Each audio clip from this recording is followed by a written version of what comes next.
Chapter 1. Reincarnation. Not through speeches and majority decisions will the great questions of the day be decided, but by iron and blood. Otto von Bismarck. Karl sighed heavily after reading this quote from a historical text displayed on his phone. He instantly shut down the device and stared out the window of the bus, which he used as daily transportation to and from work. In the modern era, Germany's place in the world was different than it had been in the past. It was no longer a great military power, one which would take the combined efforts of the entire world to bring down.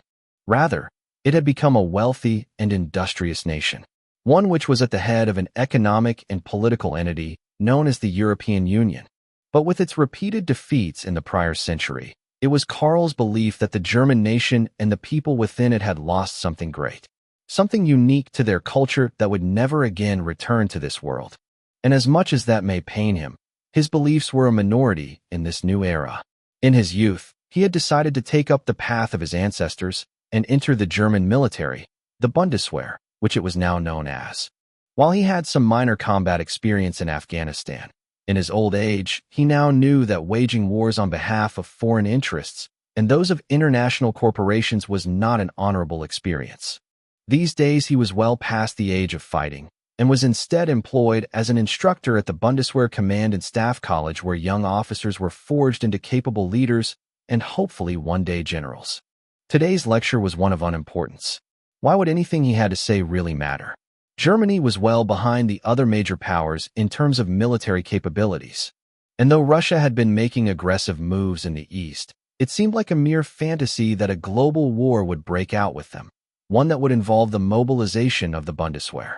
It was with these thoughts heavy on his mind that Karl sat on the bus, waiting for it to arrive at his stop. But something was wrong.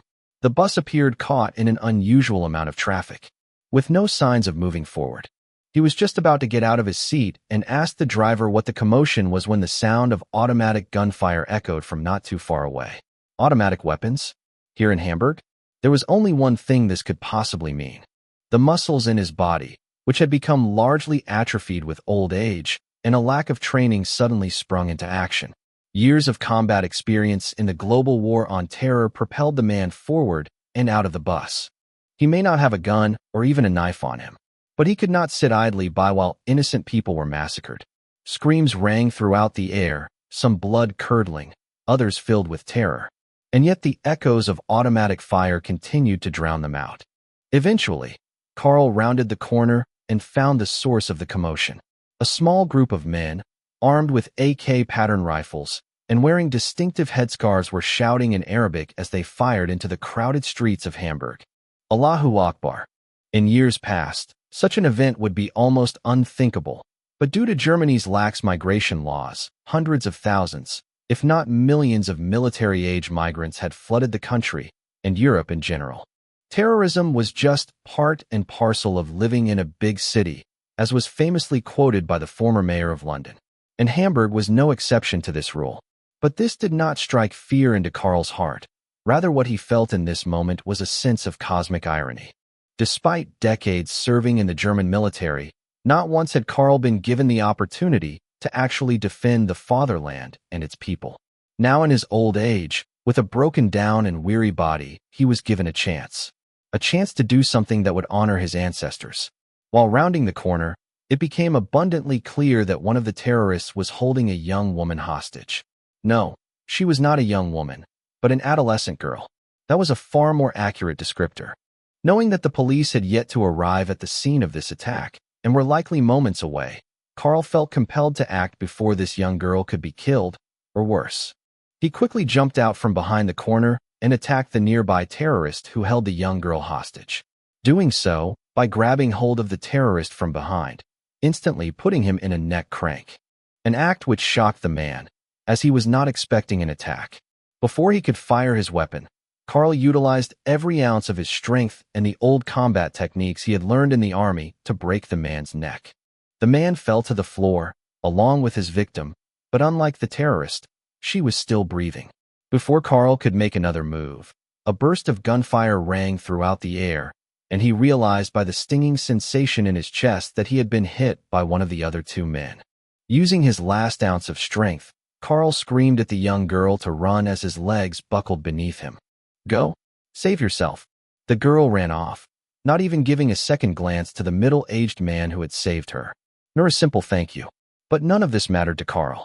The corruption of the youth and their lack of concern for anyone else was just a symptom of much larger problems with this cruel world. He would rather die an honorable death here and now, defending his people, than to continue wasting away in a meaningless life for a future that was void of any hope or happiness. His last thoughts were about how bitter he was towards this world and its current degenerate state. This fucking world. Bang. Utter darkness enveloped Karl. He could not speak, nor could he scream no matter how much he wanted to. But there was something else he noticed as he lied there. There was no pain where he had been shot. Was he alive, dead, or waiting to be judged for his sins in life? He had no idea, nor did he really believe such things were true. If God really existed, then Karl was owed dearly for the suffering he had endured in this pitiful and meaningless existence. And as if his prayers were suddenly answered, a light began to be revealed at the end of the tunnel of darkness. Instinctively, he crawled towards it, only to find himself blinded by the overwhelming illumination of the outside world. Or was it something else? Either way, he had no idea where he was or what was happening.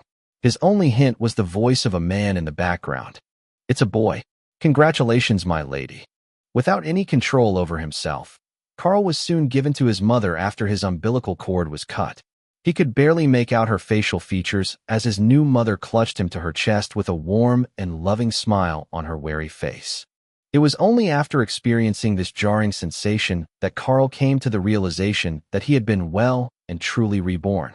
Perhaps if he had a proper clarity of vision, then Karl would notice that things were not as he expected them to be. He was not in a hospital, as he was experiencing a rebirth, but rather a luxurious bedroom of what was clearly a residence. Not only that, but the decor was antiquated. It would have been fashionable 100 years ago, or perhaps longer, but not in the modern day. And then there was the staff. Nurses and maids attended to the lady of the house and her newborn son. They did not look like they themselves were dressed appropriately for the 21st century, which he had died in. Just what was going on? Then the mother forced Karl to look her in the eyes. She was tired, obviously so, having just been through labor pains for several hours. But she gave the boy a name before being carried off to be taken care of by his wet nurse.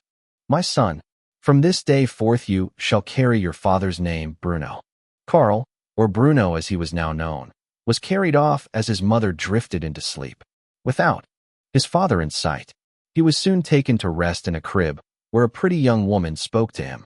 Her words were the last thing he would remember of his rebirth before he himself lost his consciousness. Young Master Bruno, you have been afforded the highest honor of being born the 9th son of the von Zehntner family. Having been named after your esteemed father, I have no doubt you will accomplish great things in life. Rest now. Chapter 2. A Sudden Engagement. 5 years had passed since Bruno's rebirth in this new world, and it became immediately apparent to him that he was no longer in the 21st century, which he had perished in prior to reincarnation. Curiously enough, he had been born before the folly and wrath of a bygone era, one that would permanently change the fate of Germany from a mighty empire to yet another subordinate state of globalism. The year of his rebirth was 1879, a full 8 years after the unification of the German Empire. Though the German people were finally united, it was a time of economic downturn, one that would last until the 1890s. Despite this, Bruno was fortunate insofar as he was born the 9th son of a minor noble house within the Kingdom of Prussia, one that possessed significant wealth due to their status as war industrialists. This house, despite being forged less than a century ago during the wars of Napoleon, had become quite wealthy as they had a talent for engineering machines of destruction which were purchased and employed by the German army. Bruno's father was a wealthy and busy man. He had connections to the military as a former officer himself, as well as the politicians in the Reichstag, making him fairly important in the society that Bruno found himself in. This meant that he was seldom home or capable of spending time with his newest son. As for his brothers, the oldest was already nearing the end of high school, where he would soon ship off to the Prussian military academy, as was tradition in the von Zehntner family. After all, they were founded in the heat of battle, and so, too, would their sons experience the same. Whereas the youngest of Bruno's older brothers was only 2 years ahead of him in age. He had no sisters to speak of, and because of this, if he wished to one day become the head of the house, he would have a long and vicious battle ahead of him. But Bruno had much larger ambitions. Rather than be the head of a minor German noble household, his goals were to prevent the fall of the German Reich in 1918 and instead ensure its dominance in the century to come. And it was because of this that he decided to live out the early days of his childhood to the best of his ability. And that meant that Bruno spent the majority of his time studying everything he could within the manor's library. Very early on in his new life, Bruno had proven himself capable of walking, talking, reading, writing, and performing basic feats of arithmetic well before a young child should have the means to do so. This was not necessarily because he was born with any greater degree of intelligence, but rather because he maintained the memories of his past life. Still, it was shocking to the family. From their perspective, an unparalleled genius had been born into their house. And this was only further proven so, as Bruno's display of knowledge increased with each passing year, especially as the young child began to read every book in the family's library. But such exceptional feats at such an early age had its drawbacks. After all, his mother had a tendency to speak frequently and boastfully about her beloved youngest son's exceptional talents, which were multifaceted and continued to expand with age. While this would create large expectations for his future by many powerful figures in German society, it also created many enemies for the boy, not only among the scions of the other noble families within his own age group, but especially among his brothers. Despite only being 5 years of age, Bruno frequently found himself the victim of bullying and harassment, of which the most common perpetrator was the youngest of his older brothers, Ludwig. Ludwig was a normal child, perfectly average in every way aside from the position of his birth, and he was deeply envious of the special attention and praise that his younger brother, Bruno, received from both of their parents, as well as their instructors, which commonly manifested itself in temper tantrums. Today was no exception. Ludwig had tripped Bruno as he was walking out of the family manor's library and towards his own personal quarters while carrying a stack of books. The texts which contained knowledge that would be considered quite advanced for Bruno's current age scattered on the floor. Meanwhile, Bruno himself received scratches on the top of his knees. The pain was mild to Bruno, who in his past life had been shot multiple times even before his death. But it was the disrespect that caused him to dust himself off and walk past his brother with a cold look in his sky-blue eyes.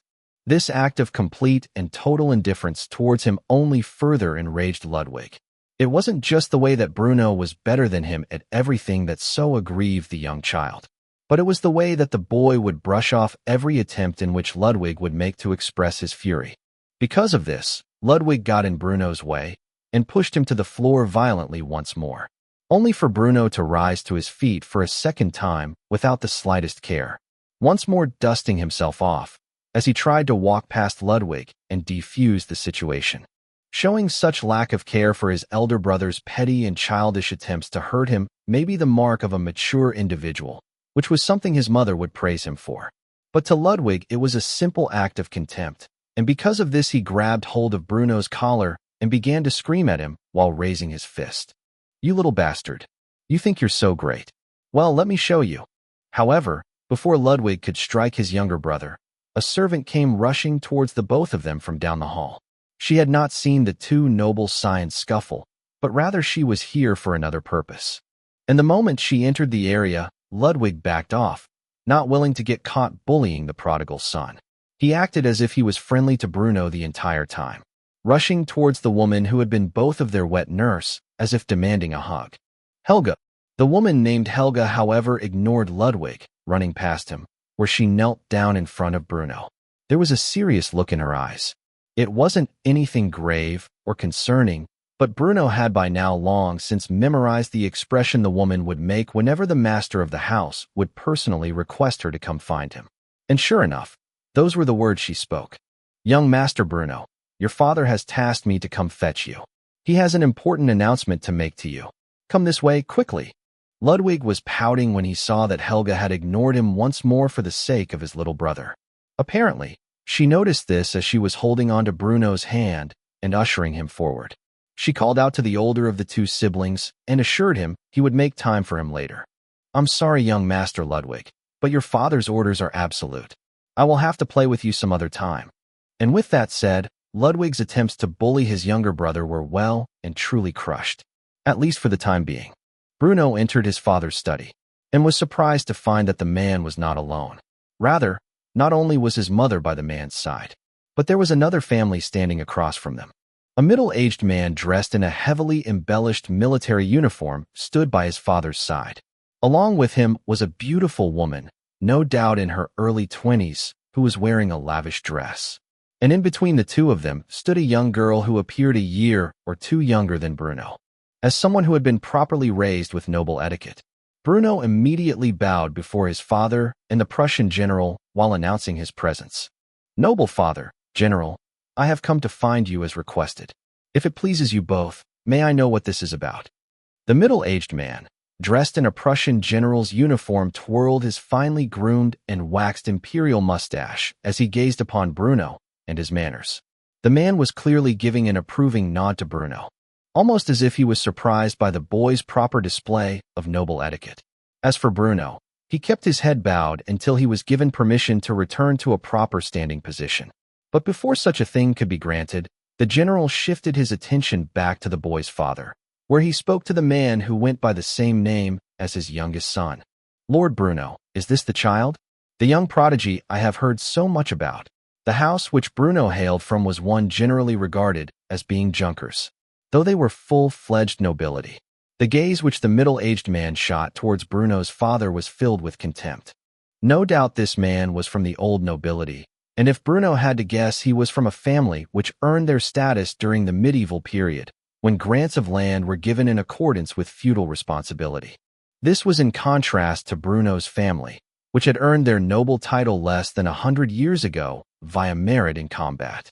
To an ancient noble family, like the middle-aged general was from, Bruno's family were mere upstarts, ones whose power and influence in the Reich was unfitting of their lacking heritage. As for the young girl standing in front of her father, she was a shy and skittish creature. The moment Bruno entered the room, she hid behind her mother and peered out from behind as if she had just seen something frightening. She, like Bruno, had fine golden blonde hair and light azure eyes. Her long and silky hair was tied into twin braids. If Bruno actually had the mind of 5 years old, he might have developed a crush on the young doll like a girl at first sight. But Bruno had barely taken notice of the girl or her unusual behavior. He had no interests in such things. After all, though his body was that of a 5-year-old boy, it held the memories of a man well past his 50s. How could he possibly care about a young girl such as this? It was because of this that Bruno would never have anticipated the words which the general would speak next. "The boy's manners are quite good, considering his heritage, and I see no imperfections to speak of. You have raised this boy quite well. I have decided you will marry him to my youngest daughter."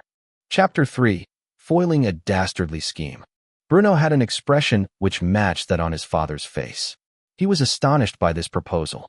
Sure, it was common knowledge that engagements were made between noble families throughout history, and in many cases the parties involved were quite young when they first occurred. But he was the 9th son of a Junker nobleman from a family whose nobility was less than 100 years old. Why would this general, who clearly looked down on his family, propose such a thing? Unless, sure enough, just as Bruno began to suspect that there was some hidden meaning behind this engagement, his father's expression shifted. At first, the man was shocked, and he had every right to be, as he knew more about the circumstances behind the offer than his son did. But when the Lord finally recovered his senses, he could not help but clench his teeth and curl his fists. It took every ounce of the man's strength to compose himself, as he knew the consequences of behaving recklessly here and now would be dire. He then posed a question to the middle-aged general, who was sneering at him while twirling his mustache as if the Lord's reactions were something to take great enjoyment in. "Your Grace, am I to understand that you intend to betroth the daughter of your mistress to my true-born son?" It suddenly hit Bruno when he heard these words. This little girl was a bastard? It made sense when he thought about it at greater length. I mean, why would a middle-aged man have such a young bride? Unless, of course, it was either a second wife, or a mistress. And this would also explain the timid nature of the girl, who was practically shaking as she hid behind her mother. Bastards were seldom treated as family by the nobility, and were often bullied and harassed by their siblings, far more than the likes of which Bruno had endured these past few years. A hint of pity appeared in the boy's blue eyes as he gazed upon the timid rabbit who was being sold off to his family, and for no less tragic reasons. Though Bruno suspected there was more to this offer than met the eye, perhaps there was still some hidden meaning behind it. With this in mind, Bruno shifted his gaze to his father and mother, both of which looked like they were just about to throw the prince and his family out of their house for daring to hurl insults at them within their own home. But somehow, they found the strength within themselves to remain calm. Judging by the fact that his father had used the term Your Grace to deal with this general, the middle-aged man was likely a duke, or perhaps a mediatized prince. Bruno would later find out that his assumptions were correct, and the general was indeed a prince from the ancient and high noble family von Bentheim, of whom had been raised to the status of princes by King Frederick William III in 1817. But at this moment, what type of noble this man was, insofar as their exact title, if they still held control of their ancestral lands, or for how long they had held such a lofty position, Bruno did not know. But he did not have time to think about these matters as the middle-aged prince quickly responded to the lord's statement. "Oh, what is this? You and your lovely bride seem so offended by my offer. You should be honored that I am willing to marry my daughter into a family with such a lacking heritage. She may not hold my name, but my blood runs through her veins. Perhaps some actual noble blood will do you up-jumped peasants some good, don't you think?" Now the man was no longer even hiding his insults, and Bruno knew his father's breaking point was near. Because of this, he sighed internally. If his father insulted a prince, and a general in the imperial army no less, the consequences would be severe for their family. Sure, the von Zehntner family in this timeline may hold a bit of wealth and a fair degree of influence within the military and Reichstag, but to compare their family to this prince, it was like comparing a lieutenant's power to that of a field marshal. No doubt if the lord acted without decorum here, it would be catastrophic to his family's future. And because of this, Bruno stepped forward, fully willing to be the sacrificial lamb for the sake of his family and his own personal future. Apologies for my interruption, but I would like to express my opinions on the matter, if that is acceptable to you, Your Grace. Bruno's father eyed him carefully. The boy was exceptionally intelligent and mature for his age. But to intervene now and address the prince and not him, there was very clearly some kind of scheme going on in his little mind. The man wanted to interrupt his son from making a mistake, but he was too slow to do so. The prince raised his brow and gazed upon Bruno as if he were a truly unique specimen. Most children his age would be utterly unaware of the significance behind this discussion, or its hidden meaning. Yet this boy seemed to have followed the exchange between the two noblemen perfectly. Wasn't this a bit too terrifying a display of intelligence and wisdom for a mere child to possess? Still, he did not know why, but the prince wanted to see what the boy would say, and because of this, was quick to nod his head and accept Bruno's request. "Go ahead, boy, speak." Although Bruno had the memories of a middle-aged man, he had been reincarnated and born anew. Because of this, he was still a young child, and so he decided to play to these strengths. In doing so, he shot a kind smile at the young girl whose future was being discussed along with his, before making a statement that would save his family from speaking out of turn against their betters.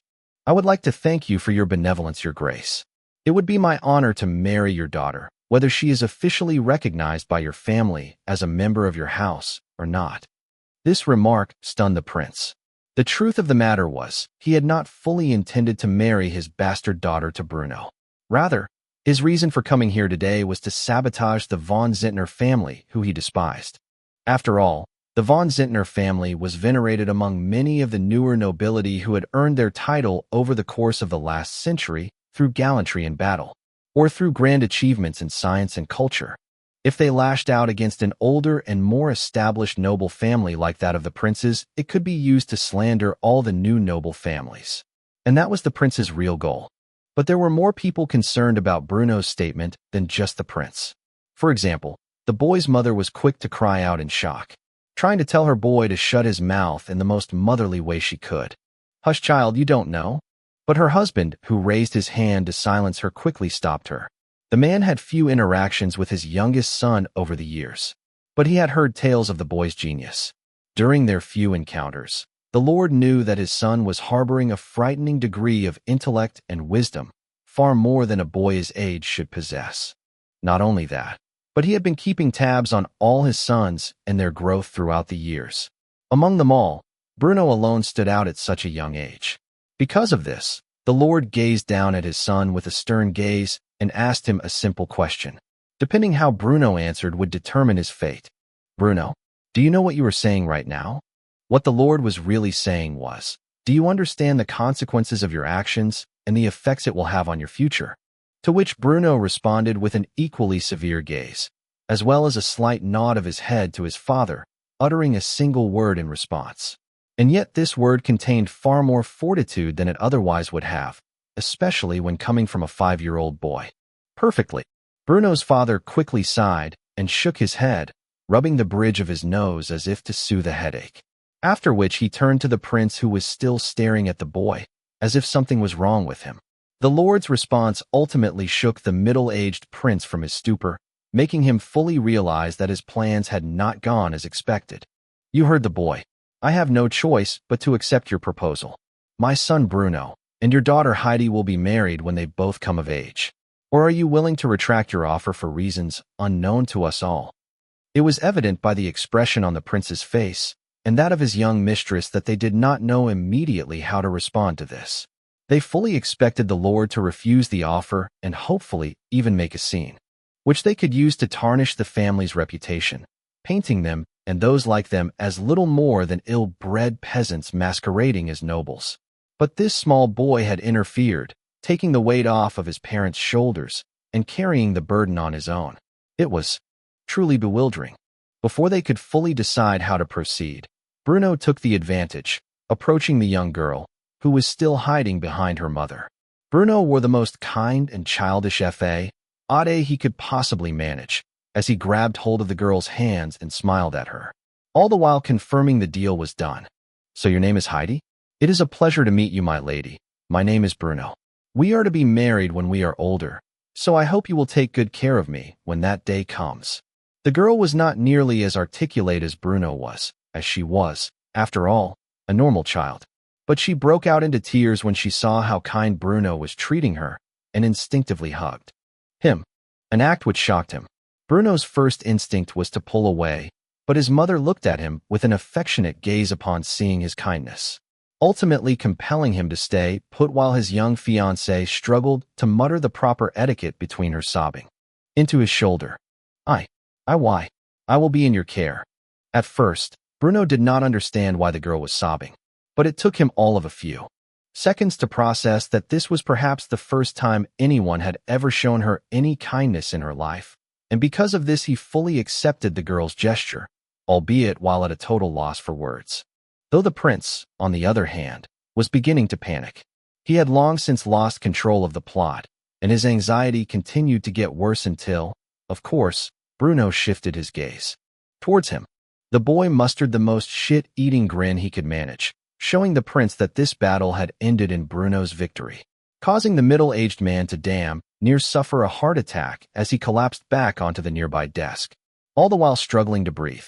His mistress quickly began to panic, not showing the least bit of concern towards her daughter's emotional outburst, and instead checking to see if the man was all right. Your Grace, are you all right? Though he appeared to be on the brink of death, all it took was for the man to rationalize that he had been bested by a mere child in order for him to eventually recover from his panic attack. He would ultimately recover his composure after his embarrassing display and storm out from the room entirely, leaving his mistress and their young daughter to follow shortly thereafter. We're leaving. Heidi's mother pulled her away from Bruno, promising the girl that they would visit again before long, whereas the girl would wipe the tears from her eyes and blush as she was dragged away by her mother, using all of her courage to wave goodbye with a forced smile to the boy who would one day be her husband when they both grew up. As for Bruno, he waved back to the girl with a perfect smile, and once she and her family were out of range, His expression sank back to a cold and stoic visage where he sighed heavily before turning to his father, who gazed upon him with what appeared to be displeasure. Bruno's father, having grown up among soldiers, had a bad habit of breaking etiquette when he was angry with his family, and was quick to call his son out for being a scheming prick in the most vulgar of terms that would normally be ill-befitting of a noble lord. "You little shit. Just what are you planning?" Bruno simply looked back at his father, remaining completely emotionless as he made a single statement before walking off. "Nothing that you need to concern yourself with, father." After saying that, Bruno turned around and walked out the door, while his father collapsed in his seat and vented his frustrations to his wife. "That little brat is going to be the death of me one day." As for Bruno's mother, she was filled with nothing but motherly affection towards her little genius who had rapidly become her favorite child, and rubbed her husband's shoulders while assuring the man that everything would be all right. "On the contrary, our little boy just saved us a great deal of trouble." Ultimately, the Lord could not disagree with his wife's words. Had Bruno not been so quick thinking, and had not been willing to take a bullet for the family, then they could have ended up in real trouble. If Bruno was so capable at such a young age, then perhaps his father would have to pay more attention to him from here on out. Chapter 4. Shifting the blame. Another 2 years had passed since that fateful day when Bruno found himself suddenly engaged to the bastard daughter of a princely family. And during this time, she became the only real friend the boy had. Heidi would visit Bruno's family home as frequently as her father would allow, where the two of them would mostly spend time together in the family library. The collection of knowledge within it was quite vast, even if many of the subjects were woefully outdated by the standards of the 21st century. Bruno would treat the girl nicely, but he had an awkward time when dealing with her. In his past life, he was a middle-aged man with no family to speak of. He never really had any interaction with children outside of his own childhood. Because of this, he had a difficult time understanding how to socialize kids his own age after he had been reborn. But Heidi made this easy on Bruno, as she just seemed to be happy to have someone to speak to about her daily life and the problems in it. When Bruno was not having play dates with his young fiancée, which was supervised by both of their mothers, he was in class, having begun his primary education earlier than most. But he did not go to a public institution, or a private one for that matter. Rather, his father had spared no expense to ensure private tutors who were masters of every field of education come to his home and teach the boy personally. Outside of these two activities, Bruno either spent his time in self-learning or playing chess. It was during this time that Bruno discovered something shocking about himself. It could not necessarily be confirmed, but it was definitely something he believed to be true. And that was the fact that his enhanced intelligence was not simply the result of him having memories from a past life in a world far more advanced than the one he currently lived in.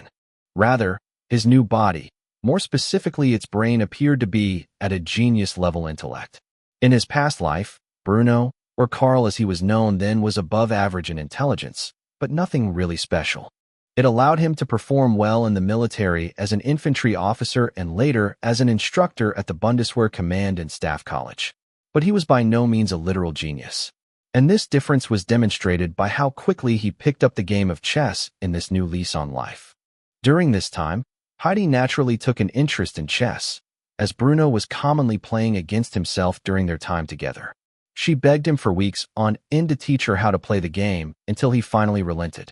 It took her months to finally get skilled at the game and confident enough to challenge Bruno to an actual match, where he ruthlessly and relentlessly obliterated her time and again, naturally causing the girl to become upset with him for not going easy on her.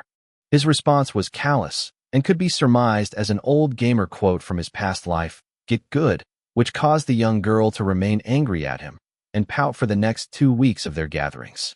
Eventually, however, she got over this, and life continued as normal.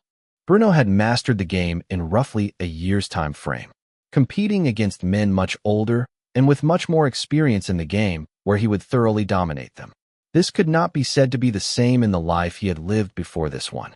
Rather, although he understood the basics of chess at that time, his skills were poor, even after being raised to play the game.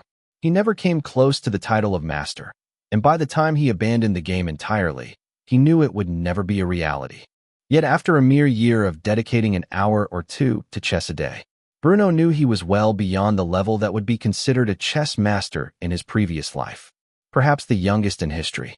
He could easily see 5 to 10 moves ahead of his opponent, and if he really concentrated, it might be even more than that. He had so thoroughly stunned his chess instructor that the man had given up trying to best him, stating that the boy was on a level well beyond his own.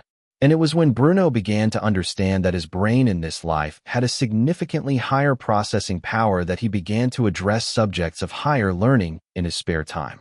By the time his 7th birthday came around, Bruno's father had determined that he was old enough to begin learning how to train with firearms. And his father possessed quite a healthy collection of firearms. After all, he was the owner of a weapons manufacturing plant that manufactured everything from revolvers to howitzers. Not only that, but it was not until after the Great War had ended that most nations began enacting some form of gun control upon its ordinary citizens. And the German Empire was no exception to this lack of restrictions during this time. Currently, the year was 1886, being 7 years after Bruno's birth.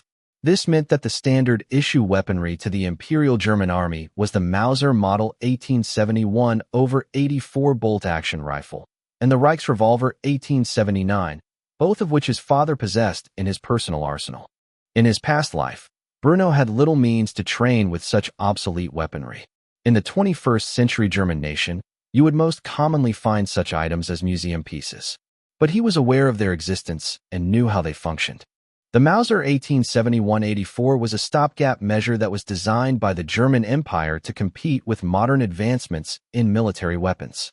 Being one of the first, if not the first, nations to adopt a metallic cartridge-firing bolt-action rifle, the German Empire developed a variant of the Mauser 1871 in 1884 that was fitted with a tubular magazine, allowing it to chamber more than one round, unlike the original. They also included a built-in extractor to eject the shell casings after they were used. In addition to this, the Mauser 1871/84 was issued with a new and more modern-style bayonet. This was a more cost-effective means of modernizing the Imperial German Army's standard infantry rifle in order to compete with more powerful repeating firearms that recently came into play on the global stage. Something that other nations couldn't really do, because the previously issued single-shot rifles they used were of designs other than bolt action. It was a simple, affordable, and practical solution to a serious issue. But such methods of modernization usually had many drawbacks. In the case of the Mauser 1871/84, it was heavy, really heavy. The original model of 1871 already weighed a whopping 4.5 kilograms, or 9.92 pounds. But with a 10-round tubular magazine, which contained the mammoth 11.16x 60 mmR cartridge, this weight only increased. For some reason, in the mid-late 1800s, militaries across the globe had the idea that the most suitable cartridge for waging war against your fellow man was one that was capable of taking down a charging buffalo with a single shot. It was overkill, and this was clearly realized in the final days of the 19th century when more modern and smokeless military cartridges were developed. But it would still be another 2 years before the Gür 1888 commission rifle was released. And that meant that for the time being, Bruno was being taught how to fire a rifle whose recoil was quite literally capable of knocking a small child like himself on his ass. Not to mention its weight was difficult for a 7-year-old to shoulder. Still, his father was determined for the boy to learn how to properly shoot at a young age. And because of this, they went out to the firing range that was built on their personal property. The von Zehntner estate was quite massive and was located in a rural area outside of Berlin. The wealth their family had gained by becoming merchants of war was no doubt extensive, and their primary residence naturally reflected this. It was large enough to safely contain a firing range. And when his father handed Bruno the unloaded rifle, he was quick to comment on the basic rules of gun safety, before eventually teaching him the loading procedure. It admittedly took Bruno some time to get comfortable loading the rounds into the built-in tubular magazine. Such methods of storing ammunition within a firearm were only really commonly found in shotguns within the 21st century, and even then, that was a completely different design. But after loading 10 rounds and racking the bolt, so he could load another into the tubular magazine, a technique his father had not taught him, but was surprised to see that the boy figured out on his own. Bruno aimed the sights safely downrange and towards the barrels of hay that rested on the berm roughly 100 meters out. Because it was difficult for him to stand and shoulder such a weapon, Bruno sat at a table and rested the rifle on a sandbag. It was a common tactic used for precision shooting. But in Bruno's case, it was really his only way to learn how to fire such a heavy rifle at such a young age. The hay barrels he aimed at had targets painted on their ends, and Bruno could easily line up his sights, which he did so as his father talked him through the process. All right, son, so you're going to want to take your rear aperture and line it up with your front sight. Bang. The gunshot rang throughout the ear, providing a deafening sound to those who were within the immediate vicinity of the rifle. And just as quickly as the shot was fired, so too was the bullseye struck on the hay barrel downrange. Bruno exhaled deeply after firing the shot, astounding his father once more that he knew to hold his breath while taking aim. With a simple motion, he lifted the bolt up and pulled it back while ejecting the spent cartridge before sending it back to home with a solid push, where he repeated the process, once more cutting off his father as he gave voice to his astonishment. "How in the hell did you?" Bang. Once more the man's words were drowned out by the gunshot, which accompanied the .43 caliber projectile as it tore through the air and struck the target no more than 1 millimeter away from where the previous one had landed. Despite performing a marksman tier grouping during his first shot, Bruno exhaled deeply and shook his head. He was displeased with the fact that he had to use iron sights rather than an optic, but it was still well over 100 years before such a thing became standard issue to infantry rifles. As for Bruno's father, he stared in disbelief at his son's performance. It took him several seconds to come back to his senses, where after seeing Bruno turn on the safety of the rifle and place the weapon back on the table, the Lord smacked his son across the back of his head and demanded an answer for how he knew such things despite this supposedly being his first time shooting. "You little shit. Where the hell did you learn to shoot like that? Did your mother let you fuck with my guns while I was away on business?" Seeing this as an excellent opportunity to screw with his siblings who commonly bullied him, Bruno put on a masterful display of innocence as he proclaimed his older brothers to be the culprits. "I'm sorry, father. I was unaware that I could not shoot without your permission. Ludwig and Kurt said it was okay and took me out to the range multiple times this last year. Was I not allowed to do so?" Ludwig and Kurt were the two youngest of Bruno's older brothers and were the most immature as a result, while his oldest siblings had more important things to worry about and thus couldn't be bothered to harass their youngest brother. These two particular brothers purposely found trouble with Bruno whenever they possibly could, and could be quite nasty when doing so. Apparently, Bruno's F.A. Ade was perfect because his father was immediately outraged by this prospect. Going on a rampage like Bruno had never seen before. Those little bastards. They have no idea how much fucking trouble they are in. When I get my hands on them, they will wish they were never born. Having thoroughly enraged his father and shifted the blame onto his siblings, Bruno would walk away from the incident without any form of punishment whatsoever. As for Ludwig and Kurt, they soon found themselves shipped off to boarding school, meaning that Bruno had once more proven himself to be a scheming and devious little brat, one that solved the problem of his rampant bullying and harassment rather permanently. If there was one thing that Bruno learned on this day, it was that you should never touch a man's firearms without his expressed permission or presence. Chapter 5. The Cruelty of This World. Another 3 years or so passed since the day Bruno had cunningly sent the two largest nuisances in his life off to boarding school. He seldom saw Kurt or Ludwig after that, only during the holidays, and there appeared to be a deep sense of fear in their eyes whenever their gazes met his. It indeed took them a while to piece together that Bruno had effectively and purposely sent them away to boarding school, more specifically the Royal Prussian Cadet Corps. It was the foremost military school for Prussian youth, and graduating from it successfully garnered one and their family great esteem. To graduate from the Cadet Corps was not a requirement to enter the Royal Prussian Main Cadet Institute, which was the primary institute for educating future officers of the Prussian and later Imperial German armies. But those who graduated from the Cadet Corps generally were given more favorability when it came to admissions. This may have eventually worked in the favor of Bruno's older brothers later in life, who were by no means capable of entering the main cadet institute otherwise. but they would no doubt have a grueling childhood as a result. As for Bruno himself, he knew that he did not need to attend a military school in order to gain admission to the Main Cadet Institute, or the Prussian War College, for that matter. After all, in his previous life, he had been a high-ranking military officer, one who after retirement was capable of being an instructor at the modern equivalent of the Prussian War College where generals were made. Because of this, he was able to live at home in a peaceful environment, one which helped foster his growth. Over the years, Heidi would continue to visit his home, under the supervision of both of their mothers, and the two of them would grow much closer. But despite all of this, Bruno had yet to be formally invited to the prince's estate, which was where his young fiancée resided. That is, until shortly after his 10th birthday. Bruno received a letter which conveyed such intent. This was strange to the boy. Why wait all these years to do this?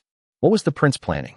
It had been 5 years since he last saw the man, and foiled his plans to make his family look like a bunch of ill-mannered peasants. And during this time Bruno had not heard his father complain about the prince once. It was almost as if things were progressing swimmingly between their two families. Yet the fact remained, Bruno had not been invited out to the prince's estate to personally meet his family until today.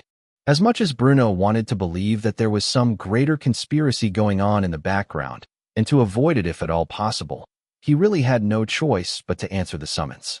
And because of this, he arrived at the prince's estate at the requested date.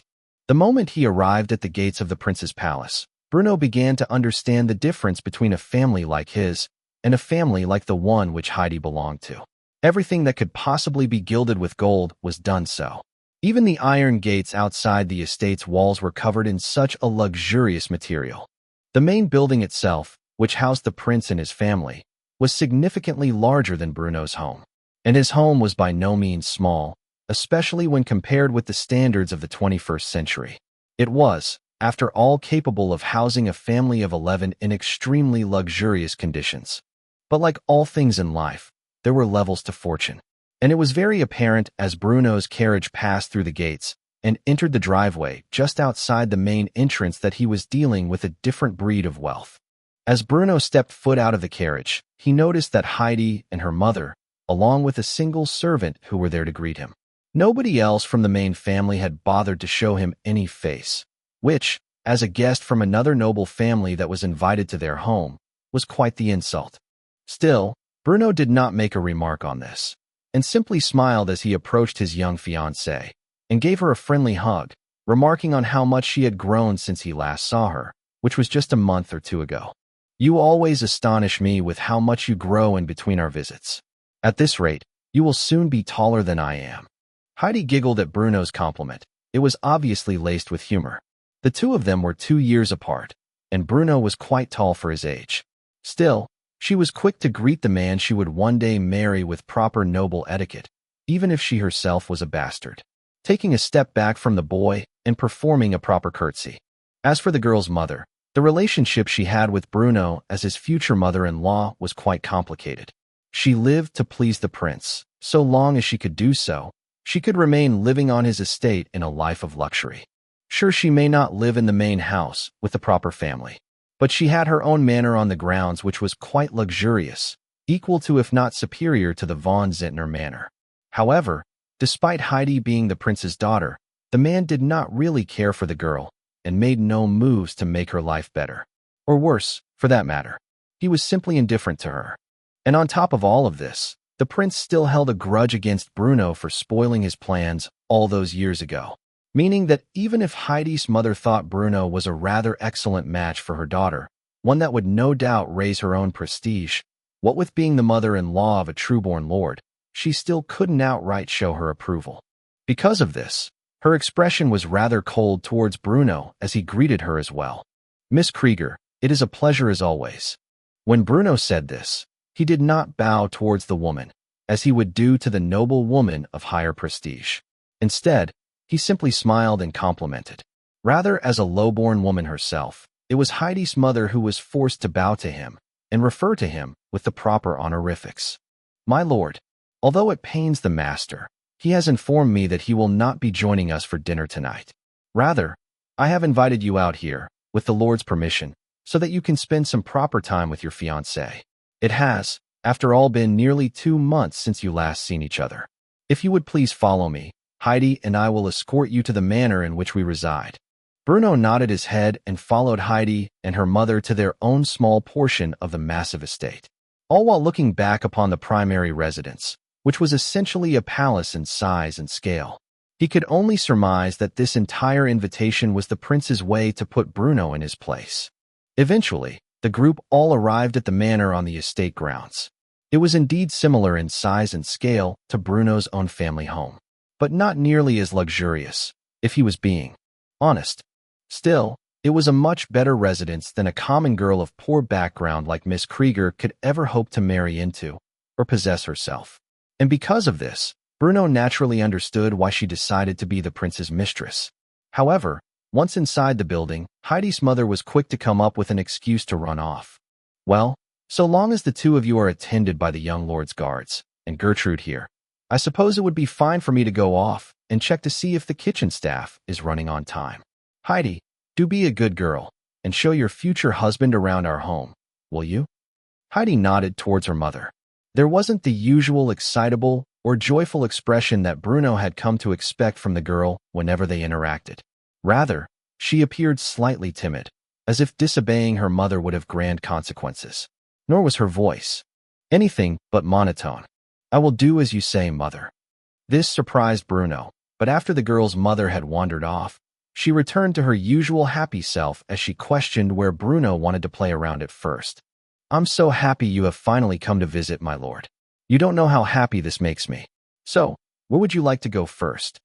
Despite being engaged to Bruno, Heidi was still the bastard daughter of a prince and a commoner, which means that until the day they were officially married, she would continue to refer to Bruno, who was of higher social standing, with the proper terms, especially when they were not alone. Bruno had wanted a proper tour and immediately asked for it, hoping to see the differences between the home of a prince's mistress and that of a nouveau riche and a recent noble family like his own. As Bruno was guided through the girl's home, he noticed that Heidi's maid was keeping a close eye on him. Why exactly, he did not understand. Perhaps she wanted to make sure he did not try anything inappropriate with the girl? But he was not yet at that age when hormones would override his reason, nor did he have any such intentions towards the young girl. As far as he was concerned, he was simply protecting his family's interests by continuing to see her. And though he would never admit it, he had grown to see his future wife as a close personal friend and felt a duty to protect her, even if he had no romantic feelings towards the girl whatsoever. Ultimately, Bruno chose to ignore these glances. That is until he and the girl went out into the yard, where they found that a group of teenage girls were lying in wait for them in the gardens. These young maidens varied in age by a few years, but there was no mistaking it. They were true noble girls, most likely the legitimate daughters of the prince. Why they were waiting in the small, albeit beautiful gardens which were outside their father's mistress's home? Well, Bruno had a thought regarding this in mind already, and his suspicions were concerned when Heidi suddenly stopped in her tracks upon seeing her half-sisters, timidly hiding behind Bruno and shaking as she held his hand tightly for comfort. Bruno naturally did not shy away from the girl. She was genuinely terrified her sisters, who quickly approached them with smug grins on their faces, the oldest of which appeared the age of adulthood, not far away at all from being married off to some noble scion. Due to her age, she was naturally taller than Bruno was, standing in front of him and looking down on him with a smirk that oozed with self-satisfaction. When she spoke to Bruno, it was with a mixture of contempt, but slight surprise. "So you're the junker's son who has been engaged to this little piece of trash? I have heard rumors about you. They say you're an unparalleled genius and an expert marksman despite your age. I have to say, I'm a bit surprised. You're a bit cuter than I thought you would be. You should consider it your greatest honor that this young lady has decided that you will escort her for the evening. Come with me and leave this common tramp where she belongs." The girl's younger sisters looked at her with confusion. Weren't they going to use their privilege and status to make their little half-sister eat bugs in front of her fiancé? Why all of a sudden was she changing the plot? But before they could ask the question, the young woman reached out to grab Bruno's wrist in an attempt to force the boy away from his fiancé by force. Heidi was just about to break out into tears when she realized that her oldest sister, the one who most frequently came to make trouble for her, was going to take her friend not her fiancé, away from her. However, before the tears could fully develop, the most shocking thing happened. Bruno forcefully pulled his wrist away from the young princess before slapping her across her face, all while speaking to her in a stern tone, like that of an outraged parent lecturing an errant. "Child, the only trash I see here is you lot. What sick machinations did you have in mind when you decided to lie in wait for us here? Tell me, what cruel plot did you three bitches come up with to torture this little girl who, as far as I am aware, has never wronged any of you?" All three of the prince's true-born daughters were stunned into silence by Bruno's actions. All the while, the oldest of the trio broke out into tears over the stinging red handprint on her cheek. She had never in her life been disciplined before, not by her father, and most certainly not by her fiancé. Why would she? She was practically a princess, and quite the beautiful one at that. To think that this mere child, this mere junker's son, would actually slap her. It enraged her. Her expression became hideous as she recovered her senses, and when she did so, she pointed and screamed at Bruno, threatening him with her father's eventual retaliation. "WH. Who do you think you are, you little shit? You little junker's son. You dare lay a hand on me? My father will hear of this, and when he does, you will lose that hand you dared to strike me with." After saying this, she stormed off, where her sisters scurried after her, leaving Bruno to sigh. In relief, he turned around, hoping to find that Heidi had calmed down after he stood up for her. But instead, she immediately broke out into tears and clung to him, all the while expressing how sorry she was for getting him in trouble on her behalf. "I'm sorry. I'm so sorry, Bruno. It's all because of me. If I was never born, you wouldn't have to suffer on my behalf." The girl was terrified that Bruno would literally lose a hand for slapping the face of the prince's eldest daughter. As for Bruno, his expression was both serious, yet warm, as he grabbed hold of the little girl's cheeks and assured her that everything would be all right. "Don't you ever talk like that again, Heidi. You should never blame yourself for the cruelty which this world inflicts upon you. It was not you who decided to be born a bastard. That was God's decision, and He alone bears the responsibility for what has been done to you. But so long as I am by your side, it is my duty, as your fiancé, and in the future, your husband, to protect you from that cruelty, even if I must make an enemy of your father and suffer his wrath because I dared to perform the role that he should have been fulfilling all this time." Heidi continued to cry when she heard this, but it was not tears of guilt that ran down her adorable little face. Rather, it were tears of joy that Bruno had chosen to protect her and stand by her side, even when faced with the harassment of her sisters and the retaliation of his father, which no doubt would soon arrive. Chapter 6. Silent Submission. It did not take long for the young princess to return to her father and report what Bruno had done to her. Granted, as a young woman aggrieved, she purposely left out certain details that painted her in a bad light and may have justified Bruno's behavior. Because of this, the prince quickly arrived at the manor which Heidi and her mother resided in, with several armed guards by his side. These were not soldiers of the army, nor did they wear military uniforms, but they were veterans who were paid a hefty sum to protect the prince and his family. Upon arriving in the gardens where Bruno was in the act of comforting Heidi, the prince quickly pointed at the boy and demanded his guards surround him. "That's him. That's the little shit who struck my daughter. Seize him." Bruno quickly acted on instinct, placing Heidi safely behind him, as the multiple armed guards came to apprehend Bruno for assaulting the prince's daughter. There was just one problem. When the man closest to Bruno reached out to grab him, Bruno quickly grabbed hold of the man's wrist and swept him to the floor with a hip throw. He had in his past life learned the basics of grappling and unarmed combat in the army. It wasn't exactly something he specialized in, but he knew how to throw a grown man to the ground. And despite being only 10 years old, with the right technique and leverage, it could be accomplished. The guard hit the ground, while his comrades quickly lowered their rifles at Bruno and Heidi. Meanwhile, Bruno held his captive in an arm lock, while shouting at the prince to calm himself. "Your Grace? Is this how you treat your guests? Attempting to arrest them in your own home with armed mercenaries? Under what grounds do you dare?" The prince had always been cautious about Bruno, especially after being bested by the boy when he was a mere 5 years old. To him, this was a simple mishap on his part, and he justified his loss by saying he could not have anticipated that the boy would develop a crush on his bastard daughter and immediately agree to his offer of betrothal, nor that the lord who was Bruno's father would accept such a childish mistake. Nevertheless, the prince had kept a close eye on Bruno and his development over the years, and he knew that the boy was indeed more intelligent and wise than he should be at his age. Still, he did not believe he would fall prey to the boy's cunning twice, and was quick to announce the charges laid against Bruno to his face. "What grounds do you say? I'm arresting you under charges of assaulting a noble lady. Do you have the gall to deny these claims?" There was a smug look on both the prince's face and that of his daughter who brought this matter to his attention. Meanwhile, Heidi had fallen to her knees and was trembling at the intense conflict that was taking place at this minute.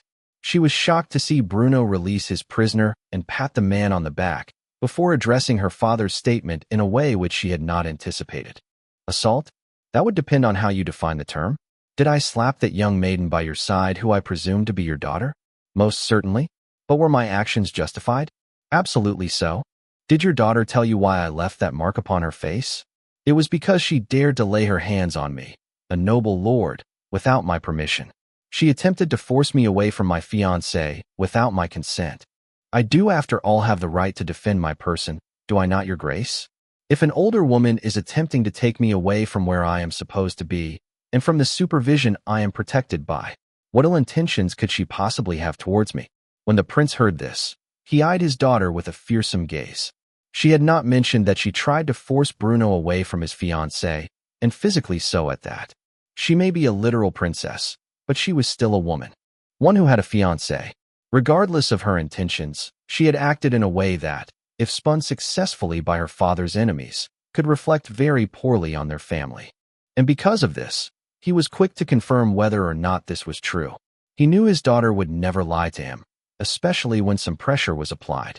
Perhaps because of this, his voice was filled with suppressed rage. "Is this true? Did you lay your hands on this boy?"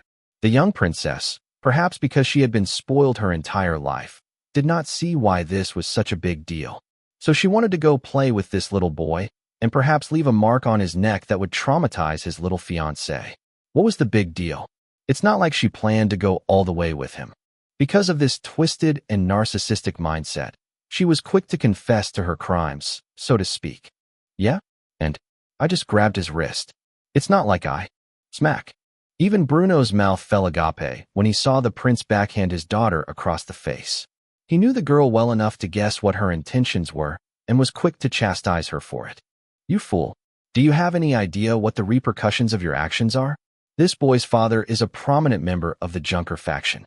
They may be nothing more than up-jumped peasants, but if words get out that you tried to do something inappropriate with him, there will be hell to play. I'm sick of you causing problems simply because you are upset with my affairs. Go to your room and reflect on your actions. You will not be eating tonight." Bruno was honestly astonished that this alone had quelled the dispute between him and the prince. I mean, he had prepared several other threats to get out of this situation in one piece. For example, the disrespect he was shown on this day by receiving a formal invitation by the prince, only to be pawned off to his mistress's manor, was enough to outrage the entire Junker community. The Junkers were a prominent faction in Prussian politics, but now that the German nation had become unified by Prussia, they were prominent across all the empire. Junker was a term to describe those noble families like his own that were young and minor. But they were a landed nobility and tended to have a large degree of authority over all of Germany's arable land. Combine that with their recent foray into the military leadership and the formation of a political coalition around them, and they had become a prominent faction in the German Reich. The Junkers were in stark contrast to the ancient nobility that had gained their titles in the medieval era and had amassed their wealth over centuries. Naturally, the two factions were at odds with one another, seeing as how the von Zehntner family were wealthy industrialists who manufactured many of the Imperial Army's weapons. It was safe to say that by showing Bruno such disrespect, the prince was showing disrespect to all Junkers, including the current Chancellor Otto von Bismarck, who came from such a background. Bruno had this card in his reserves, in case his threats of spinning the young princess' actions into being something woefully inappropriate was not enough to convince the prince to stand down. But ultimately, his first attempt had done the trick. with the prince quickly settling the matter with an apology and the dismissal of his bodyguards. "My apologies, Lord Bruno. My daughter's actions were indeed worthy of a slap to the face. It appears to me that my staff may have misunderstood my orders and sent you here to my mistress's home instead of coming to visit me personally first. This has all been a giant misunderstanding. If you would come with me, I would like to personally welcome you to my estate." Bruno eyed the man carefully. It was abundantly clear to him that after threatening to expose his daughter's intentions, even if they were exaggerated, the man had caught on that Bruno had seen through his schemes and was trying his best to rectify them in order to not give the boy more to condemn him with. It was a smart move to pin the blame on servants, and because of this Bruno had been forced into a corner as well. He had no choice but to go to the main estate and visit the prince and his proper family, who no doubt would be far more hostile to him, especially after this drama that had just unfolded. However, Bruno was insistent that he was not going alone and was quick to demand Heidi come with him. This was his way of escaping any potentially dangerous situation that may follow, as he knew the prince would not allow this and would be forced to settle. "Are you forgetting someone, Your Grace? I have come all this way to see my fiancée at her home. While I do appreciate the invitation to get properly acquainted with your family, it was my understanding that this visit was meant to further foster the bonds between myself and my future bride. Or was I mistaken? I mean, if I were to have been so mistaken, then I wonder why your servants thought it would be appropriate to send me over your mistress's residence without even allowing me to properly pay my respects to the head of the house." In his haste to cover his tracks, the prince had played right into Bruno's hands. Bruno had quickly sprung a trap on him, and that was to make it so that Heidi, his bastard daughter, who had never been permitted to step foot into the primary residence within the estate, could do so at long last. This was a serious problem, due to the fact that the prince's wife was quite the envious woman, and though she begrudgingly allowed her husband's mistress and illegitimate daughter to live on the grounds of the estate, it was under the condition that they would never be allowed into her home. Bruno, of course, waited very patiently for the response of the prince, who was trying to think all of this through, and how to get out of the predicament he was currently in. Ultimately, the prince made the smart move of deciding to call an end to this visit prematurely. "Oh dear. This entire day has just been one giant disaster, hasn't it? I do apologize for the inconvenience I have caused. I fear at this point it would be best to simply call an end to this catastrophe once and for all. Lord Bruno, I will make sure that those responsible for today's events are thoroughly rebuked for their failures, and promise that during your next visit you will be appropriately compensated." How does that sound? The truth of the matter was, Bruno did not want to leave the prince without having a way out of this mess. As far as he was concerned, this was a petty matter between the two of them that was better off being swept under the rug. However, he wanted certain assurances that Heidi would not receive any form of retaliation from either the prince, his family, or anyone in his employ because of this. And he was quick to comment on this matter before accepting the offer of simply parting ways. "That sounds fair to me, Your Grace. I am, after all, quite exhausted from this whole ordeal. However, before I go, I want your personal vow that neither Heidi, her mother, or anyone in their employ receive any form of grief because of this whole incident. And while I would not presume you would stoop so low as to dishonor yourself, I do fear that your daughters have ill intentions towards my fiancé, especially after this ugly business just now. I also fear that they might cowardly scheme against the girl, her mother, or her servants by using members of your house against them. So long as you ensure their safety from any form of reprisal, I promise you I will let this matter go and speak of it to no one, not even my father." As much as the prince was absolutely seething right now, he could not make it apparent on his face. Bruno had thought of every little thing to press him into a corner where he had to drop the matter entirely. He could not punish Heidi for today's events, nor could he inflict any suffering on her mother, or vent his frustration on the girl's servants. He was well and truly forced to let go of today's incident, and by a 10-year-old brat, no less. Because of this, the man was forced to utterly quell his rage and agree to the terms Bruno had presented, accepted his defeat with a silent submission while verbally expressing it as a draw. "Of course, I would never wish for innocents to be caught up in this messy business. Had I known my daughters were mistreating your fiancé sooner, I would have stepped in. This has truly been an enlightening experience, on which we have both benefited from. And though the prince said these polite words, he was thoroughly pissed off from everything that happened this day. He would take his leave immediately thereafter, using the maid who attended to Heidi to properly send Bruno off. Meanwhile, the prince would return to his office and vent his rage the only way he could as per his agreement, and that was by throwing a hissy fit in his office, tossing tables over, and breaking everything that wasn't worth anything of value from his perspective. As for Bruno, he would say his farewells to Heidi and assured her that things would be different from now on. Though the girl was reluctant to part with him after everything that had happened, he compelled her to see reason with his goodbye. Though I wish I could say that it had been a pleasure, I would be lying if I did so. Still, with all things considered, I did enjoy the time I spent with you today. I'm just upset that we could not enjoy dinner together. There is no need to be afraid. After a slap like that, I doubt your sisters will dare find trouble with you again. And your father has promised to restrain himself and his staff around you. Things should be much better for you from now on. Heidi silently nodded her head and blushed, averting her gaze from Bruno. Despite the roller coasters of emotions she felt today, she was very happy that Bruno had come to visit, even after everything that had happened. Because of this, she made an act that thoroughly surprised Bruno as he stood in her doorway, being let out by her maid. The girl leaned in close and pecked Bruno on the cheek, causing the boy, with the mind of a middle-aged man, to lose his composure and track of thought. After which she thanked him with a sheepish tone before running off, too embarrassed to stay any longer. Thank you for everything. Bruno stood in the doorway, completely absent-minded, his conscious state only returning, and his heart only settling after the girl's maid giggled, no doubt laughing at him. It seems the young lord's heart can be moved after all. You're a very lucky boy, even though you don't know it. Heidi works very hard for the future. Outside of her studies, she spends most of her time learning how to cook and clean and maintain a proper home. This remark only further caused Bruno's mind to be thrown into disarray as he looked at the satisfied smile on the maid's face. She then leaned close and whispered something in his ears that he found to be completely alarming. Be careful, young lord. The prince has eyes and ears everywhere. He has been watching your progress for years, and after today's efforts he may even begin to move against you in the shadows. He's threatened by your intelligence. You must be very careful moving forward. After saying this in the most severe tone possible, the maid returned to her usual self, smiling at Bruno as she spoke to him as if he were a child, escorting him to his carriage where his escort remained awaiting his arrival.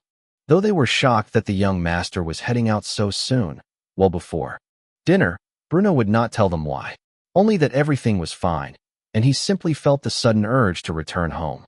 As promised to the prince, what happened on this day remained entirely among the parties involved, for after hearing what the maid had said, Bruno had suddenly become much more cautious. So much so that he felt the need to adjust certain things about his future plans and behaviors going forward. Chapter 7. Belle of the Ball. Following the warning that Bruno received from Heidi's maid, he immediately began to change how he depicted himself. He had not properly thought through the consequences of what displaying such a terrifying intellect and cunning nature at such a young age would have on him. Until now, he had displayed the potential to become a world-class genius like that of Da Vinci, Newton, or Tesla, a man capable of changing the very world around him. And while such expectations came with many perks, it created as many, if not more, dangers. Because of this, Bruno spent the next 5 years dumbing down his public persona. As if he peaked in childhood, Bruno suddenly went from being known for having the potential to be a peerless genius among humanity to a peerless genius among kids his own age. Even his parents were not clued in on this, and assumed it was simply a matter of age and personal development, that he had reached a bottleneck as he grew older. And while his father came to expect less of him, his mother still considered Bruno to be her favorite son, her little genius. Bruno's initial plans to attend university at an unusual age were thwarted by his own genius. Instead, he was forced to endure the following years of schooling with those his own age, attended a private academy for Germany's elite and noble youth in the day, while returning home to his peaceful family life in the afternoon.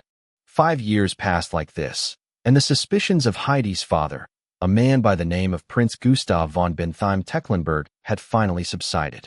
He too bought into the fade that Bruno created for himself.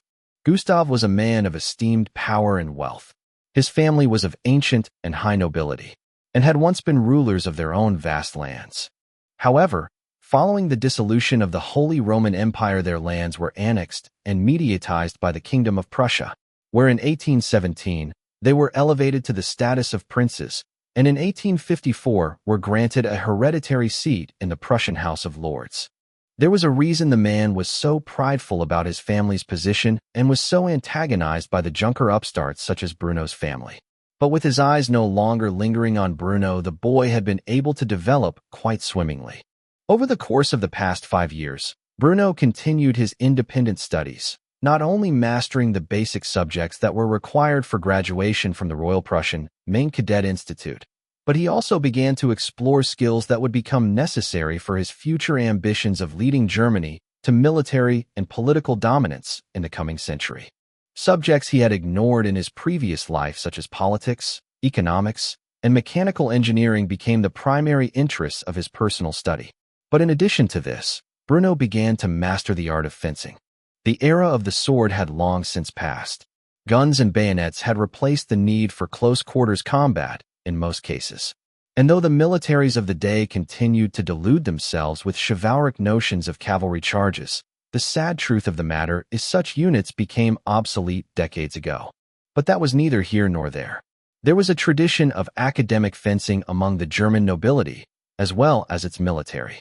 And though duels were outlawed years prior, back in 1851 within Prussia, and later in 1871 when Germany was united under their banner, the fact remained that duels to first blood were still a common occurrence among the nobility and the military to settle disputes, and would remain so until the outbreak of the Great War in 1914, which was still decades away.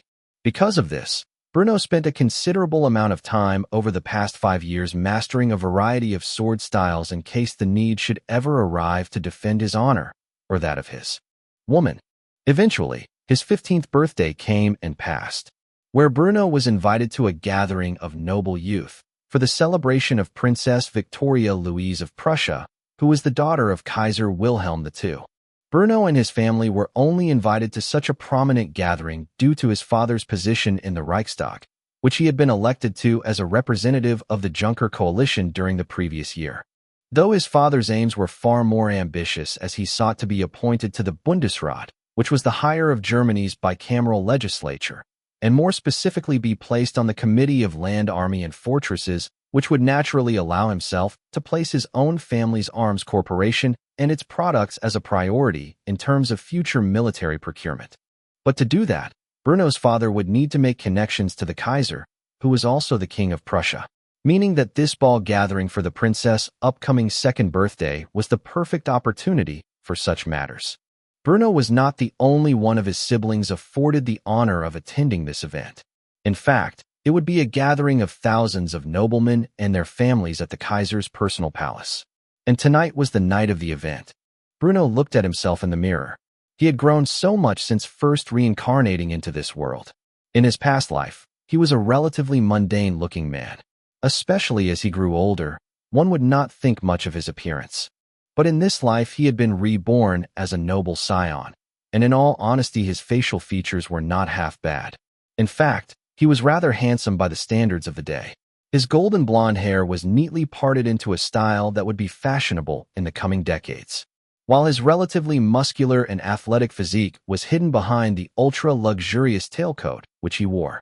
By no means had Bruno neglected his physical training in this life, and instead was in far better shape than most men of the day. Physical fitness would be a supreme requirement for his future military career, and he was preparing for that day, which appeared to be nearing ever closer. There was a knock on Bruno's door as he adjusted his bow tie so that it was perfectly straight, followed by a familiar voice. The voice was feminine, like that of a young girl who was quickly blossoming into a woman. It was meek and quite embarrassed as it called out to Bruno from behind. "My lord, are you ready?" Bruno was honestly slightly surprised that his date for the evening had come to personally gather him for the event. But he quickly pushed this to the back of his mind and opened the door to reveal his darling little fiancée. despite having the memories of a middle-aged man from his past life. Bruno was currently a teenager physically. His body was flooding with hormones that controlled his thoughts. And because of this, when he gazed upon Heidi's teenage form, as she was dressed in a lavish Victorian-style dress, while wearing the accompanying jewelry, he couldn't help but get slightly flustered. He had no idea when they were kids that the girl he would one day marry when they became adults would become such a beautiful woman, and she still had plenty of time to further develop. Bruno was forced to shake his head and remind himself that he shouldn't be having any inappropriate thoughts. But it was hard to do so, with the young woman bashfully averting her gaze from the boy, while her face was as equally flustered as his. Rather than wear her usual twin braid style, she had tidied her golden locks into an elegant bun. And if Bruno was being honest, it added an air of maturity that the girl did not normally have. The two of them persisted in a state of an awkward silence, until ultimately Heidi interrupted it, stammering while she did so. My lord, you really should not have spent so much on this dress and jewelry. It is unbefitting for a bastard like me to waste so much of your money. It was not as if Bruno knew why Heidi felt this way, though he had stopped her bullying problems at home.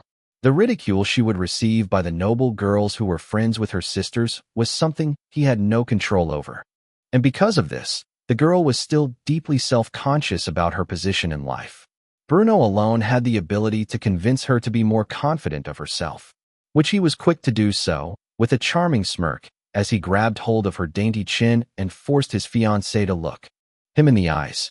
My lord, I have told you this 1,000 times, Heidi, but I don't like it when you refer to me by my title when we are alone together.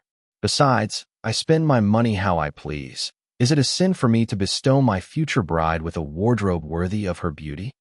Heidi's face was as red as can be. She seemed to have a hard time expressing herself, and quickly ran off, no longer able to face Bruno after he said such embarrassing things to her. I'll wait for you in the automobile, my Bruno. Once she was gone, Bruno sighed and shook his head, thinking how much he would have fallen for the girl if he didn't have his old memories in his head. But give her 5 more years when she was finally an adult, and even he wouldn't be able to resist such feelings. After thinking this, Bruno left the corridor and entered the grand hall of his family's manor, where he saw his brother Ludwig and his parents waiting patiently for his arrival. Ludwig was the only other of their children who had not yet reached the age of majority and moved out after marrying their fiancée. Kurt and all of Bruno's other siblings would meet them at the venue. When Bruno's mother saw her youngest boy enter the venue, she ran up and hugged him. She always displayed a little too much motherly affection towards him. His mother's name was Elsa, and frankly, she matched the image that immediately came to mind when he heard the name that should otherwise belong to a princess. Elsa couldn't help but make an embarrassing statement about her youngest child and his current refined appearance. My baby boy is all grown up. You will be the most handsome young gentleman at the ball. Ludwig couldn't help but immediately rolled his eyes at the scene presented to him. No matter how old Bruno became, their mother would still treat him as if he were a small child. Even Bruno was embarrassed by the overly affectionate behavior and shoved his mother aside while chastising her as if he were the parent. Enough, mother. I'm no longer a child. It's not acceptable for a woman your age to be so handsy with me. Elsa pouted like a girl half her age and pulled her son's ear while lecturing him about his audacity to scold her. Who do you think the parent is between the two of us, young man? Dear, are you just going to sit there and not properly discipline our son? Bruno's father, who shared the same name as his youngest son, simply looked at his wife and sighed heavily in exhaustion. She had always been this way with their youngest child. Perhaps it was because the boy was her youngest that she continued to treat him like a baby. But ultimately, no matter how many times he scolded her about it, she would continue to do so. He was resigned to endure such embarrassment, and instead simply told the family to get into the automobile so they could head to the venue. All right, that's enough, Bruno. Your young fiancé is already waiting for you in the automobile. As for you, Ludwig, your own betrothed is already at the venue, waiting for you to arrive. So let's not waste any further time. With this said, the family set off in their luxurious able to their destination. While the automobile was by no means common, and horse travel was still the primary means of travel within cities like Berlin, The wealthy did have access to early forms of such vehicles which were invented a mere 8 years prior, and Bruno's family was no exception to this. After arriving at the Kaiser's palace, and being properly greeted into the main hall where a massive gathering of nobles was taking place, Bruno took Heidi's hand, who was shaking with anxiety, and led her into the venue. Many eyes were drawn to the two of them, not only because of Bruno's family's recently established position within German politics, but because they were shocked that the rumors were actually true. Until now, Bruno and Heidi had never truly been to a public event such as this together. Bruno, after all, had a tendency to avoid such social gatherings, as he had no interest in rubbing shoulder with a bunch of rich snobs who acted like they were superior to them because their great-great-grandfather may have invented something like the toilet brush.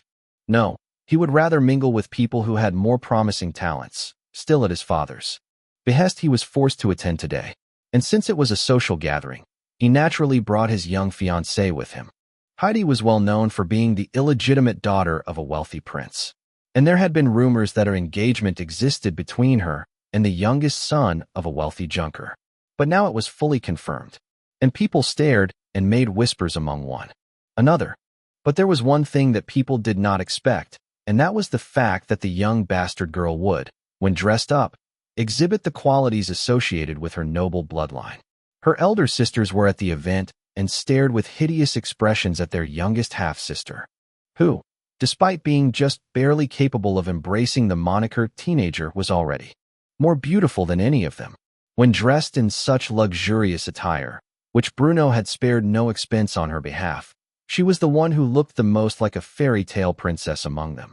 And this was naturally a factor which contributed to the amount of onlookers both she and Bruno received as they entered the venue. Knowing how frightened Heidi had become due to all the looks and whispers she was receiving, Bruno shocked her by pulling her into his arms, and stated the words that absolutely made every noble girl and woman in attendance furious beyond measure. Don't worry about the onlookers. They are simply jealous of your natural beauty. Now, how about the two of us go have some fun?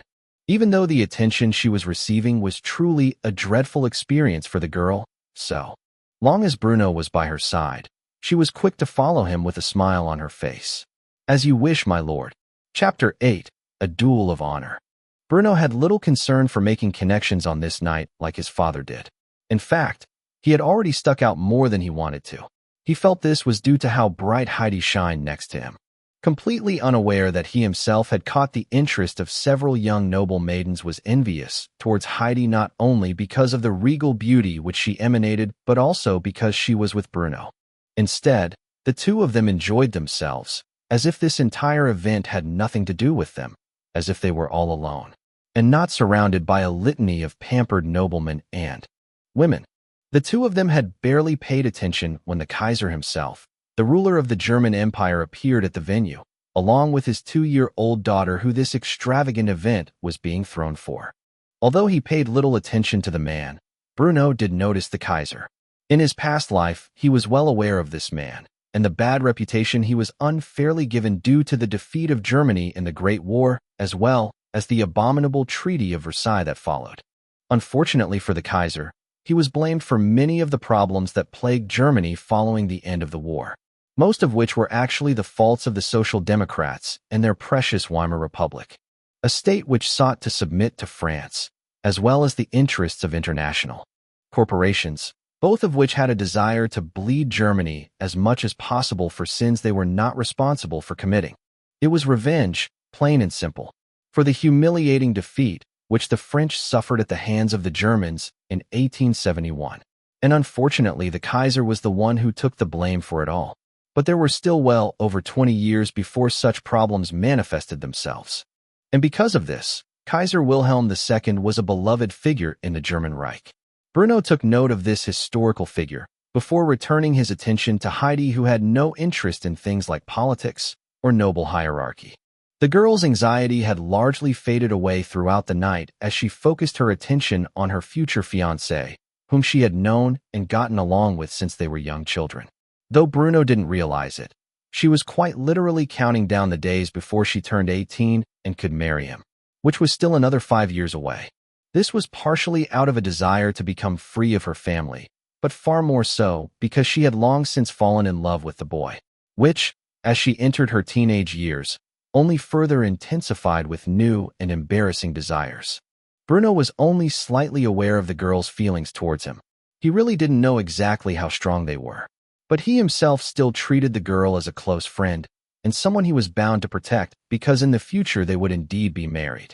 Romantically speaking, he had yet to consciously be aware of any feelings towards her, even if they were bubbling in the background of his hormone-addled mind. Because of this, the two of them comfortably chatted in the background of the event, entirely unaware that there had been a very sinister set of eyes latching onto the couple. And those were the eyes of Princess Clara von Bentheim-Tecklenburg, who was the eldest sister of Heidi's. By now she was in her early 20s and was fully married to a prince from a proper principality. After being slapped by Bruno years ago, Clara had never forgiven the man, nor her half-sister Heidi, who from then on she was not allowed to directly bully or harass. Still, she had used her influence to get her peers to pressure Heidi whenever they could. Because of this, Heidi spent most of her days locked away inside her mother's manor, waiting for those days when Bruno could come to visit her or vice versa, as any attempt to make friends was thoroughly dashed by her sister's petty need for revenge. But on this day, Clara drank a bit too much wine after witnessing her half-sister outshine her. And when she was speaking to her husband, complaining about Heidi and Bruno, she let something slip that she shouldn't have, especially after the woman's husband questioned why she was so angry. "Clara, darling, why does it bother you so? The boy you speak of is the 9th son of Junker, and that girl is a bastard. They are beneath the concern of people such as ourselves." Clara's husband was not just a prince of a proper principality, but he was the third in line to the throne. Only if his two older brothers passed away, then he would become the reigning prince, after their father finally kicked the bucket, that is. Germany had several small principalities that were states that did not compare to the much larger and more significant states such as Prussia, Bavaria, Saxony, etc. But through the complicated process of the dissolution of the Holy Roman Empire and the unification of the German Empire, somehow these minor regions kept the prestigious title of prince and princesses. This man was one of those princes, and he, like Clara's father, had a disdain for the lower and newer nobility, let alone bastards and commoners. But Clara was really upset about people that should otherwise be beneath her notice. And this confused the man.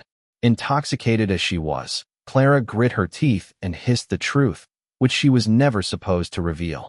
"I know that. But that little shit. He dared to lay his hands on me, and I can never forgive him for that."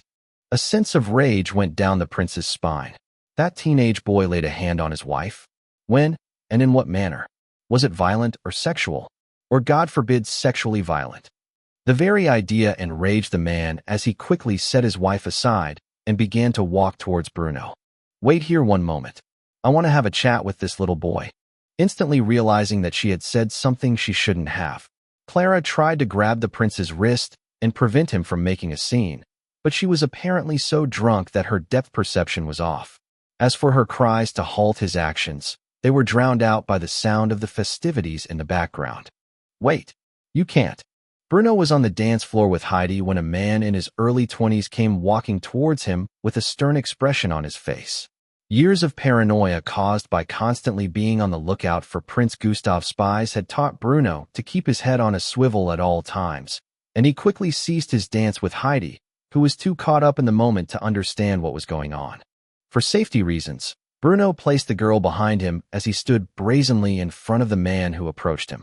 Much to his shock, and everyone else in the ballroom, Prince Julius von Lipp pulled off his white glove and slapped Bruno across the face with it, immediately shouting some nonsense at him, while challenging the 15-year-old boy to a duel.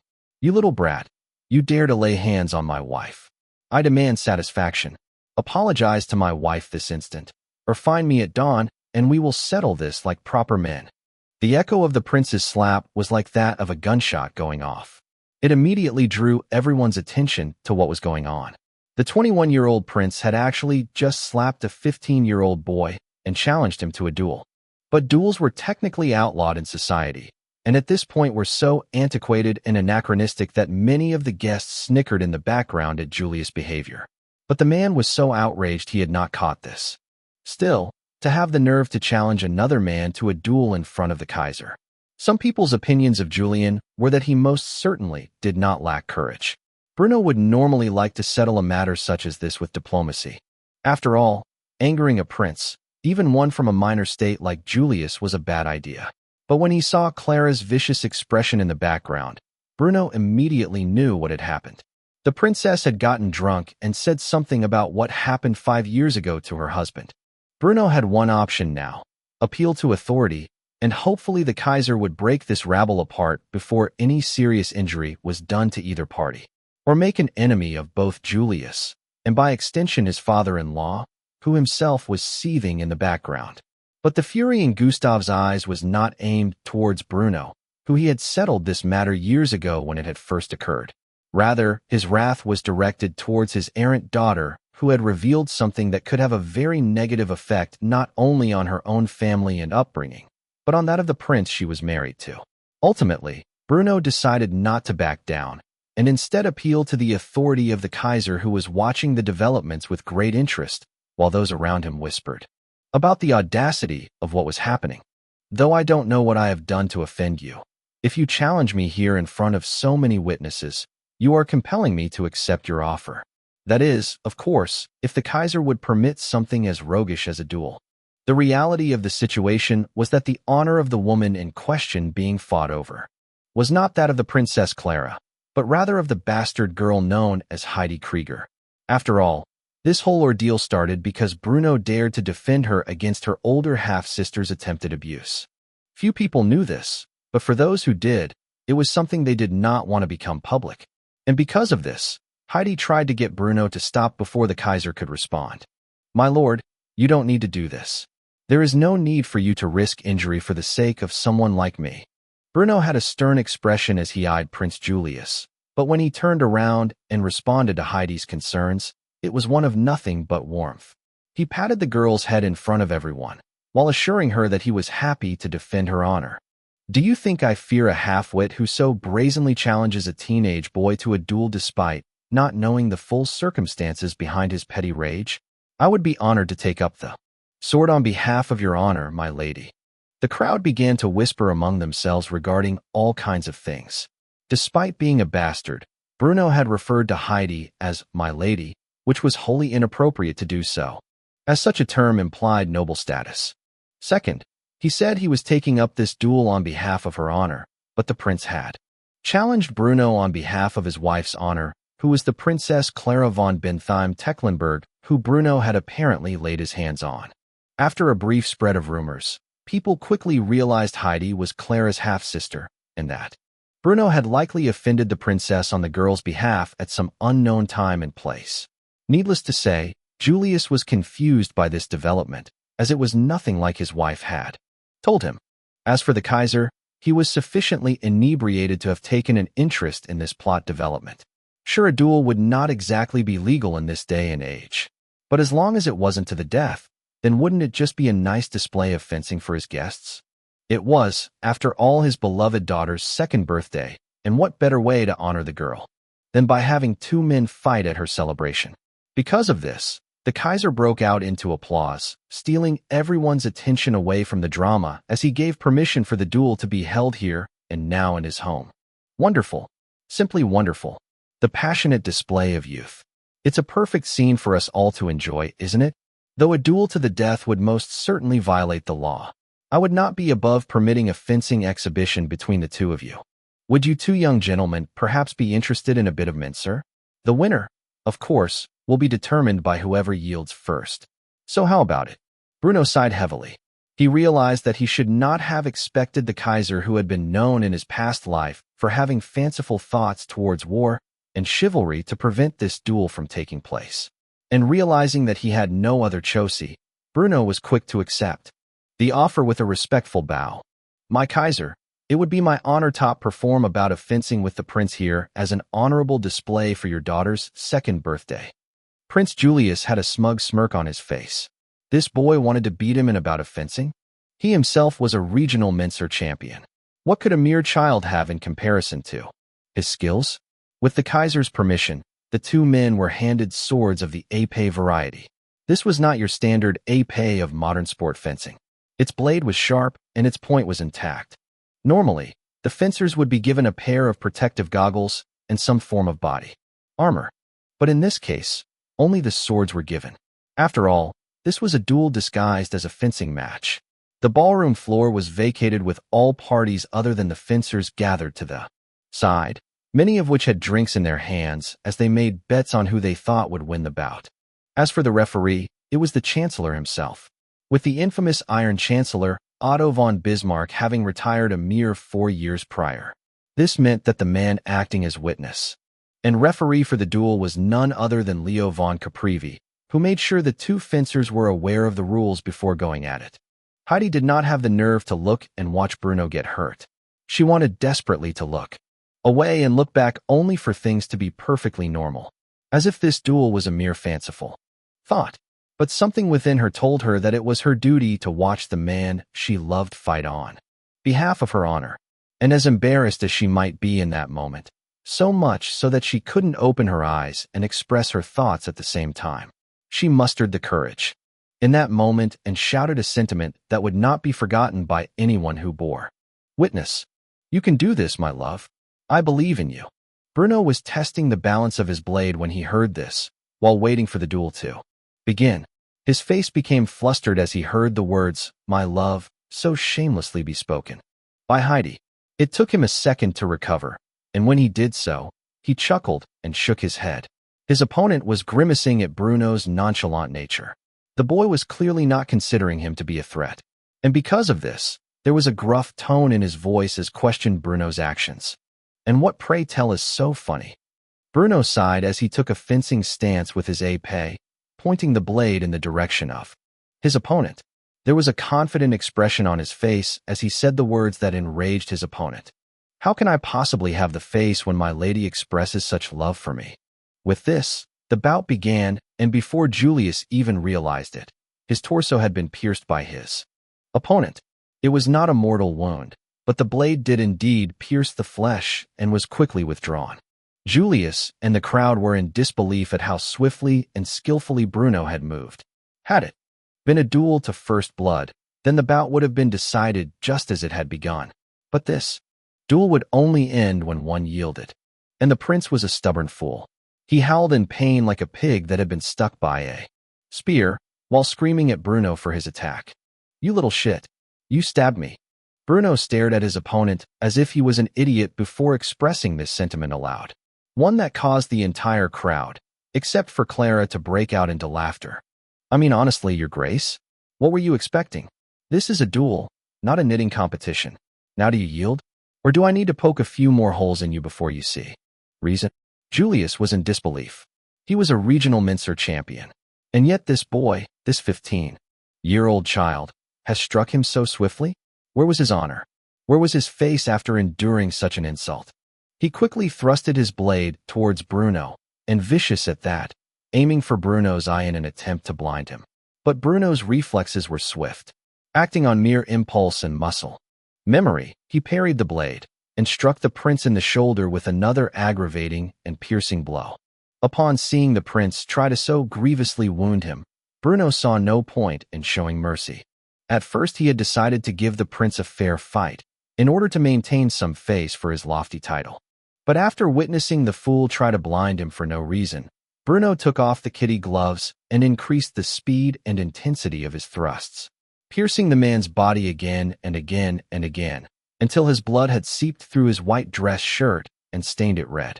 Yet time and again Julius would raise to attack Bruno, only for his attempts to be quickly thwarted, resulting in another counterattack that struck his body.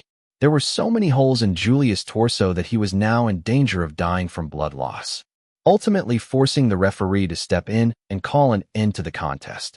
The Kaiser's Liebguard quickly restrained Julius, who went out of control as he realized he had been completely and utterly humiliated in his attempt to protect his wife's honor, and by a 15-year-old boy no less. "This isn't over. So long as I can still breathe, I will not yield."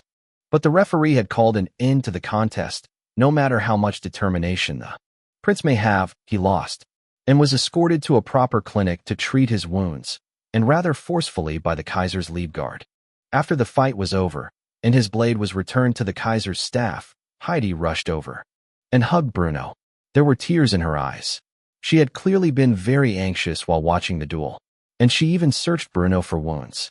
Yet there was not a mark on his flesh. Once she had finished, she cursed him out for being so foolish. "You damn fool. I was so worried about you. Why would you do something so stupid?" Bruno smirked and patted the girl's silky golden hair, before saying the first words that came to his head, which he thought would make him look like a proper nobleman. "For your honor, my lady, I would gladly give my life." Heidi was truly stunned into silence when she heard these words come from Bruno's mouth. Though Bruno didn't realize it, his nonchalant statement had actually reached the depths of the girl's heart. If she was already head over heels in love with the boy, she was now dedicated to being his dutiful wife for the rest of her life. She wiped the tears in her eyes and leaned in close, taking advantage of Bruno's embarrassment towards his own shameless statement to kiss him on the lips, thoroughly causing the boy's brain to melt down. Bruno stood there in silence as Heidi finished her peck on the lips, before she made a statement that would force Bruno to honor his remarks. "I'll hold you to that promise." Chapter 9. Entering the Academy. Contrary to what Bruno's father initially believed would happen following his son's duel with the Prince of Lip, the Kaiser was not at all offended by the boy's actions, and was actually quite pleased with his performance, going out of his way to approach Bruno's father and establish ties with him. Because of this, Bruno's father and the Junker coalition would gain a significant amount of favor in the Reichstag's next election. And in the coming years, Bruno's father would be appointed to the Bundesrat as he desired. Despite Prince Julius' grievous injuries, he did not perish, and instead made a full recovery. And though he wanted to take vengeance on Bruno for humiliating him to such a degree, his father condemned him in the most severe of terms, and made sure that the prince would not make any trouble. Another 2 years had passed in the blink of an eye. Bruno finished up his schooling without incident and applied for admission to the Royal Prussian Main Cadet Institute, with the personal recommendation of the Kaiser himself, who had begun keeping a close eye on Bruno ever since his performance on that fateful night. Bruno was accepted with ease into Prussia's foremost military academy for training new officers. Like most military academies, Bruno would be forced to live in the barracks, meaning he would not be able to return home for some time. Because of this, he gathered his mother, father, and young fiancée together in his home, where he said his temporary farewells, as he would not be able to see any of them until the holidays when they were granted leave. Both Elsa and Heidi were in tears, as they did not want to wait so long to see the boy, no, the young man, return from the academy. However, his father had a look of pride on his face, as he congratulated Bruno on getting admitted to the academy like his brothers had before him. "Bruno, I had no doubt that someone of your talents would get accepted to the Royal Prussian Main Cadet Institute. Your talents are exceptional, perhaps even peerless among those your own age. But you will come to understand that your noble status means nothing where you are headed off to.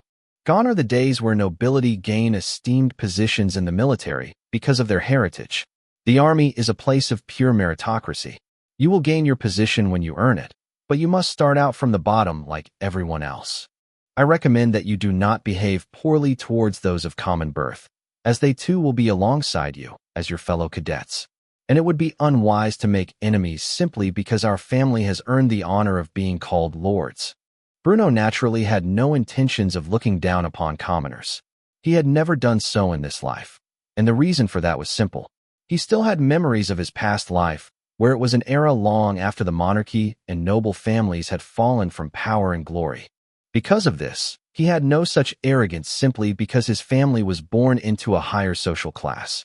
Thus, he nodded his head and assured his father he need not worry about such things. "You don't need to fret over such matters, father. Since when have I ever treated someone poorly simply because they were a commoner?" This assuring statement caused Bruno's father to smile and nod his head in agreement with his youngest son's remarks. "Indeed, you are not like your brothers. Since a young age, you have had an air of wisdom and maturity that usually only comes with exceptional life experience. I do not worry about you in the slightest. Now, I believe you have 2 ladies waiting to say their farewells to you." Bruno shook his father's hand before turning to address his mother. Despite the fact that she was in her mid-40s, she looked as if she were 10 years younger. She was crying profusely over the idea that her youngest son had finally become a man. No matter how much she tried to resist the urge to hug her youngest son, Elsa could not do so. She clung tightly to Bruno and made him promise that he would be okay. "My baby boy is all grown up and going off to the academy. Promise me, Bruno, that you will write to your mother every day. I want to hear how life is treating you in the army. If anyone dares bully you, you tell your mother and she will straighten them out real quick." Bruno had to force himself away from his mother's embrace. He had long since grown accustomed to her overprotective nature, but he would also never make a promise he couldn't fulfill. Because of this, he was quick to reject his mother's request, but assured her everything would be fine. "Relax, mother. It's not like I am going off to war. I'm simply attending a military institute of higher learning. I'll be fine." The woman tried to hug Bruno again, but he evaded with his cat-like reflexes. Meanwhile, his father patted the woman's shoulder and held her in place with his firm grip to ensure that she didn't try to keep the boy any longer. After all, there was another young woman who required Bruno's attention far more than his mother, though she was only a bastard, and an unrecognized one at that. Bruno's father had long since grown accustomed to Heidi being a good match for his son, and had even begun to refer to her as a young lady in private, despite her not being a noble woman. Bruno gave his father a slight nod of approval before walking over to Heidi who, like his mother, was crying. She had grown up even more since that ball 2 years ago, and was now physically mature, even if she was not yet legally an adult. Bruno wiped the tear from the young maiden's eyes with his finger. Before hugging her tightly, he assured the young woman that he would be back before she even realized it. "Heidi, must you really cry over something like this? It will only be a few months before we see each other again. You're a grown woman now, one that I will one day be proud to call my wife. Surely you can wait for my return. After all, if I am ever called off to war, you will be required to wait much longer." There was no fear in Heidi's eyes when Bruno said one day he will be marching to war. Rather, she simply smiled and nodded her head, assuring him that she would faithfully await his return. "I promise, I will wait until you come to find me. And in 2 years, we can finally be married." Bruno patted the young woman's silky golden hair, as he had often done in the past when they were children, and said goodbye, while the family servants grabbed his trunks and escorted them out the front door to the automobile. "This is goodbye for now, Heidi. I will see you in a few months." After saying this, Bruno walked out the door of his family's manor, which had been his home since his reincarnation into this era. He did not take a second to look back, fully embracing his future, one which he hoped would allow him to lead Germany to victory in the coming century, so that the past mistakes of his previous life could be thoroughly rewritten. Upon arrival at the Royal Prussian Main Cadet Institute, found himself lined up with all the other cadets, as a drill instructor barked commands at them. As someone who had previously undergone a similar experience in his past life, Bruno was well accustomed to such harshness. After basic orientation, Bruno was forced to change into his cadet uniform, along with all others, and was escorted to the barracks where he met with several other young men. The officer corps of the German army was filled with many men of noble blood, but there were also commoners among their ranks as well. The young man who had the bottom bunk that was shared with Bruno had been born into a wealthy merchant family, albeit one without any noble titles. After all, it was the age of industry, and because of this many commoners were wealthier than noblemen. But for whatever reason, either a lack of military gallantry or a failure to provide to the Reich's scientific and cultural achievements, they remained as the status of commoners. Heinrich Koch, a man of such birth, was quick to introduce himself to his new bunk mate. "The name is Heinrich Koch. It is a pleasure to meet you, friend. And you are?" Bruno smiled as he shook the man's hand. Like he had told his father, he held no contempt for the commoners, and if they were capable men, which one would have to be to attend this university, he would be happy to establish ties with them. Bruno von Zehntner, and the pleasure is all mine, Heinrich. Heinrich's eyes widened when he heard this. His experience with nobles had been a mix of good and bad. Many were happy to exchange pleasantries to his face, but were more than willing to smear his reputation behind his back, while others just openly looked down on him because of his family's commoner status. Because of this, he had developed a good judgment of character from a young age, and could usually tell when someone was sincere or not. And he could tell by a single exchange of names that Bruno was unlike most nobles he had met. Because of this, he was quick to comment on this. A young lord without an unearned sense of ego? Well, that's refreshing. I wonder, what kind of family did you grow up in to have such a humble attitude? Bruno chuckled when he heard this and began to speak of his family's background. They were a recently established house, one which earned their nobility through blood and iron in the Napoleonic Wars, and one who raised their sons to be soldiers. Because of this, he had grown up with a sense of duty to the Reich and its people, as well as a more humble attitude. When Bruno explained all of this, the man nodded his head, fully understanding why he was not like the others. Unfortunately, one of the other noblemen within the barracks overheard him and was quick to approach Bruno. After all, he had made quite a name for himself after besting Prince Julius 2 years prior, and nobles seemed to have long memories. Hold on a second. Did I hear you correctly? Bruno von Zehntner, as in the guy who bested Prince Julius von Lipp in a duel of honor? That's you. Bruno looked over at the man who said this and was quick to confirm he was indeed that man. That's correct. Although it was really just a glorified fencing match. Why do you ask? The young nobleman was quick to push Heinrich aside and introduce himself, which was something that Bruno found distasteful. I have heard a lot about you. They say you're a peerless genius among those your own age. Although, I have been known to be something of a genius myself. I look forward to competing with you. Bruno looked at the man with an odd expression, almost as if he was looking at an idiot who self-proclaimed himself to be more intelligent than he actually was, which was something commonly found among stupid people. And because of this, he leaned over and whispered to Heinrich, inquiring just who this young man was. I'm sorry, who is this guy supposed to be? Heinrich sighed. He was well aware of who this man was. He was infamous for abusing his privilege as a nobleman, and that of his father who was in the Reichstag. That is Erich von Humboldt. He thinks he is some kind of prodigy, but in reality he is a bit of a dullard. The only reason he is here is because his father intervened on his behalf and pulled some strings. Normally that isn't supposed to happen, but when your father is in the Reichstag, certain shady deals can be made behind the scenes.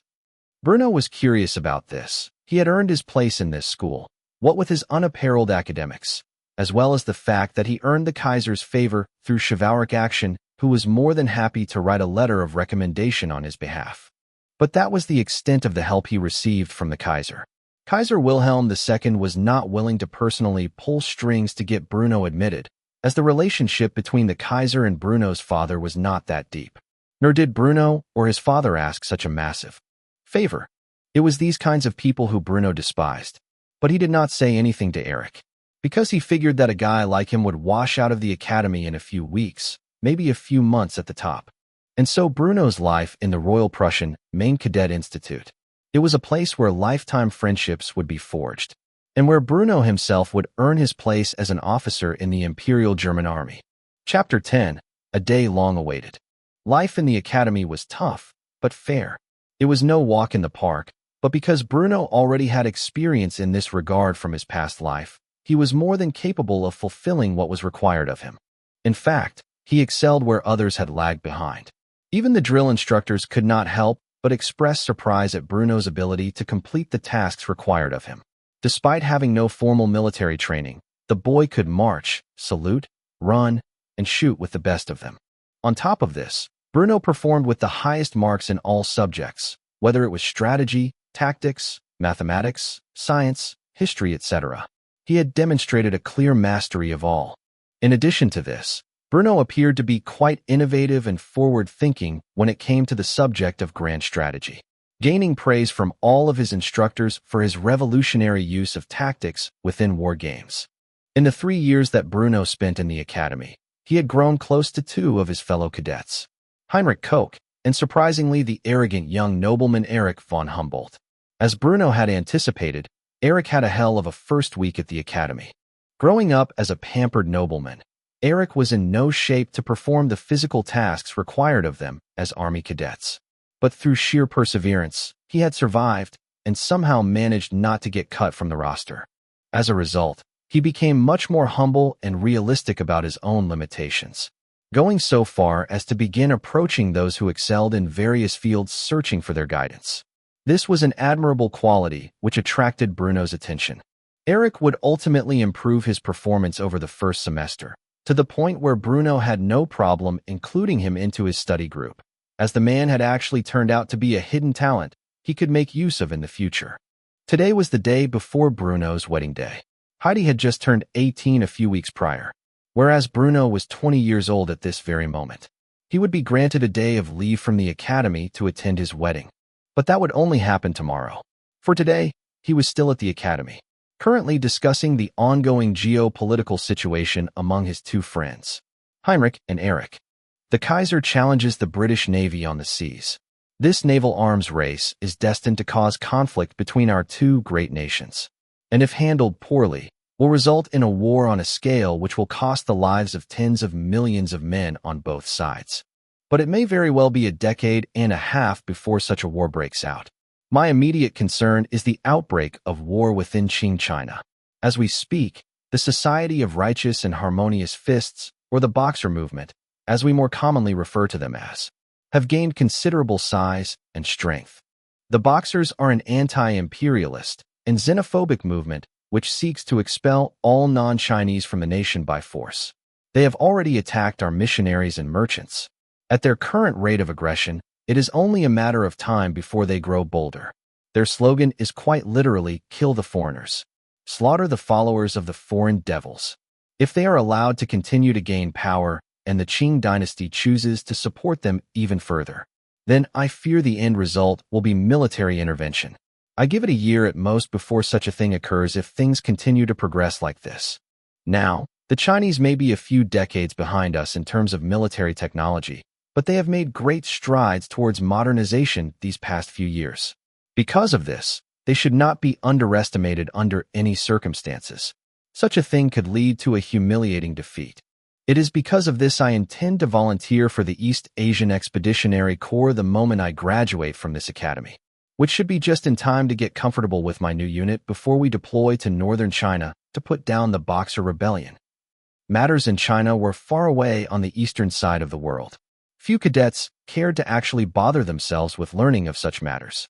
But Bruno would have a thorough conversation with his fellow cadets about the subject, educating them on the importance the region had towards the future. By the end of the discussion, both Heinrich and Eric seemed eager to take part in the war alongside Bruno, with Heinrich being the first to voice his agreement to volunteer for the East Asian Expeditionary Corps as well. Fuck it, why the hell not? What's the point of joining the army if you don't actually get to see battle? Besides, I hear China is an ancient and mystical place, full of many beautiful women. It would be a shame not to visit at least once in my life. Eric nodded his head in agreement with this statement. With their performance in the academy, they would likely be given priority to wherever they desired to serve. And China sounded like it would be a good place to gain some proper combat experience, especially if Bruno was so confident that war was about to erupt in the region. As for Bruno, he smirked before responding to Heinrich's comment about beautiful Chinese women. I'll leave the local ladies to you too. I'm a married man as of tomorrow, and I don't intend to take a mistress. Heinrich immediately patted Bruno's back and commented on his situation as if it were something undesirable. That is the one thing I do not envy about you nobles. Imagine getting married upon reaching adulthood. Where is your opportunity to live and have fun? Bruno, however, shook his head. He had experienced quite a bit of fun in his youth during his past life, but his greatest regret as he got older was never getting married or having any children. He would not ruin such a valuable opportunity given to him in this life by entertaining in such hedonism. Because of this, he shook his head and sighed, sounding like an old man as he lectured Heinrich on his words. You will understand when you're older. Both Heinrich and Eric broke out into laughter when they heard this, mocking Bruno for his words. What do you mean when we're older? You're the youngest cadet in our year. Mr. I graduated from high school a year earlier than everyone else. With that, Bruno would continue to have fun with his friends before going back to his studies for the day. He would have a long and peaceful sleep that night, because the next day he would be getting married. Bruno was up bright and early the next morning.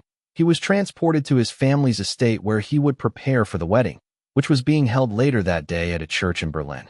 As a Prussian, his family were Protestants, not that Bruno cared for religion at all. Still, the entire family had gathered, and not just his father, mother, and siblings, but all of his uncles, aunts and cousins as well. In addition to this, Heidi's mother was present. As for her father and half-siblings, none of them dared show up at a bastard's wedding. Heidi had never been legitimized, and thus, for them to show up to her wedding would be some kind of recognition that she was a von Bentheim-Tecklenburg, which she was not. Because of this, the girl was walked down the aisle not by her father, but by Bruno's father, who had in many ways been more of a father to the girl in her youth than her own. Bruno stood at the altar, dressed in the most luxurious tailcoat tuxedo of the era, while Heidi walked down the aisle to the sound of the music with a bouquet of white roses in her hands, wearing a Victorian-style wedding dress that was suitable for a princess. All the while her hair was one more tied up in an elegant bun. Even Bruno's breath was stolen away when she approached the altar and the veil over her head was removed. Throughout the past 3 years at the military academy, he had seldom seen the girl, only on holidays. But whenever they did see one another, it was a warm and loving atmosphere. He had to admit, now that she was 18 and they were about to get married, that over the past 15 years of being childhood friends, he had fallen under the woman's spell. And because of this, Bruno simply smiled and made a whisper towards his young bride while the Lutheran priest was going through the motions, preparing his long-winded speech before the vows could finally be said. "You look absolutely stunning. I am truly at a loss for words." Heidi smiled and blushed, trying not to make it obvious that she was speaking to Bruno while the priest was continuing with the traditional wedding speech. She couldn't help but make a comment about Bruno's appearance, albeit far more lighthearted. "You don't look so bad yourself." Eventually, the part where the priest asked about the vows came, where the young couple both said the words, "I do," before being granted to kiss one another, where Bruno approached his young bride and held her tightly in his arms, placing a wholesome kiss on her lips, and thus sealing their marriage as husband and wife from this day forward until final days. The wedding reception was held in Bruno's family home. For the time being, as a cadet, Bruno did not have his own home as he was living in the barracks. But that would change shortly after he graduated. Or so he thought. But during the night of festivities, drinking, feasting, and plenty of gifts to the newly married couple, Bruno's father approached him and took him aside. He wanted to have a few words with the boy in private. The two of them entered the balcony of the family's estate, where the light of a full moon was high in the air.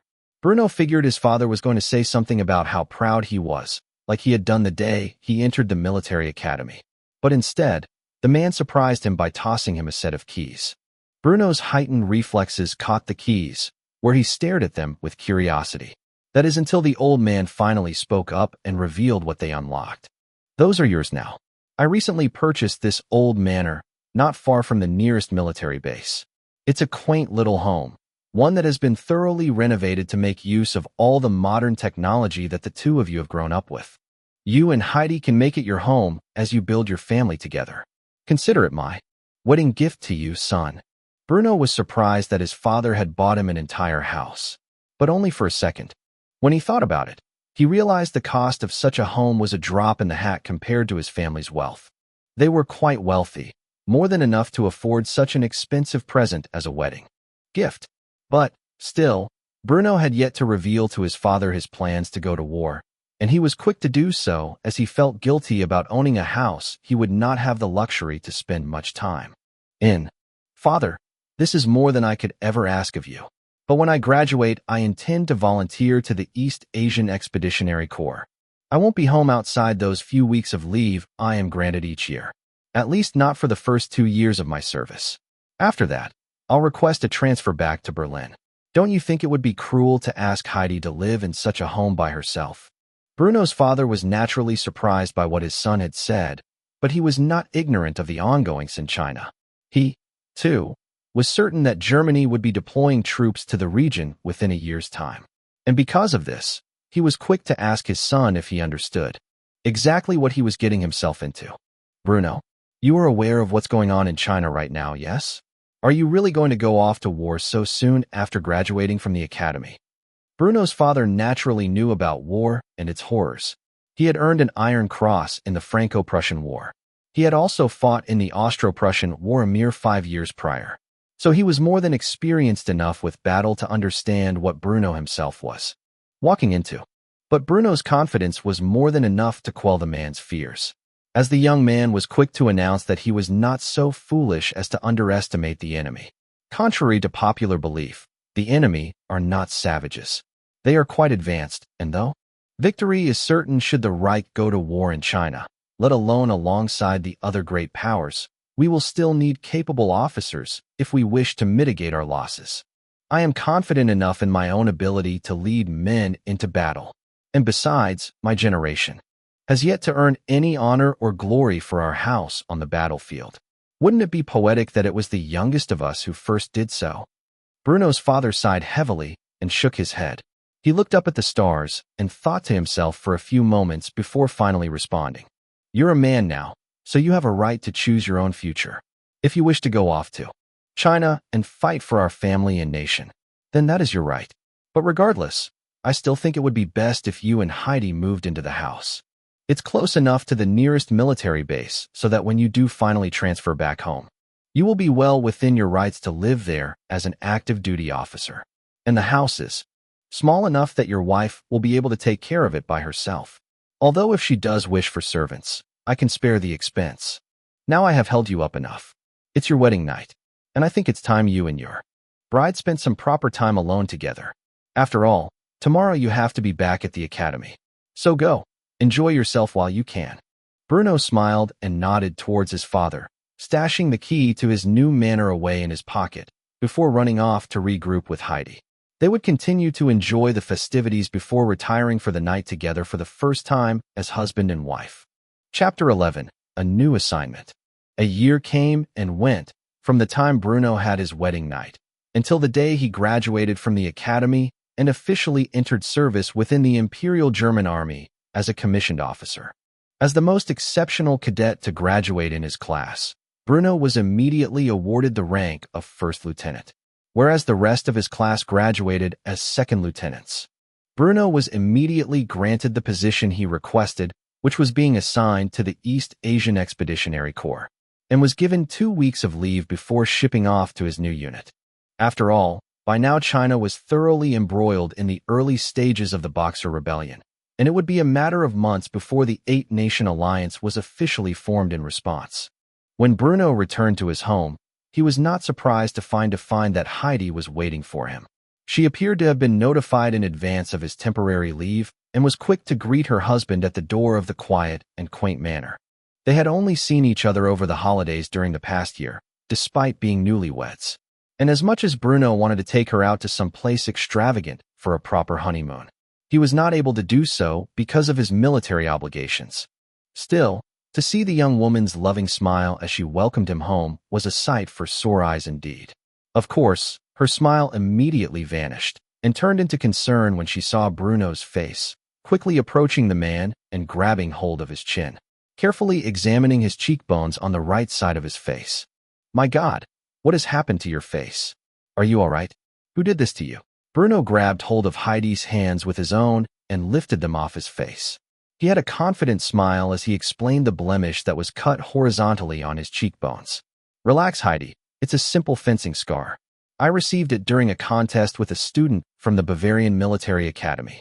After my duel with Julius all those years ago, I was practically forced to join the Mincer team at the academy. And by the way, I won the match, so don't go pitying me as if I'm some kind of loser. The scar was neither hideous nor large. It was left by a glancing blow, and was quite small, no matter how noticeable it may be. Hetty, of course, pouted as she heard Bruno had gotten hurt taking up the sword again, and she lectured him on his reckless actions as a result. You shouldn't be risking your health simply because they asked you to take up fencing on behalf of the academy.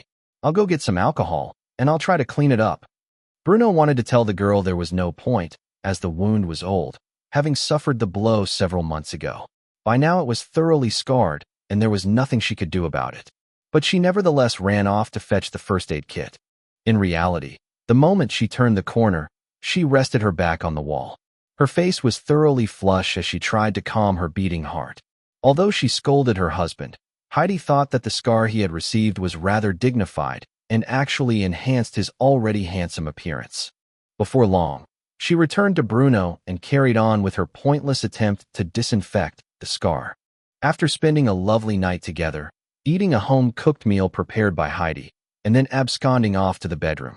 Bruno pulled out a pack of cigarettes as he stepped out naked onto his bedroom's private balcony. He lit up a smoke and stared at the crescent moon above. There were a lot of thoughts on his mind, particularly because he had not actually told Heidi yet that he had volunteered to lead a platoon of soldiers in the most chaotic part of the world as of this moment. One that Germany and the other great powers would no doubt be sending troops to in 2 months during the botched Seymour expedition. Today was June 20th, 1900, and while Bruno lay with his wife in the safety and comfort of Berlin, the siege of the legations had already begun. At this very moment, the Boxer movement and the Qing dynasty were laying siege to the embassies of several foreign nations located in Peking, or what would later be known as Beijing. This, of course, included the German embassy. It was only a matter of time before the 8-nation alliance was formed. In the coming days, the great powers would march into Peking with the intent of relieving their besieged embassies and restoring order to the region through military force. Unfortunately, unless history changed, there was no way for Bruno to participate in these battles, seeing as the Germans who fought in them were Marines from the Sea Battalion, whereas he was a newly commissioned officer in the German army. Despite this, there would still be plenty of opportunities to participate in the war effort. While his duties would primarily consist of acting as an occupying force, there were still remnants of the Boxer movement, which needed to be put down. It was with these thoughts in mind that Bruno finished his cigarette. All the while he felt the gentle hand of his wife touch his back as she hugged him from behind, before asking him a question in a somber tone. "Is everything all right? You have been out here smoking for the past hour." Bruno could no longer hide the truth from his wife. Until now, he had been neglecting to tell the woman about his plans for the immediate future, partially because they had not been set in stone until his deployment orders were in hand, but also because he didn't want her to worry excessively. Now, however, the time had come to tell the truth. He turned around with a heavy sigh, after putting out his cigarette and leaving what remained of it in the ashtray. "I have been assigned to the East Asian Expeditionary Corps. In 2 weeks, I'll be shipping off to China. I'm afraid we only have a few weeks together before I have to leave again." Heidi was mortified at hearing Bruno's words, and not for the reason that Bruno initially thought she would be. The young woman stumbled backwards, almost as if she had lost her footing. Naturally, Bruno quickly ran to the woman's side and carried her back to the bed where he sat her down, while checking on her condition. "Heidi, are you all right? What's wrong?" It took Heidi a few seconds to process what Bruno had said, but when she did, she looked at him with eyes that were almost praying that she hadn't heard correctly, and asked him a question which he found to be strange. "You're being shipped off to China? But aren't tensions rising in that part of the world right now? You're not going to be in danger, are you?" The reason this question was shocking to Bruno was because international disputes occurring on the other side of the world weren't exactly information that was easily accessible to the public. This wasn't the 21st century where anything that was happening around the globe could be instantly looked up by billions of people the moment it occurred. Hell, it would easily be another 100 years before the internet was invented. Even telephones were a rarity nowadays, most commonly found in wealthy households, and were only capable of local connections at that, other than perhaps in the hands of government personnel. How Heidi possessed such information caused Bruno to pause and interrogate her about it. "Heidi, how do you know what is going on in China right now?" Heidi immediately panicked. She hadn't thought through the logical conclusion of her question, and immediately tried to come up with some proper response to satisfy her husband's inquiry. That is to say, I was in the market the other day, and I heard some woman say that she was worried about her son, who is stationed in Tsingtao. She said there was some kind of rebellion happening across the country. While this was feasible, especially if the woman was a family member of a soldier, it was still highly suspicious because of the way that Heidi was acting. But Bruno ultimately put it to the back of his mind, and decided to shift the conversation back to his initial intent. "So you are aware, then?" "Yes, it is increasingly starting to appear that was between the Qing dynasty and the great powers is an inevitability at this point. And if I'm being honest with you, Heidi, I requested this assignment." The young blonde beauty appeared as if she had just been dealt a mortal blow. She was not expecting Bruno to say that this was all his idea. In fact, she was going to ask if there was any way he could be reassigned until she heard that. Heidi couldn't help the tears that were forming in her eyes as she asked why. why he felt the need to put himself in so much danger. I just don't understand. Why would you do such a thing? Why would you knowingly request a position that is guaranteed to send you into combat? Aren't you afraid? Bruno shook his head and sighed as he hugged the young woman and patted her head as he commonly did when they were children. It definitely helped her overcome the dread she was currently suffering from. There was a supremely confident tone in his voice, as he swore he would come back to her in one piece. You wouldn't understand why I feel compelled to do this, even if I tried to explain my reasoning to you. Just know it is something I have made up my mind about. This is something that I need to do. Heidi would not try to persuade Bruno to abandon this desire of his, though she couldn't understand what was worth risking his life and well-being over. She would support him in any way she could, even if that meant simply waiting for him to return to her. All right, if you really must do this, then I will not stand in your way. But Bruno, you have to promise me. Promise me you will come back to me alive and well. I can't stand to think about living all alone in this world for the rest of my life without you. Bruno chuckled when he heard this, and patted the young woman's hair once more, before pinning her on the bed and kissing her neck. In between his actions, he made a solemn vow that no matter what happened he would always return to her side. No matter what may come my way, I will always find my way back to you, Heidi. This I swear to you. Chapter 12. The Horrors of War Part 1. 2 weeks came and went in the blink of an eye, and before Bruno knew it, he was out the door and being shipped off to China.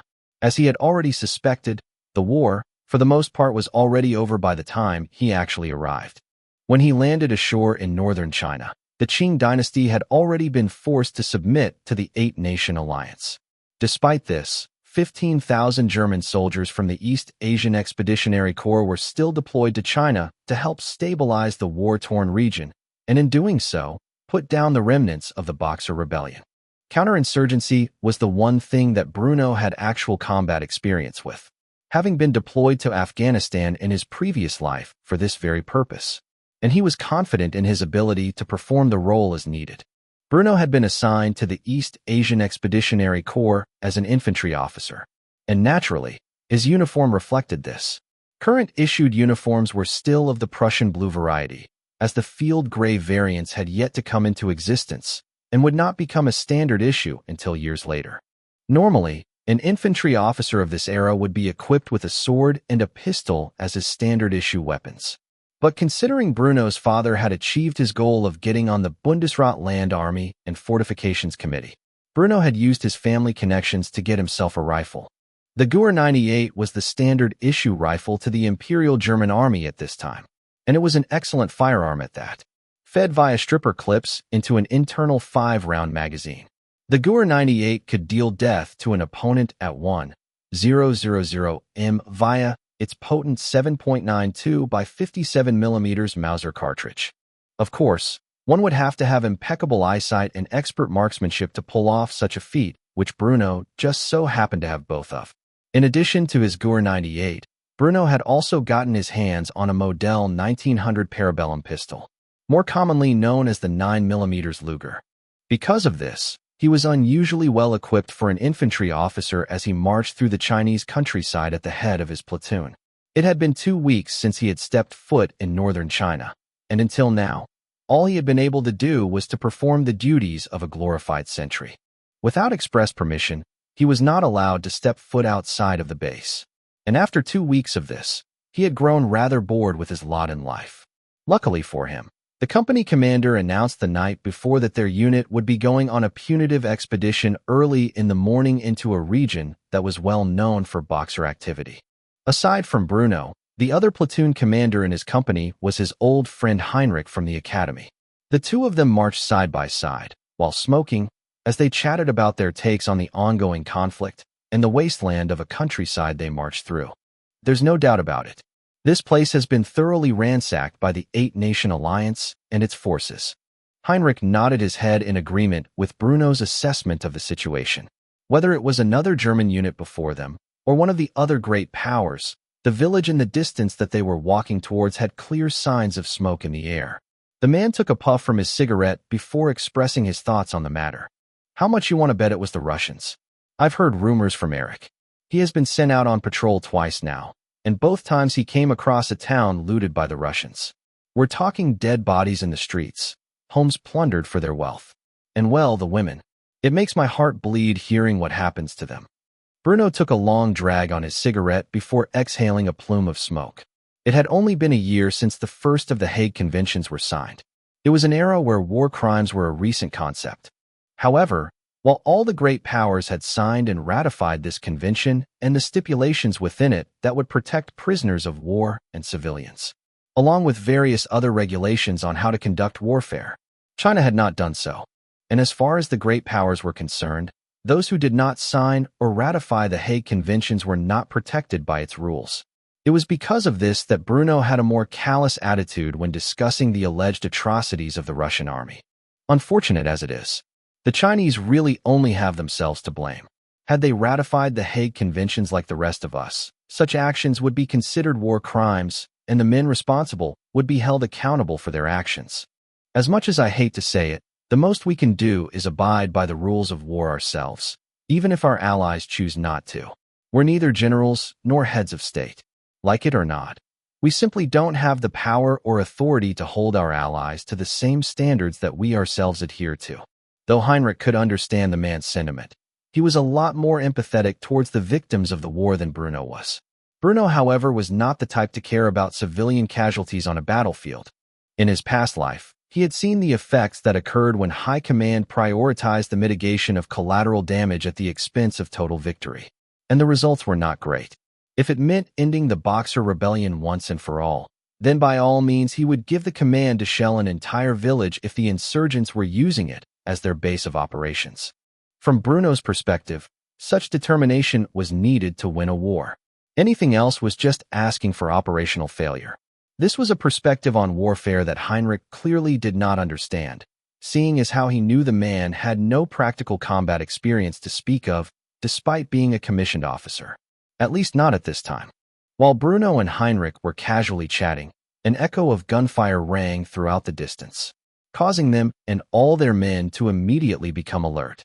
Not a second after the shots had fired, the company commander issued the command for Bruno and his men to scout the area and see what was happening in the village. Lieutenant, take your platoon and establish a vantage point. I want to know what is happening in the village before we march into it. Report back to me after you have confirmed the situation. Bruno nodded his head and threw up a salute to the captain, responding in the affirmative before taking the 40 or so men under his command to do as they were told. Yes, sir. After saying this, Bruno ran off, with his rifle in hand towards the hill above the town, where he and his men took defensive positions under his orders. Even though the Boxers were primarily equipped with swords and spears, a few of them had firearms, and one could never be too careful when fighting a war. But when Bruno gazed upon the plundered village and the ongoing atrocities within it, even he had second thoughts about his more callous outlook towards warfare and the civilians affected by it. Chapter 13, The Horrors of War Part 2. Bruno was quick to send a runner back to his company commander, informing him that the Russians had already assaulted the village. In response, he was given the order to regroup with the company in the town and help reinforce the Russian position. By the time he and his men managed to do this, the Russians had gathered a group of civilians, both men and women, and of all ages, where they had tied their hands behind their backs while lining them up against a wall to be executed. The situation in the town was a disaster zone. It was one thing to shell an enemy position that was entrenched among civilians and disregard those civilians and the casualties that would result in pursuit of destroying the enemy. But it was another thing entirely to loot, rape, burn, and pillage a village after victory had already been achieved. From Bruno's perspective, callous as it was, these things were simply unacceptable and truly met the definition of the term war crimes. Because of this, he did not immediately approach his company commander when he regrouped with his units. Rather, he walked up to the Russian officer in charge, restraining the urge to deck the man across the face, and instead shouted at him in Russian as if he were a Moscow native. What the hell do you and your men think you are doing?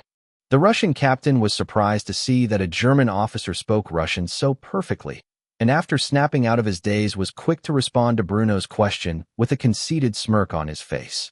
These savages attacked my men as we peacefully entered the area with the intent to establish security in this war-torn region.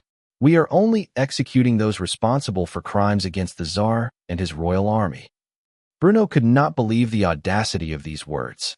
The people who were lined up to be executed were very clearly civilians who had been affected by this vicious retaliation. At the same time, women and girls were lying in the streets, whether lifeless or in shock by the horrific crimes they had endured. Bruno did not know. All the while children appeared to be lying on the ground in pools of their own blood. The town itself had been set ablaze, and anything remotely of value was gathered in the center, where Russian soldiers carefully inspected it all to make sure it was something they could sell for profit. This wasn't retaliation. This was a complete and total massacre. Because of this, Bruno was completely and utterly disgusted by such reprehensible behavior. This was not how an officer in the service of a monarch was supposed to behave, let alone a nobleman, which, judging by the fact that Russia had just abolished serfdom a few decades prior, these officers most likely were of such status. With all of this in mind, Bruno could hardly control his temper as he grabbed hold of the Russian captain's tunic and chewed him out as if he were the man's superior officer. Have you gone utterly mad? These are clearly civilians. Even if there were boxers among them who attacked your troops, does that justify such a massacre? And what of the women and girls I see lying in the streets, stripped naked and murdered by what I presume to be the hands of your men? How will you justify that? You are no better than common brigands. I will report these crimes to your commanding officer as soon as I am back at base. Just you wait. You and your men will be lined up in front of a firing squad before the week is over." The Russian captain, seemingly enraged by Bruno's threat, was quick to pull his pistol on the German lieutenant, an act of clear hostility against the German Empire. He tried to intimidate Bruno while his men were still harassing the locals in the background. "Lieutenant, you must be new here, so allow me to give you a fair warning. This is how things are done in this backwards country. We are free to do as we wish now that the Qing government has surrendered. If you intend to cause problems for me and my men, then I have no qualms burying you in this savage wasteland." The fact that the Russian officer had pulled his revolver on Bruno had provoked a response by the German company of riflemen, who quickly raised their weapons towards the Russian soldiers who were roughly equal in number, albeit too focused on their criminal actions to notice immediately what had happened. Bruno acted on instinct, quickly grabbing the muzzle of the Russian captain's M1895 Nagant revolver and shifting it aside, while kneeing the man in the groin, ripping his revolver out of the man's hand and pointing it towards its owner's temple, who had fallen to his knees and was throwing up his guts after having one of his testicles bust open by the vicious strike. There was a stoic expression on Bruno's face as he said the final words the Russian captain would ever hear before outright executing the man on the spot. "You pulled a weapon on an officer in the Kaiser's army and deliberately threatened him in front of his men. Do not blame me for my lack of mercy." Bang!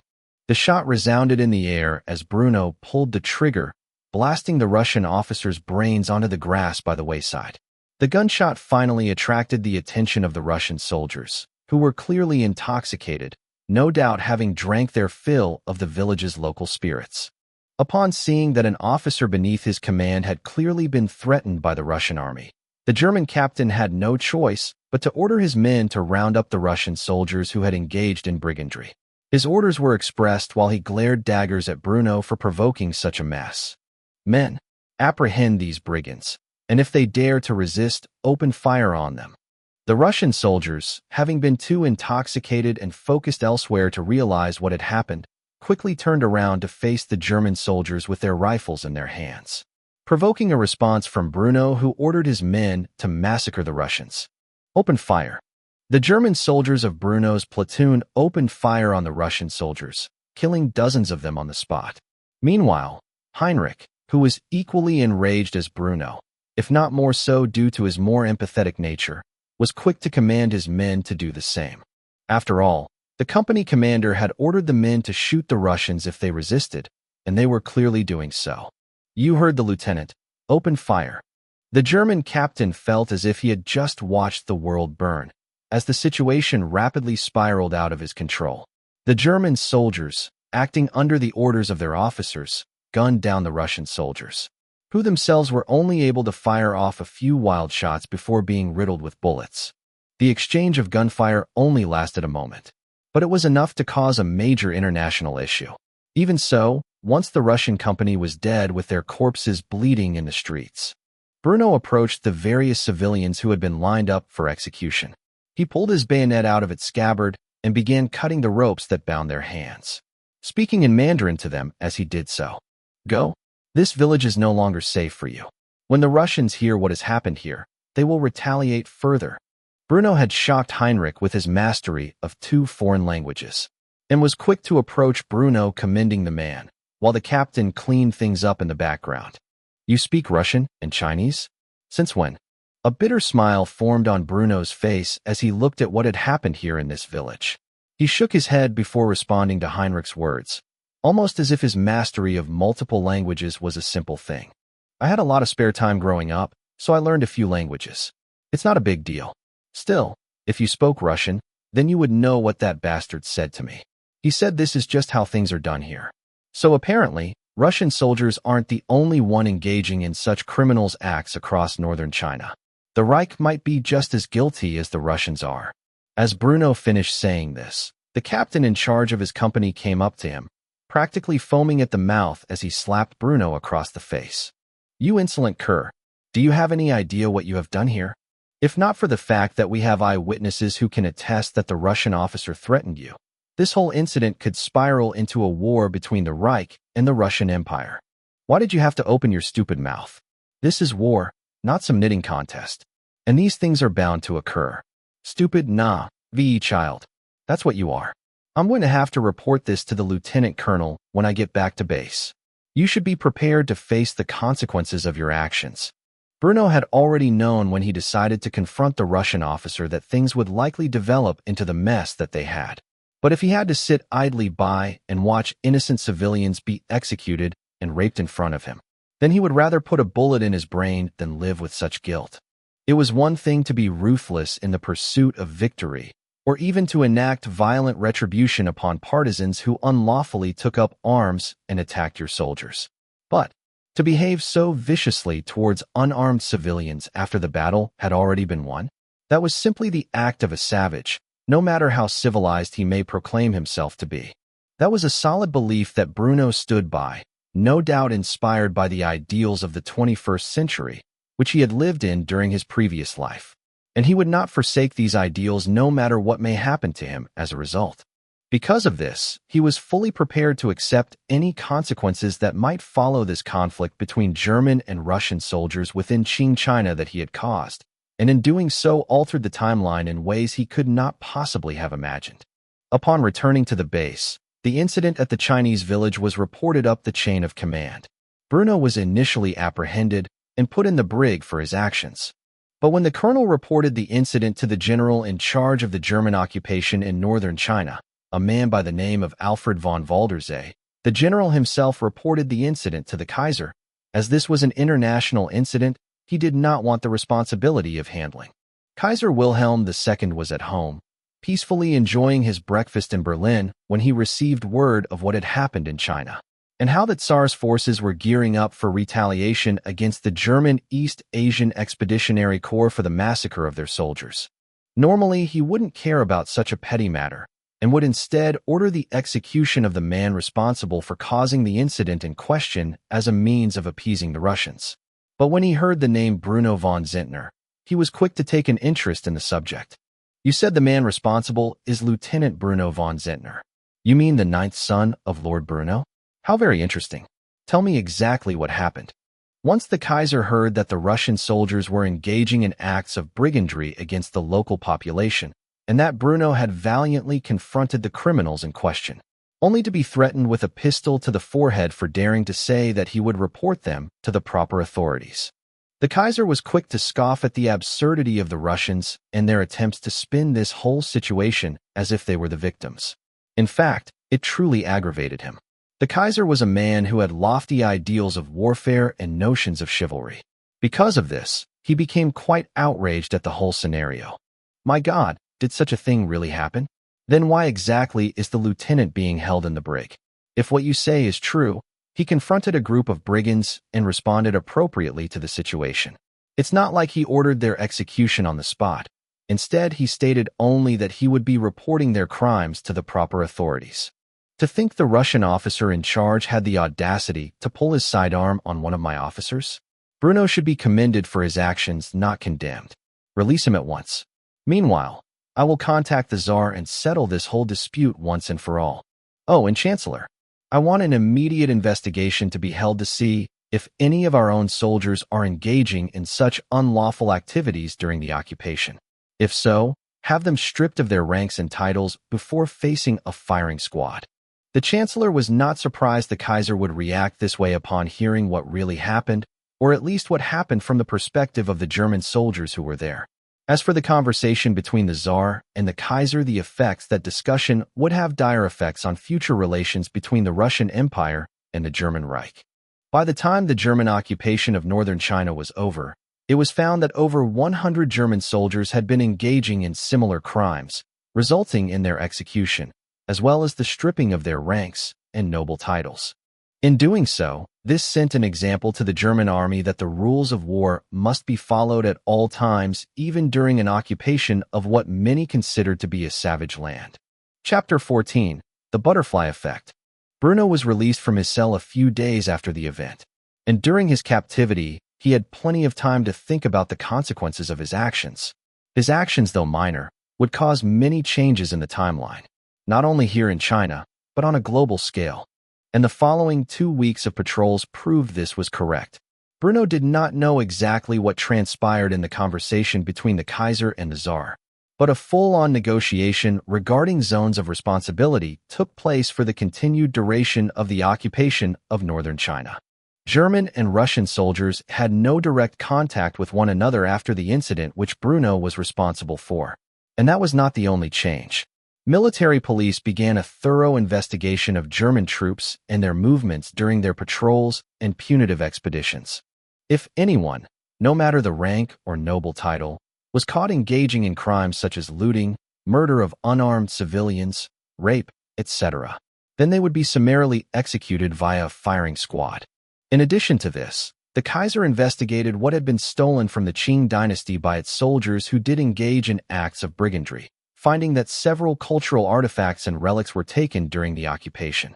The Kaiser immediately ordered the return of these items to the Qing dynasty and punished those responsible, as well as those up chain of command who either wittingly or unknowingly allowed such actions to take place. Bruno's reputation was mixed after this. For those with a sense of justice, he became an almost mythical figure and was well respected among their ranks. But for those who had more sinister personalities, he became a blight, the man responsible for the eyes of the crown being set upon them. In addition to this, the company commander who scolded and recommended the imprisonment of Bruno following the incident at the Chinese village was demoted, whereas Bruno was given a promotion to take his place.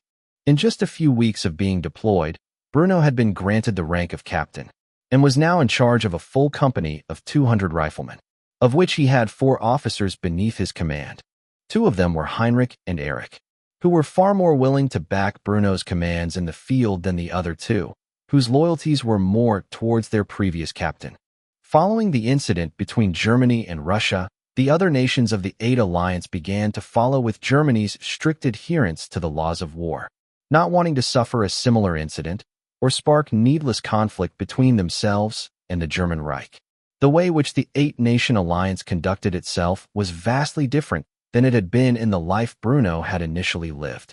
The amount of suffering caused to the Chinese people was mitigated out of a fear of provoking the Kaiser, whose sense of chivalry compelled him to punish his own men who engaged in such atrocities. After this issue was brought to his attention, the Kaiser simply could not ignore it, holding the East Asia Expeditionary Corps to a higher standard than they otherwise would have been as colonial soldiers. In addition to this, several nations began returning the cultural relics and artifacts that they had plundered during the initial fighting and the first 2 weeks of the occupation. Still, a few nations did not comply with these standards. But for the most part, things had changed overall in this timeline, and Bruno estimated the consequences of his actions would have a far more severe effect in the years to come. For example, in 4 years a war would break out between Russia and Japan over disputes in the East.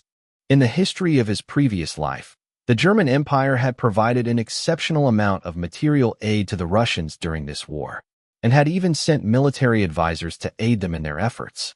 But unless the rift between the German and Russian armies, which Bruno had caused in this new timeline, was mended soon, then it would appear Germany would not be providing in this aid, and perhaps might even instead give it to the Japanese. If that were to happen, then it was entirely possible for the Japanese to side with the Central Powers during the Great War, meaning that German colonial possessions in the Pacific and East Asia would not come under assault by the Imperial Japanese military. This was all theoretical, of course, and Bruno had no way to prove these things would indeed occur, as there were still 14 years before now and the Great War. During this time, any number of things could happen to change the outcome of world politics even further, as this minor incident during the Boxer Rebellion had already done so. Still, the fact remained. Things had changed. The entire outcome of the Boxer Rebellion would be different as a result of Bruno's actions. And the immediate future, if not mended appropriately, would change as well. As a captain, Bruno had more degree of control over his unit, and whether or not they formed patrols or acted as sentries on base was up to his decision, or at the very least he could put in a request to the battalion commander. For him, spending his days on base was less than an idea. Not that it was particularly a bad experience. It was more so the fact that he felt his time and efforts could be better used in the field. And because of this, Bruno ordered regular patrols for his company, who marched into the northern Chinese countryside to pacify any Boxer remnants that still remained.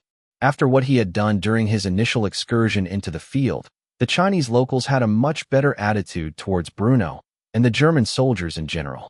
Thus, as Bruno marched alongside his soldiers into another village, with his Gur 98 shouldered, the local villagers came out to greet them. Though the soldiers under his command didn't speak Mandarin, Bruno did, and was quick to converse with the civilians who offered him and his men things like bags of rice to take back with them to their base. The soldiers under Bruno's command tried to march forward, as they refused the offers of gifts which the civilians tried to bestow upon them. As for Bruno, the village leaders came to greet him. They at first were making small talk with him, praising the Germans for the relatively benevolent way in which they treated the locals when compared to some of the other nations occupying China. But after a bit of conversation that Bruno found tiresome, one of the elders leaned in close and gave him a fair warning about the actual state of the village. This village is currently under the occupation of the Boxers. They are armed with rifles and are lying in wait for you down the main road. They intend to ambush you after the crowd disperses. Do not blame the villagers for distracting you. We have no choice in the matter. Bruno silently nodded at the village elder, which was his way of assuring the man he had heard what he said, and would not be taking retribution on the villagers for their act of deception. After doing this, he whistled towards Heinrich, who was busy flirting with the local women. When the man heard his rank and name shouted at him, he quickly snapped to attention. Lieutenant Koch. After forcing himself away from the local ladies, much to his own lament, Heinrich marched over to Bruno and was quick to ask the man what was happening. Captain, may I ask what is so urgent that you must pry me away from such lovely ladies? Bruno gave the man a stern gaze, looking directly at him, while facing his back to the Boxers down the main road. He gave the man a motion with his eyes that silently pointed towards the hostels while he spoke in a low voice towards his lieutenant. I've got actionable intel from the village elders. Supposedly, this town is occupied by the Boxers. They are armed with rifles and are lying in wait for us within some of the buildings down the main road. You and your men are to circle around and flank their position. I want you to take the fuckers out before the rest of us walk in an ambush, understood? Normally Heinrich would be saluting Bruno in response to his orders, due to the difference in rank between them. But Bruno had ordered his men not to do such a thing when they were in an active war zone. The reason was simple. A salute signified that he was the officer in charge, and that could make him a target of the local insurgents, which was a lesson he learned from his last life during his deployment to Afghanistan. Because of this, Heinrich nodded his head before regrouping with his platoon. He waved goodbye and blew a kiss to the local ladies before he and his men covertly split off from the company to perform the task they were given. The Boxer remnants had seized control of the local village a mere week before. It was an act of desperation as they had run out of supplies while hiding in the hills. They were equipped with a variety of rifles, some of which were looted from the soldiers of the Eight-Nation Alliance, which they had killed in battle previously, while others were supplied by the Qing army prior to their defeat and occupation by the Great Powers. The man in charge of the local Boxer cell was equipped with a Hanyang Type 88 bolt-action rifle, which itself was a domestically produced copy of the earlier German Gur 88. He was sitting and smoking, while one of his men armed with a French Lebel Model 1886 rifle aimed down his sights through the window of the building they were occupying for the sake of their ambush. The leader of these insurgents put out his half-smoked cigarette and slightly pulled back his bolt to ensure a round was chambered before approaching the man in the window with the label rifle, tapping him on the shoulder while motioned with his head for him to take a break. Relax. It looks like the locals are playing their part. It will be some time before the Germans come down this section of the road. Go take a piss. You have been standing there with your rifle raised for over an hour. The Boxer silently nodded his head and allowed the leader to take over his post. Having kept his rifle raised for an hour, his arms could truly use a proper rest. However, the moment he shut the door to the room behind him and walked down the halls, he found himself face to face with a group of German soldiers who were progressing down the corridor with their weapons raised. The man was just about to call out to his friends when Heinrich rushed forward with his rifle and the bayonet which was attached to it, stabbing the man in the heart and pinning him to the ground, where he put his foot over the Boxer's mouth, ensuring that he couldn't alert his fellow insurgents. The last thing the man saw as the light faded from his eyes was the sight of 5 German soldiers move beyond him, where they stacked up on the door, preparing to kick it open. After thoroughly dispatching the Boxer to the afterlife, Heinrich rushed forward towards the door. He himself was quick to motion towards his men to do what was necessary. The door was kicked open immediately after, and the Boxers inside were startled by the fact that the Germans had discovered them. They tried to raise their weapons in response, but it was too late. The 5 German soldiers unloaded on them, spending their entire 5-round internal magazines riddling the Boxers with bullets. The last thought on the insurgent leader's mind was that he and his men had been betrayed by the villagers, and how they were a bunch of traitors to the Chinese nation for selling out their fellow countrymen to these foreign occupiers. Heinrich and his men quickly loaded another 5 rounds into their rifles with their stripper clips, tossing the thin sheets of metal aside after they were done with them. Once their weapons were properly armed, Heinrich sighed heavily. He and his men had spent the last hour climbing through these buildings, engaging in close-quarters combat with the enemy, and this was the only time they had needed to fire their weapons. They had caught the enemy with their pants down, and now that it was over, he suddenly felt the urge to have a smoke. His hands trembling from the hour-long stress he had just endured, Heinrich reached out to the half-smoked cigarette which the Boxer leader had left in the ashtray and finished it with a long and heavy drag. He and his men would regroup with the rest of the company shortly after, having only 2 of their soldiers suffering minor wounds, where, after performing first aid on the wounded, they would continue with their patrol. On this day, another village was liberated, and the German occupation in northern China was one step closer to coming to a proper end. Chapter 15. Tear Gas and Mortars. Bruno and his company of riflemen would continue on with their patrol for the rest of the day, coming across several other Boxer rebels on their route. It was becoming increasingly clear that the Boxers were acting out of desperation. The overwhelming majority of their movement had been thoroughly obliterated in the early days of the conflict. What remained were a fraction of their initial numbers, many of which had resorted to banditry and brigandry in order to stay alive. Rumors of contact with the Boxer rebels spread like wildfire across the military base upon Bruno's return. It was a rare occurrence. After all, there weren't many of them left, and their remaining cells were spread across the northern Chinese countryside, hiding where they could, and taking from the locals whenever possible. To the men on the base, it was surprising that Bruno's company had multiple incidents with the Boxer rebels, wiping them out to the last man in every encounter, while sustaining limited casualties. Under Bruno's watch, not a single man beneath his command had met an end, albeit some had been inflicted with minor wounds. It had only been a month or so since the occupation began, and already things were progressing smoothly on Bruno's end. He proved very quickly to have a mind for counterinsurgency, having learned how to think like an insurgent in his experiences within Afghanistan. Bruno was uniquely in a position to anticipate when and where the Boxers would strike and how they would do so. The battalion commander began relying more and more on Bruno's inputs, as his company alone appeared to having the most contact with the enemy. After weeks of conflict, things started to settle down, as less and less Boxers remained active participants in fighting against the foreign occupation. Currently, Bruno was in a room that one might consider being the officers' club on base. It was a common gathering place for commissioned officers, whether to discuss the war effort or to simply have a smoke and a beer. Either way, Bruno refused to partake of alcohol while deployed, believing, even if he was located within the safety of the base, that there was always a danger present. And it was the fact that he was the only one completely sober in this discussion, which caused several of his peers within the battalion to make fun of him. Every day we gather here to drink, smoke, and talk about the operations, and every day you refuse to do so, Captain von Zehntner.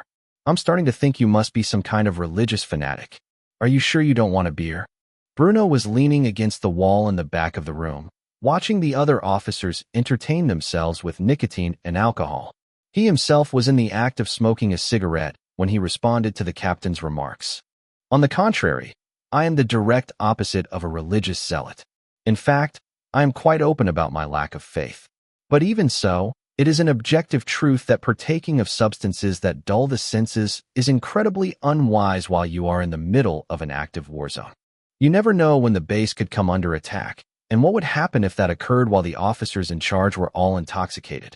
My sobriety is a matter of professionalism, not morality, which is something that you would know very little about Captain Mueller. Bruno had been on the receiving end of Captain Mueller's harassment ever since he was freed from his cell. The man was one of those officers who was investigated for war crimes. And while Captain Mueller had been cleared of any potential wrongdoing, Bruno understood that the man was most definitely aware of what was happening and looked the other way the entire time. Combine that with the envy towards Bruno for the repeated successes in the field which culminated in gaining the ear of the battalion commander, and it was no wonder why several of the other captains treated him with hostility.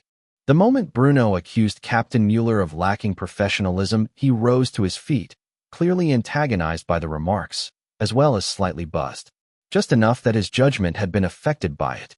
However, before the May could properly aggress towards Bruno, the battalion commander raised his voice, having just entered the room to witness what was happening.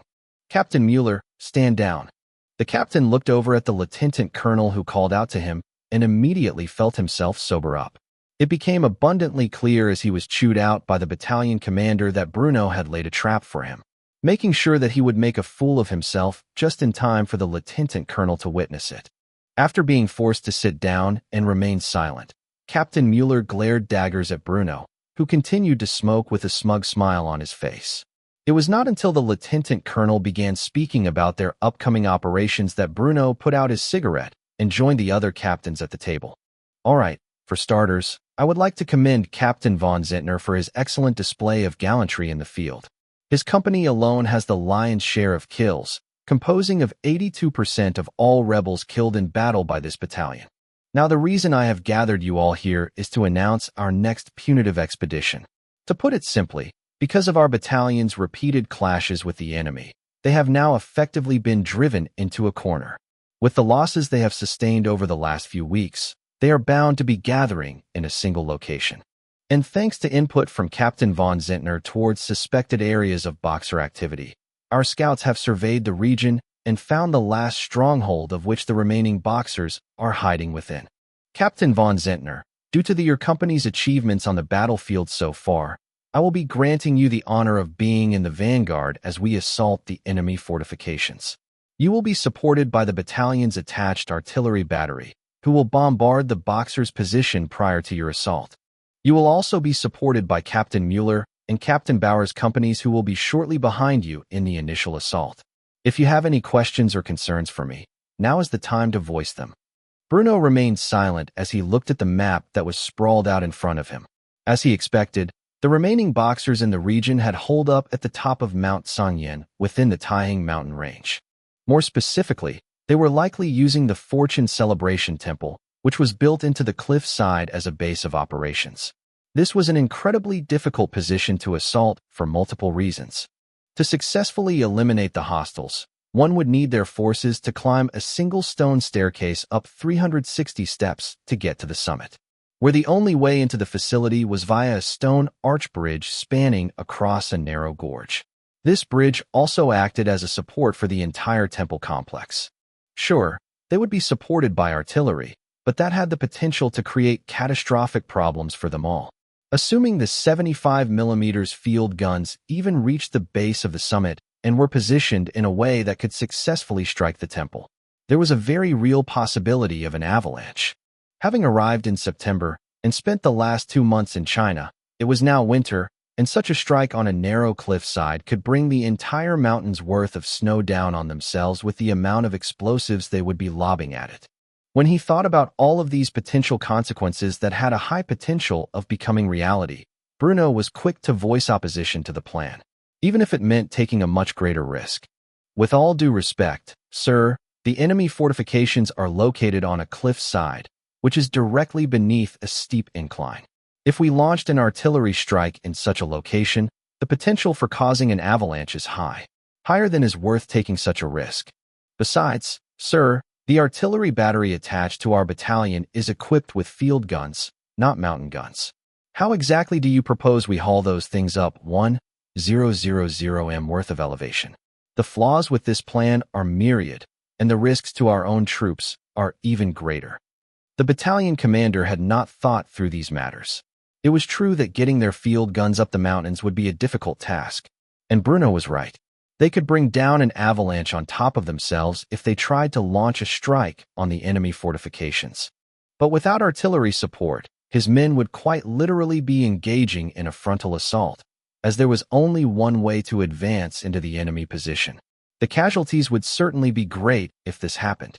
Because of this, he found himself at an impasse and was quick to ask Bruno how he thought they should best proceed, considering the fact that Bruno was the one who had clearly poked the holes in his strategy. You may have a point, Captain, but if we do not support the operation with artillery before the assault, then there will be mass casualties, as you and your men will be walking right into a fortified position. So if you have any better ideas on how to proceed, please enlighten me. Bruno indeed had a much better idea of how to handle the situation. However, it would require sending a message to his father, as well as the need to wait long enough for his prototypes to be manufactured, tested, and then shipped off to China from the fatherland. Because of this, he was quick to make this request, as he knew they were not in an urgent need to press forward, and that this was the best way to minimize casualties. Lieutenant Colonel, if I may be so bold, I have a plan that could effectively solve the flaws with our current strategy. However, you should be aware, this plan requires substantial preparations. Not only will I need to get in contact with the fatherland, but I will also need a month or two for the goods to be transported to our base. If you can promise to hold off the assault until these preparations are made, and simply encircle the enemy position in the meantime so that they cannot escape, I can guarantee you minimal casualties, while also assuring utter annihilation of the enemy. The lieutenant colonel was intrigued by this promise that Bruno had given him. Like Bruno had suspected, he was quick to grant approval, as the lives of his men were more important than a swift victory against the rebels and their last stronghold in the region. So long as you keep your word, I will grant you approval to contact whoever you need to speak to in the fatherland. However, be aware, if this operation of yours results in a failure, or more casualties than are to be expected, I will hold you responsible for it.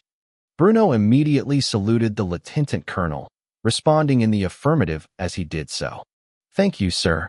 After saying this, Bruno was granted permission to send a telegraph back home, where he contacted his father, giving him the chemical formula for CS gas, or more commonly referred to as tear gas, while also creating the means for its deployment via the use of lightweight 80mm mortars. Lightweight mortars were an invention of the First World War. In the year 1900, mortars were generally very large-bore artillery pieces that required the same means of transportation as howitzers and field guns. They simply fired at a different arc, hence why they were called mortars. What Bruno had sent his father via telegram was a detailed account on how to manufacture a lightweight 80mm mortar that could be carried and operated on the move by a small team of men. It was a revolutionary concept for the year he was in. and had the potential to change the nature of warfare as the world currently knew it. That was assuming, of course, anyone other than the Germans learned about this device and how to copy it. The mortar he designed was based on the ones used by German paratroopers in WW2. In his past life, it was known as the KZ 8cm GRW-42. The weapon weighed 26.5 kilograms or 58.4 pounds and could be broken down into 3 pieces for ease of transportation. As for the chemical formula of CS gas, that would normally not be invented until the 1920s. And at this time, there was no outright ban on the use of chemical warfare, even though the first of the Hague Conventions was signed a year prior. Because of this, there were no moral qualms using tear gas to smoke the Boxer rebels out of the temple and into the open where they could be fired on while in a temporarily disabled state. This also gave Bruno the ability to display his vast knowledge of mechanical engineering and chemistry for the first time since reincarnating in this world, knowledge which he had gained in both his past life and his current one. Bruno's father responded, affirming that he would begin the production of the 8cm lightweight mortars immediately and would use his powers as a member of the Committee for Land, Army, and Fortifications to approve emergency deployment of the device once it had been tested briefly for functionality and safety. It would be a month or two before the prototype weapon was shipped off to China, and in the meantime the battalion which Bruno served in would encircle the enemy at Mount Sanyan while waiting for their revolutionary new weapon to arrive. Chapter 16. Obliterating the Enemy. The encirclement of the Boxers' last stronghold within the region was held for close to 2 months. There was only one way in and out of the temple, and it was secured by the German soldiers who took turns keeping watch. After only one attempt to leave the temple, which resulted in the deaths of 12 Boxers, the rebels stayed put within the temple for the remainder of the siege. At first they thought the Germans were trying to starve them out with their encirclement, but they had enough supplies to last through the end of winter. And because of this, they thought the German leadership was foolish to make such attempts. Eventually, however, the day arrived where the German battalion got their hands on their new prototype weapon. As it was Bruno's design, he quickly worked together with those men in his company who were most mechanically inclined, putting it together in no time. There were a few dummy rounds included in the munitions case, so that Bruno and his men could properly zero the weapon on the enemy's location. Nobody besides the battalion commander really knew what Bruno's plan was, nor did they understand what exactly Bruno and his men were fiddling with. From their perspective, it was a short and thin steel tube. They couldn't possibly comprehend that this one weapon would forever change the nature of warfare in this world. Bruno had no practical experience with operating mortars. In his past life, he was an infantry officer and was not adequately trained on their operation. But due to the fact that he designed the damn thing, based upon a newfound understanding of mechanical engineering via studying the subject in his life, and a basic comprehension of how mortars functioned in his past life, he figured it out pretty quickly. Once the weapon was zeroed in, Bruno ordered the men to launch one of the dummy rounds to test the weapon.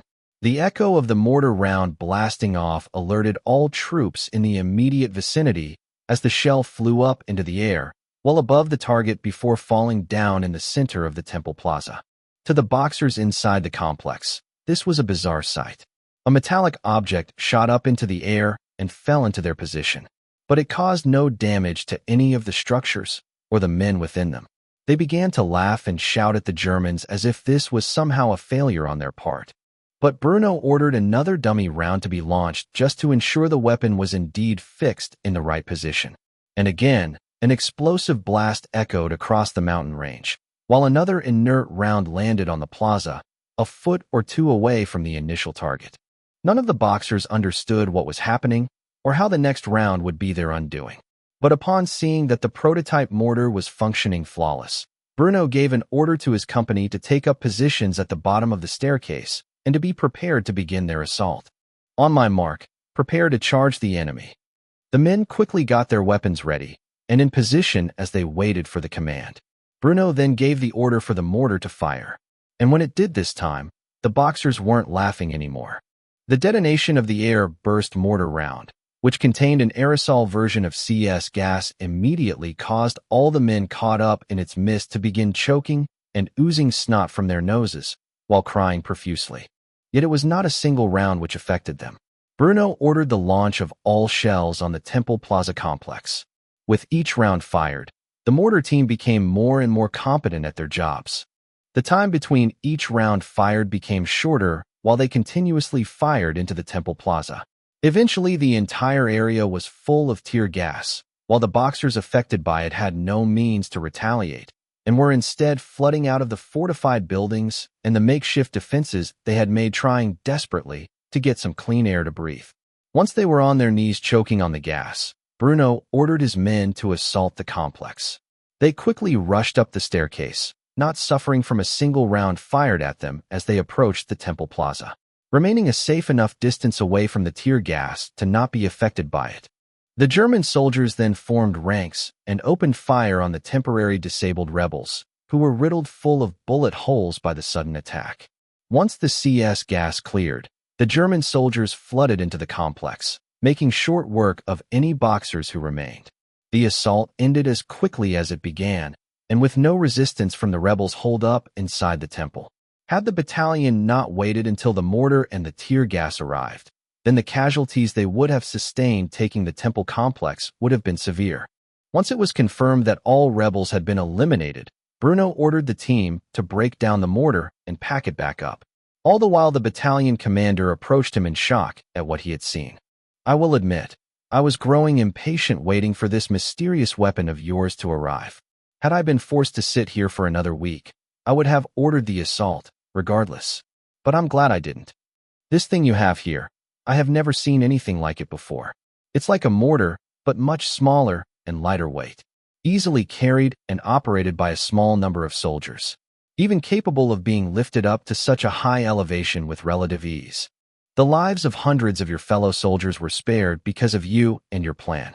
Victory on this day is yours, Captain, not mine. I'm curious, though, what exactly is this device you waited so long to get your hands on?" Bruno had a smug smirk on his face.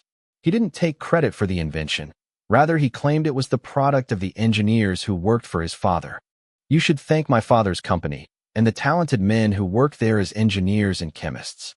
Without them, this new lightweight mortar would not exist in this world." To a certain extent, this was true. Bruno might have a proper knowledge of mechanical engineering and basic chemistry, but he was not omniscient, though he had knowledge of the future about how mortars would come to evolve later on in this century. He himself got many things wrong when designing it. These errors were solved by his father's engineers and the chemists they collaborated with to come up with the functional designs of the two weapons that they were currently testing in the field. As for the lieutenant colonel, he couldn't help but suspect Bruno played a larger role in the development of the lightweight mortar and CS gas than he was letting on. Still, he didn't bring these suspicions up, and instead made a comment about how warfare would forever be changed as a result of this weapon. "Whoever is responsible, the Reich owed them a great deal. I will write to the general personally and tell him about this wonderful new mortar your family has developed. With any luck, we can keep this weapon a secret from the other great powers, giving us an edge should the day come where we must take up arms against them." With that said, the mortar which Bruno designed would be further developed, tested, and experimented on. In the coming years, the German Empire would keep the existence of their lightweight mortars a secret from their rivals on the global stage. While further expanding on the variety of calibers they could successfully be chambered in. While Bruno continued to contribute to the occupation of northern China by the Eight-Nation Alliance, his wife was at home waiting for his return. It had been nearly 3 months since Bruno first left Heidi's side, and by now, there was a noticeable bump on her belly. The last time Bruno had visited Heidi, he had just graduated from the academy and was granted 2 weeks of leave to spend with his wife before being deployed overseas for the foreseeable future. During this time, he had thoroughly impregnated the woman. He had the opportunity to do so over the holidays while he was in his final year of the academy, but chose not to for a series of complicated reasons. This time, however, his perspective had shifted. Seeing as he was about to enter a war zone, Bruno saw it as a prudent time to leave an heir behind, as doing so would ensure that his family would provide for Heidi should the worst happen to him during his deployment. Of course, Heidi had only found out she was pregnant a month or so after Bruno had left her side. Currently, she was sitting on the sofa, while wondering what kind of expression Bruno would make when he found out he was a father. Heidi was so entranced with the idea of being a proper family together with Bruno that she had forgotten an important letter was supposed to arrive today. And it took her some time to regain her clarity, where she immediately fetched the mail, which should have arrived by now. When she saw the seal on the letter and the family which it belonged to, she was quick to take a deep breath before opening it. Once she did so, she read its contents. The message itself, if read plainly, was merely an exchange of pleasantries between two family members. But when decoded in the way the Heidi and her cousin had agreed upon, it read as follows. Dear Lady Heidi von Zehntner, it has been some time since I last sent you a letter. I regret to inform you that I have been quite busy as of late. What, with the nature of my work, is it any wonder that I have been unable to properly communicate with you? You will be pleased to know, however, that I have not forgotten your request, and have been following the career of your husband quite closely. No doubt this is the least I can do to repay the favor which my beloved little sister owes you. There has been much talk of your husband, Captain Bruno von Zehntner, and his contributions to the war efforts around the office. And I have it on good authority that the old-timers in the Central Division even plan to have him attend the Prussian War College once the war is over. That is, of course, contingent on his continued success in the field. If your husband continues to perform in the way he has so far, then the man has a bright future in the army, and may even one day become a general. I know you worry about his safety, as I'm sure my sister would feel the same were I in your husband's situation. But you can rest assured knowing that if the rumors are to be believed, he is deeply concerned about his own safety and the men beneath his command. If so, he won't needlessly put himself in danger. And with the attention he has been gathering, I doubt his commanding officer would risk such a thing as well. I only have one other thing to report. I do not intend to worry you about this matter, as it is currently being taken care of by my friends in the field. But there appears to be a conspiracy among several of your husband's fellow officers to eliminate him, and play it off his death in the field as a fatality caused by the enemy. As I previously stated, you do not need to worry about this matter, as I already have my men working on apprehending the conspirators and bringing their criminal actions to light. By the time you read this letter, they should already be in prison awaiting their execution. That is all I have to report for now. I do look forward to a time where you and my sister can get together once more. After all, you are now officially a noble lady, albeit through marriage, and there is no reason for the two of you to hide your friendship any longer. In the meantime, I will continue to monitor the situation regarding your husband's career and let you know if there are any further developments. You will always have friends among my family and those of our allies, no matter what kinds of games your bastard of a father may play at. Sincerely, your cousin, Prince Karl George von Bentheim-Steinfurt. Heidi smiled at the letter before raising it over a nearby candle and lighting it aflame. It, along with the words contained within, were thoroughly burnt to ashes. After all, it was quite the criminal act for her cousin to report classified and internal military information to her, and the last thing she wanted was for the man to get in trouble. After all, if he came under investigation, then it would be revealed that she used a favor which the Princess of Bentheim-Steinfurt owed her from their years together as children, to coerce a military officer into giving her classified intelligence on the war in China. If such a thing occurred, then she could be in serious trouble along with her cousin Karl George, who worked as an analyst at the Information Division of the German Army's High Command, which was Imperial Germany's Foreign Intelligence Bureau. But Heidi was just so worried about Bruno's well-being that she could not help but check up on him. Nevertheless, the two of them took precautions in the sharing of such sensitive information, creating their own form of encryption to exchange letters freely and openly without anyone thinking the wiser. Which, after burning the evidence, Heidi pulled out a pen and paper and began to write back to her cousin in the same encryption style of the letter she had received. What the letter contained exactly, only the two of them would ever know. But suffice to say, the timid little rabbit that Bruno had married had more connections that could aid him than he could possibly realize. Chapter 17. An Opportunity for Promotion. A rather shocking event followed the victory at Mount Songyang. Though peace had finally settled in the region which Bruno's unit was responsible for the occupation of, especially with the threat of the Boxer remnants eliminated, controversy immediately arrived, as the military police arrested several soldiers. Both non-commissioned officers and commissioned officers were implicated in a plot to assassinate Bruno. Among these conspirators included Captain Mueller, who Bruno had frequently feuded with over petty matters. However, despite this sudden turn of events, Bruno was not entirely surprised. His actions thus far had definitely made many enemies. However, what did astonish him was the fact that an officer within the military police approached him and whispered something to him that seemed significant even if Bruno was unaware of it. "Your friends in the Information Division send their regards." Friends in the Information Division? Bruno was naturally aware of what this organization was. It was essentially the Department of Military Intelligence for the Imperial German Army. But why exactly was someone in the Information Division watching his back? As far as he was aware, he had no contacts in such an important organization. Still, Bruno simply acted as if he knew what the military police officer was talking about, putting on a stern F.A. Ade, and nodding his head as he thanked the man for his efforts. "You and the boys back at the division have my thanks.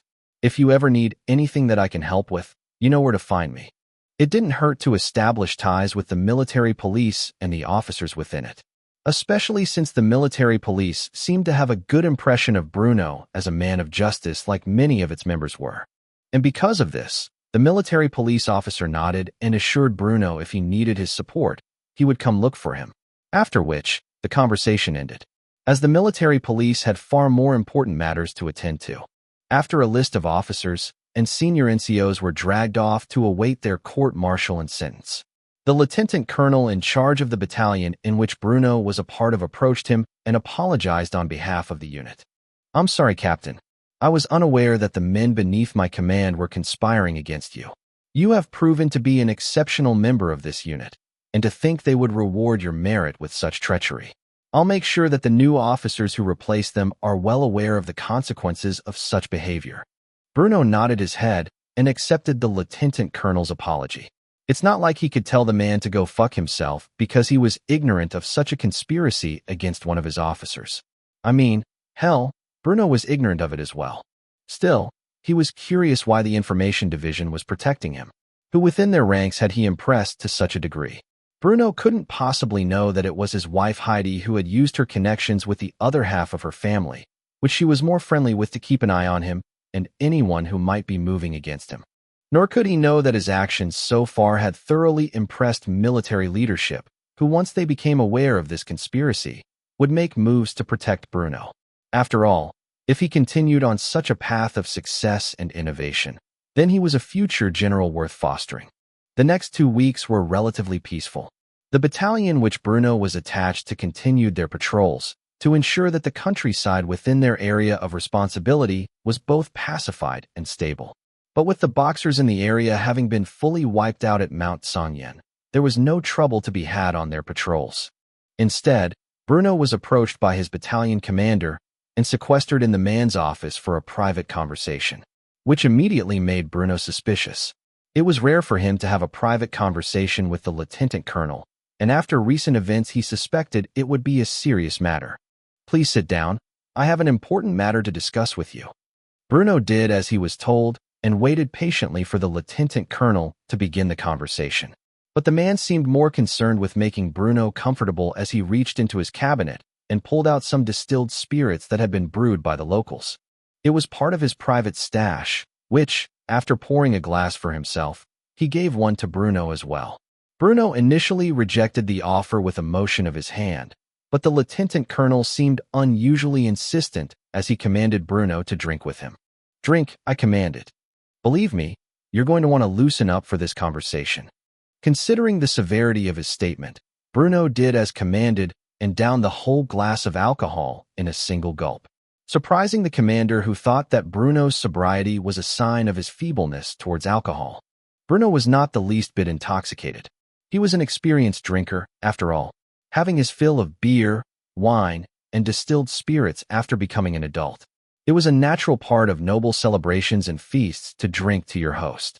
After seeing Bruno had drank the alcohol, the lieutenant colonel sighed before getting straight to the point.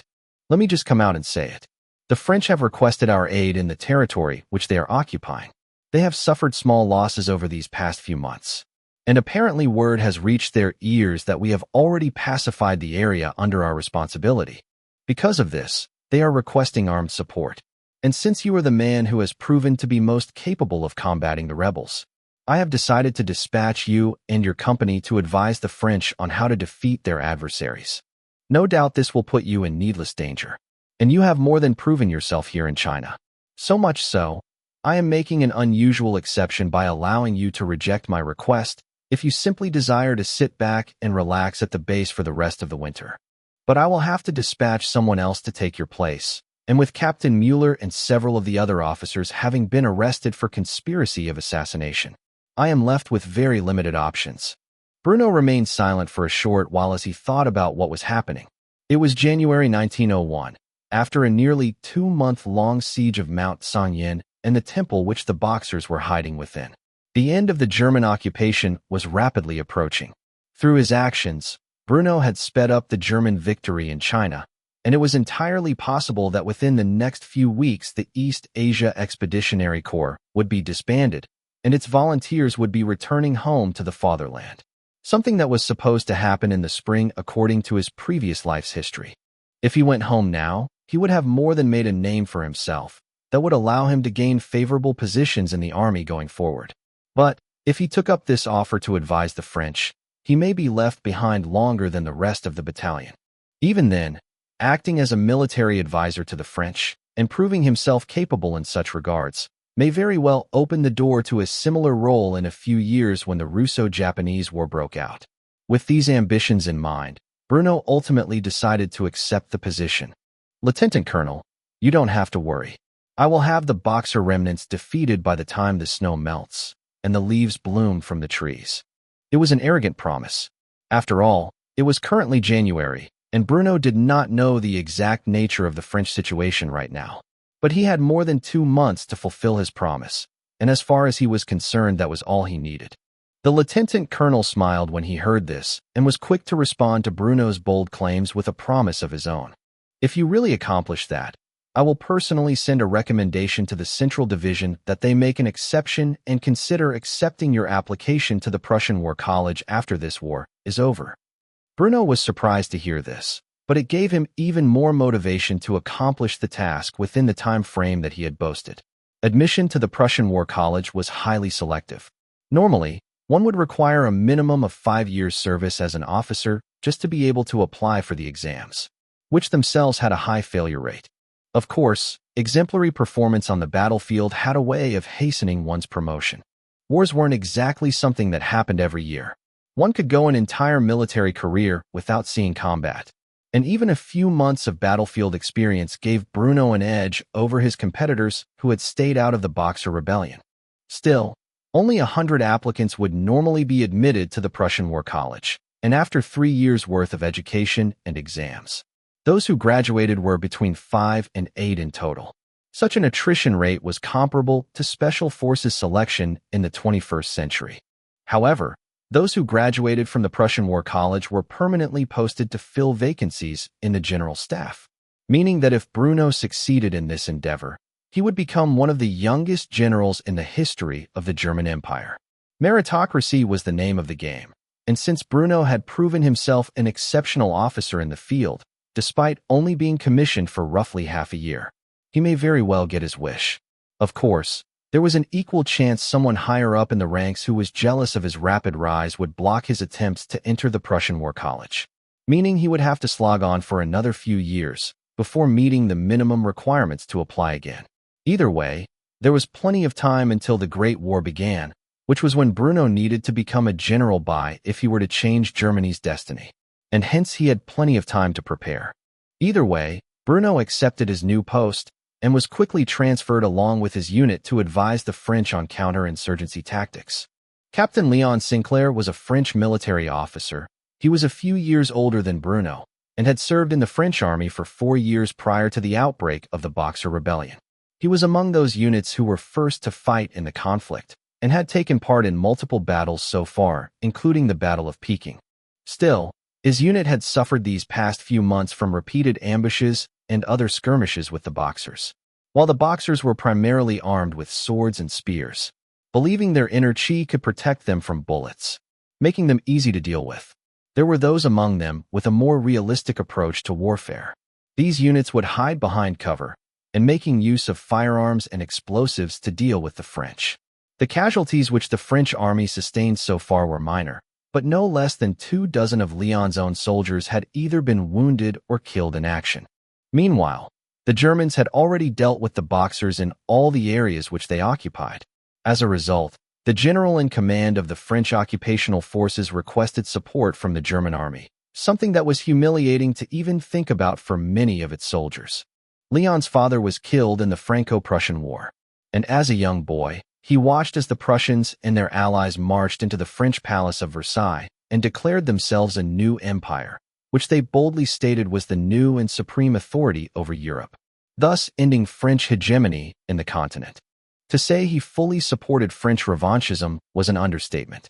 Leon hated the Germans and the humiliation they had caused him, his family, and his nation. He would never forget, and he would never forgive. Thus, it was no surprise when the ruddy-haired man spat on the ground in front of Bruno's feet, when he came face to face with the advisor who the Germans had sent to aid them in their efforts to put down the Boxer remnants. Leon was not afraid to speak his mind. However, he did so in French, believing that the Germans couldn't understand him. To think our general would stoop so low as to ask the Boche for help? What a coward! Bruno simply smirked when he heard the disrespect coming to him from the French officer. He spoke in perfect French, shocking Leon and his troops as he insulted the French army. Perhaps if you baguette-munching surrender monkeys were remotely capable of performing your jobs, we wouldn't be here to teach you how to properly wage war. The silence that existed after this was deafening, as the French stared at Bruno with wide and hateful eyes. Needless to say, the tension between the two units immediately reached a breaking point. Chapter 18. Attaché to the French Colonial Army. The term which Bruno had used to insult the French soldiers was one taken from his past life. Whether it was invented or merely popularized in the late 20th century, Bruno was not entirely aware. But its origins lie in with the French surrender in 1940, a mere 6 weeks after the conflict with Germany began. This was something that Americans had never let the French forget, despite actually being allied with the French resistance throughout the remainder of the war. And naturally, certain more nationalist-leaning Germans had picked up on the term. Because Bruno had his memories from his past life, he was quick to shove the insult in Leon's face after the man had blatantly disrespected him, first by spitting in his direction, and then by using a French derogatory term for the German people. He had not provoked the man at all, but the revanchist sentiment was strong among the French population following their defeat in 1871. And this hatred for the Germans would continue for decades to come, culminating in their declaration of war against the German Reich in 1914, as well as the imposing of the abominable Treaty of Versailles in 18, which, due to the punitive actions taken against the German Empire, for literally no reason other than French pettiness, ended up being a direct cause for the Second World War a mere 2 decades after the fact. No doubt Leon would be one of the men lining up in 1914 to fight against the Germans, and assuming he stayed in the French army until then would probably be a high-ranking officer by then, far more powerful than he currently was. But Bruno would not let the Germans be defeated in this timeline now that he had been given a chance to change the future. Hell, he had already changed the timeline with several minor actions in the Boxer Rebellion. As for Leon, he naturally took the term Bruno had used as an insult for the French surrender in 1871, despite just now hearing it for the first time in his life, and was damn near ready to attack Bruno for his words, despite him himself starting the dispute. That is, until the French general who invited Bruno and his men stepped in and defused the situation. What is going on here? Captain Sinclair, I hope you are not causing trouble with our new advisors. Leon was forced to cease any further hostilities he had planned when Major General Henri Nicolas Fry stepped forward to personally welcome Bruno to the French-occupied territory. He immediately threw up a salute to the French general, as did Bruno and his men, as a sign of respect for the man's position. General, I was merely introducing myself to the German captain. Although General Fry eyed Leon with suspicion, being well aware of the man's prejudices towards the Germans, he did not say anything further, instead stepping past his own officer to greet Bruno, and was quite friendly in his introduction. Major General Henri Nicolas Fry, it is a pleasure to meet the man who is responsible for the victory at Mount Songyen. I must say, a tricky situation you found yourself in. The enemy holding up in fortified temple complex with only one entry point, exposed to enemy fire, and a steep cliff above full of snow preventing you from striking it with artillery? I don't know how you managed to eliminate the rebels without a single casualty, but assuming we have the time, I would love to hear the details of your strategy. Bruno was surprised how well-versed the general was in his victory that took place not too long ago. However, he would not dare reveal how he emerged victorious, as to do so would be to leak a powerful advantage the German army was now preparing for future conflicts. Man-portable mortars had the ability to change the nature of World War I. After all, when they came into prominence, especially in WW2, they had pretty much replaced the nature of heavy static machine guns, which trench warfare in 1918 relied heavily upon. Bruno also had plans to implement better machine guns, but he would need to rise through the ranks of the German army and further exploit his father's connections to the Land Army and Fortifications Committee if he wanted to implement these designs into service. Thus, he simply responded cordially, dismissing the French general's request in the politest way possible. I'm not one to boast, but if the general wishes to hear about the victory at Mount Songyan in more detail, I'm afraid it will have to wait until after we have solved your insurgency problem. My men are more than willing to provide support wherever needed, but I do want to make it clear we are here in an advisory capacity and do not intend to be thrown into position as a replacement for your own soldiers. General Fry laughed at Bruno's words. He was indeed surprised the man could speak so fluently, and with a dialect that made it seem he was like a native Parisian. Nor did he take Bruno's last remarks seriously, as he assured Bruno his soldiers would not be seeing any actual combat during their patrols and punitive expeditions. Not to worry, lad. I assure you my men are more than up to the task of fighting these damned rebels. But your insight on how to best deal with them would be most welcomed. After this, the general left his captain behind, while taking Bruno, as well as the platoon commanders beneath Bruno's command, to a more sheltered area where they discussed at length the best way to draw out and eliminate the rebels. Following a similar path that the Germans had used to thoroughly annihilate the Boxer remnants in their area of occupation. And before long, Bruno found himself, interestingly enough, on horseback riding beside the French general who deployed his battalion into the snowy countryside to hunt down and eliminate the rest of the Boxers. Bruno's company was in the rear, protecting himself and the general, alongside the artillery which would be used to pound the enemy positions when spotted. As for General Fry, while he and Bruno smoked cigarettes on horseback, he was quick to ask Bruno's opinion on the war and the region in general. You're young, younger than a captain ought to be. I heard about that nasty business with the Russians. I presume the fact that you wear the insignia of a captain on your shoulders means that you replaced the blathering fool who tried to reprimand you for standing up against violations of The Hague. Just because the Chinese did not sign or ratify the convention does not mean that we who belong to nations who had done so should not be expected to abide by them. It's a sickening loophole, and I'm glad someone put a stop to it. Bruno was surprised that the French general was in agreement with him in this regard. Initially, he was callous towards the plight of the locals, believing that they themselves were to blame for not signing the Hague Convention of 1899. Despite this, Bruno quickly shifted his opinion when he actually witnessed the atrocities committed in front of him. Reading about war crimes that had happened in the past and witnessing them in person were two completely different things. At that moment, his conscience wouldn't allow him to simply stand by and watch as war crimes were committed in front of him. Sure, he had suffered quite a bit because of what he did, but at the end of the day, he didn't regret it, and he was quick to give voice to this sentiment. It was moments before we stumbled across the ransacked village that I rather coldly stated to one of my fellow officers that there was simply nothing we could do about such things, that we weren't powerful enough to compel others to follow the same standards that we ourselves adhered to force others to abide by our values and how conducted ourselves in a time of war. And yet, no more than 5 minutes passed before I came across the scene of the Russian soldiers and the crimes they were committing. I was aware that these things were happening, and I didn't care until I was confronted with it, forced to witness it with my very eyes. I'm not a sentimental person, nor an empathetic one.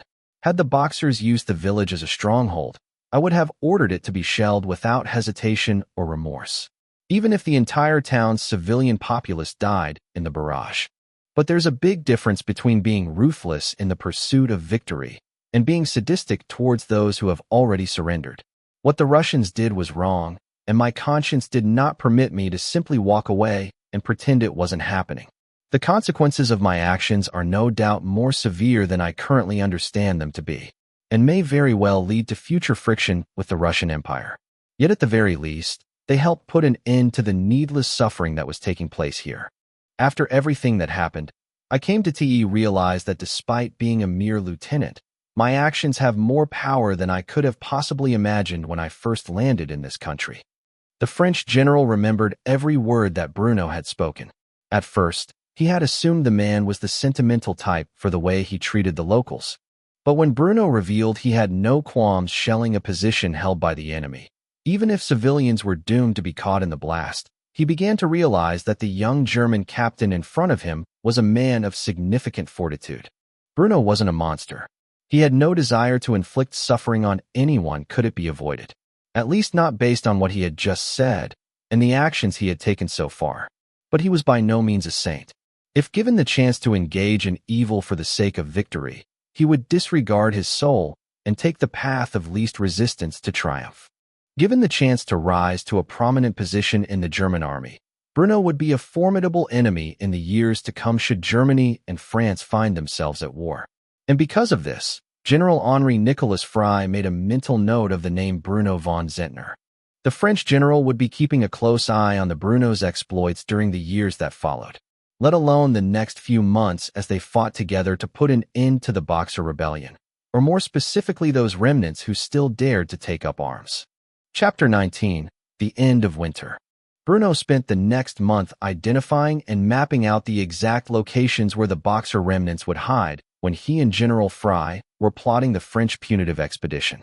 Through repeated skirmishes with the enemy, he had discovered their precise whereabouts and the locations they were most likely to set up ambushes. Unfortunately for him, despite the fact that his presence was requested by the French colonial army in an advisory capacity, General Frey had largely neglected his suggestions and repeatedly walked into enemy attacks without a regard for the advice Bruno had given him, whether it was because the French general was testing him and his knowledge of the enemy tactics, or simply because he thought having a German advisor was a mere novelty. The initial pleasantries which General Frey greeted Bruno with had become nothing short of tiresome at this point. Today was no different, with the French general yet again ignoring Bruno's advice, and in doing so, marched his troops directly into an ambush that Bruno had predicted with absolute precision. The Boxers who took part in the attack were not of the normal variety which Bruno had come into contact with during his time in the German-occupied zone. These men, for the most part, did not wield firearms and explosives to a degree of proficiency that was worthy of being called an insurgency. Rather, these were the more common variety of Boxers, those that Bruno honestly had no idea how they survived this long when considering their delusional take on warfare. For whatever reason, the Boxer movement, or at least those in charge, had convinced thousands of men that with their qigong powers they could render bullets useless against their flesh, as well as perform other feats that simply were not possible if one were living in objective reality. Perhaps if the world functioned off of the tropes that were commonly found in Eastern fantasy novels, then these things could be true. But in the real world, such ideas were delusional. There was no such thing as magic in this world, and because of this, no matter how hard you tried to channel your qi, you were not going to stop a bullet from taking your life. These Boxers, however, had a damn near religious faith in their alleged qigong powers, and charged at the French colonial soldiers wildly from beneath a nearby ridge where they had waited for the enemy to approach. It took some time for the French to adjust their weapons so that they were properly aligned with the enemy's assault.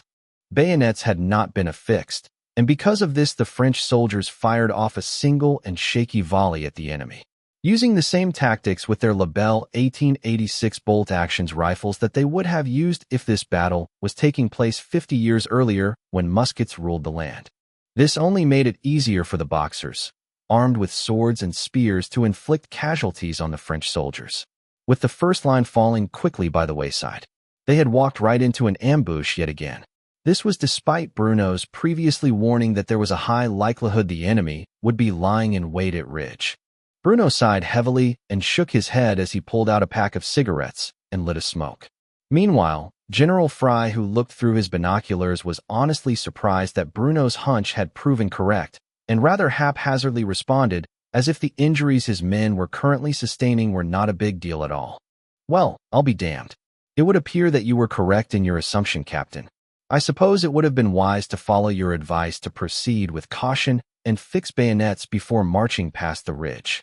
Despite the fervor in which the Boxer remnants fought, they were ultimately outnumbered by the French army, who managed to fix their bayonets and fight in the melee together with the enemy, ultimately winning the skirmish, albeit while suffering minor casualties. More than 24 men were wounded in the ambush, and another 6 had been killed outright. After finishing a long drag on his cigarette, Bruno flicked it away, which fell by the wayside of the horse which he was mounted on. His voice was more stern than it should be as he responded to General Frey's whimsical statement. "You requested my presence here so that I could advise you. I would assume that from now on you will listen to my advice, yes?" General Fry was honestly a bit resentful that his gut instinct had proven to be incorrect this time. And because of this, he sighed and nodded his head before confirming what Bruno had already suspected. "I suppose there is more to your methods than I initially thought there would be. Very well. If you have a suggestion, I will hear it now." Bruno pointed towards the lines of the Boxers that were beginning to break en route. His voice was cold, almost icy, as he advised to strike the fleeing rebels with artillery so that they could not return to their base of operations with their lives intact. "The last thing we need is these assholes returning to their base of operations and reporting our position to their comrades. I have a general idea of where they are hiding.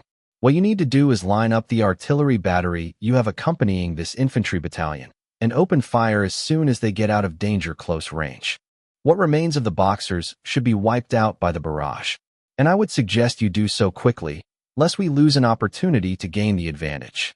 Fry did not hesitate to listen to Bruno's advice any longer, yelling at his artillery battery to get the guns in position and to open fire on the fleeing enemies as soon as they were out of range of the French soldiers on the front lines.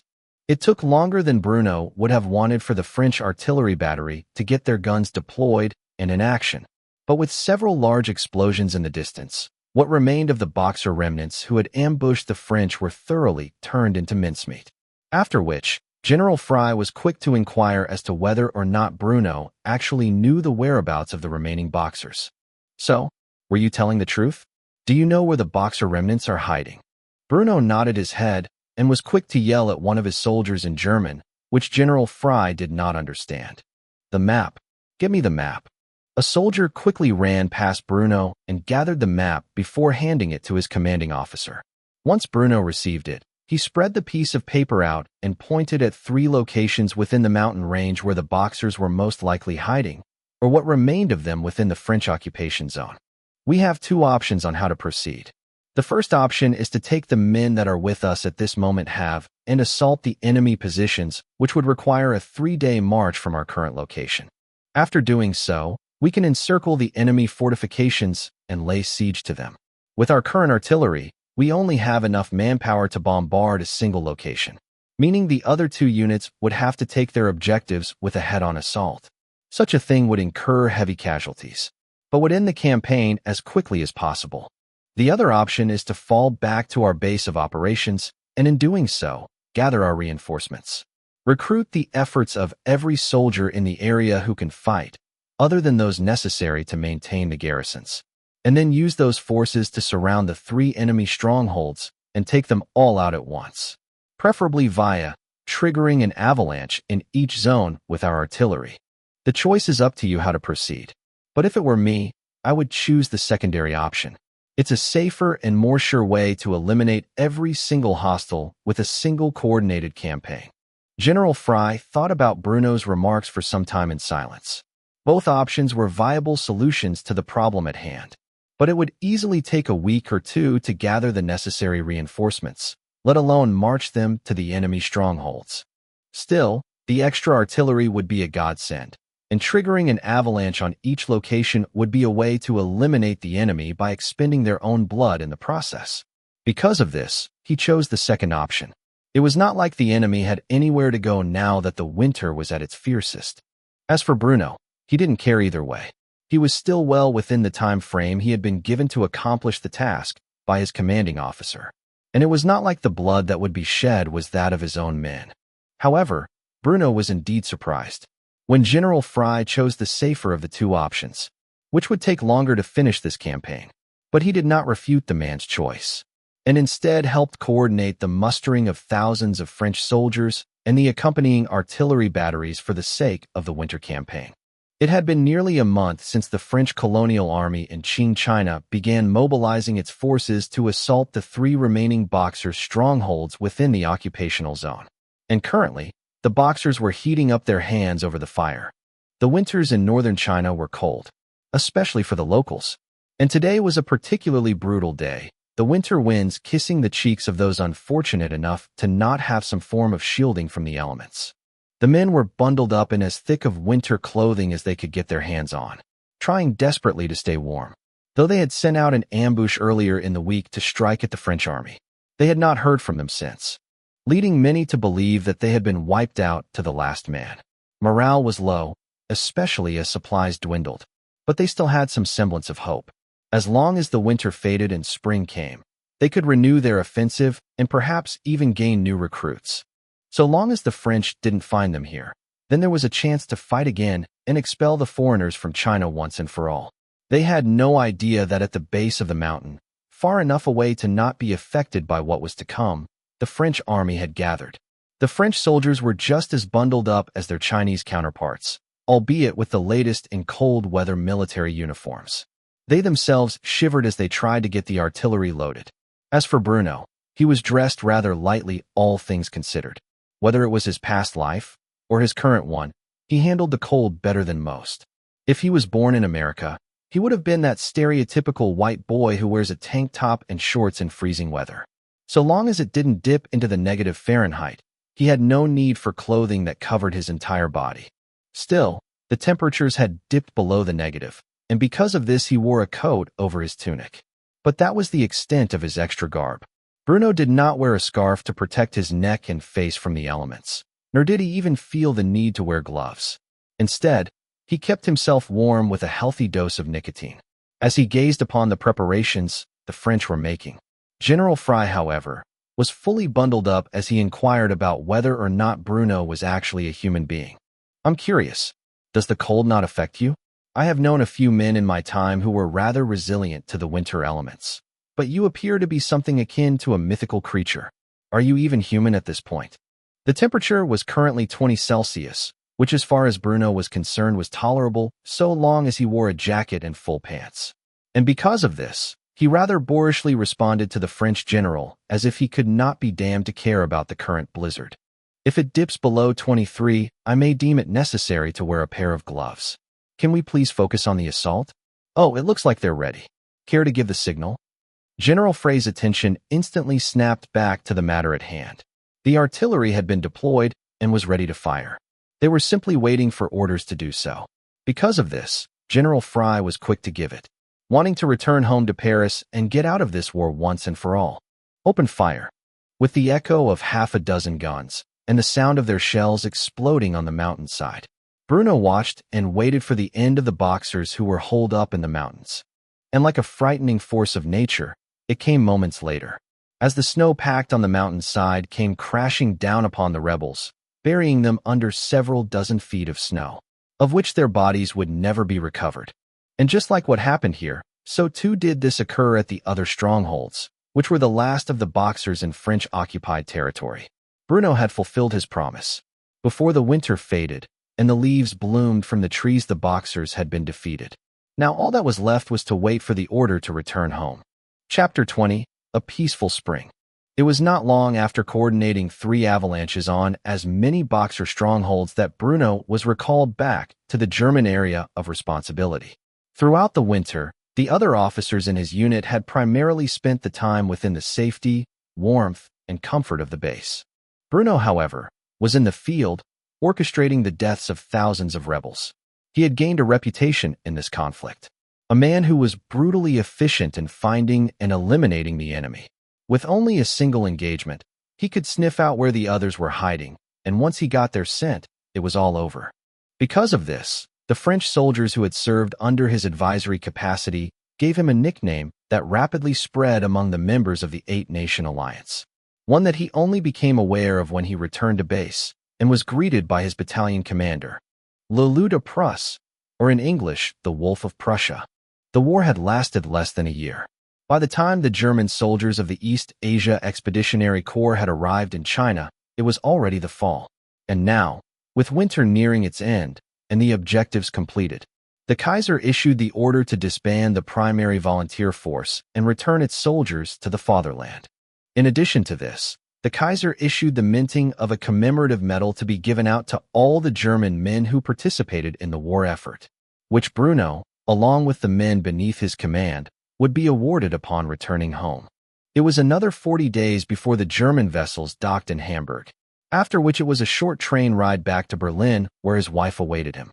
Bruno had been effectively transferred to a local infantry unit within the area, but was once more given a short break before having to report to his new post. The moment the man entered his home dressed in his military uniform and with his first medal pinned to his chest, he was greeted by his young wife, who ran up to him and hugged him, thanking God that he returned home safely as she did so. "You're back. You're really back. Are you hurt anywhere? Please let me check." "Oh, thank the Lord God Almighty for sending his angels to watch over and protect you while you were gone. Are you hungry? I received word in advance that you were on your way home, and went out of my way to cook a proper meal for you. Come, let me take your coat." Heidi was so excited to see Bruno home safe and sound that she was behaving rather erratically. Bruno, of course, had his attention immediately drawn not to what she was saying, but the size of her belly. From the time Bruno had marched off to war and the time he had come home, nearly 8 months had passed in total. The woman was nearing the ending stages of her pregnancy, and as the father of her child, Bruno was not even aware of this fact the entire duration. Because of this, he was quick to usher the woman to a seat, despite the fact that he was physically exhausted from a long journey home after a relatively brief but stressful war. "Heidi, you're pregnant. Why didn't you tell me in any of your letters? Come, sit down. You shouldn't be moving around so much for my sake."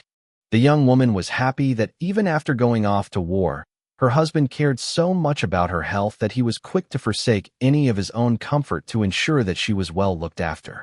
And after having the woman sit down at the table, Bruno himself served the food, while they discussed well into the night what had happened in the last 8 months between the two of them, not wanting Heidi to worry about him any more than she already had. Bruno neglected to mention key details, like the various skirmishes he was a part of, or the conspiracy to assassinate him by his fellow officers, or the fact that he had been temporarily imprisoned for his actions against the Russians. He had no idea that Heidi knew about these things all along. Instead, he was more interested in talking about what had been going on in her life, rather than what he had experienced in China. And after a lengthy discussion, the two of them retired for the night. For the first time in a very long time, Bruno felt at ease as he drifted into unconsciousness, gaining the best night's sleep he had since he first left Berlin all those months ago. The following morning, Bruno found himself with a letter in the mail. It was addressed to him by the lieutenant colonel who was in charge of his battalion while he served in the East Asia Expeditionary Corps. The letter was informing him that he had personally sent a letter of recommendation to the General Staff, more specifically the Central Division of the German High Command. This letter glorified Bruno's achievements in the field and his capabilities as a leader.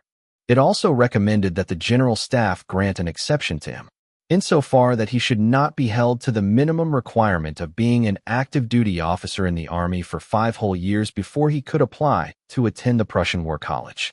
And while the results of this recommendation were unknown for the time being, Bruno was honestly happy that the lieutenant colonel had lived up to his promise. For the meantime, Bruno intended to worry about such matters after his leave of absence ended. As of this moment, he was more concerned about cooking a lovely breakfast for his pregnant wife and seeing through the birth of their first child, which he sincerely hoped was a son.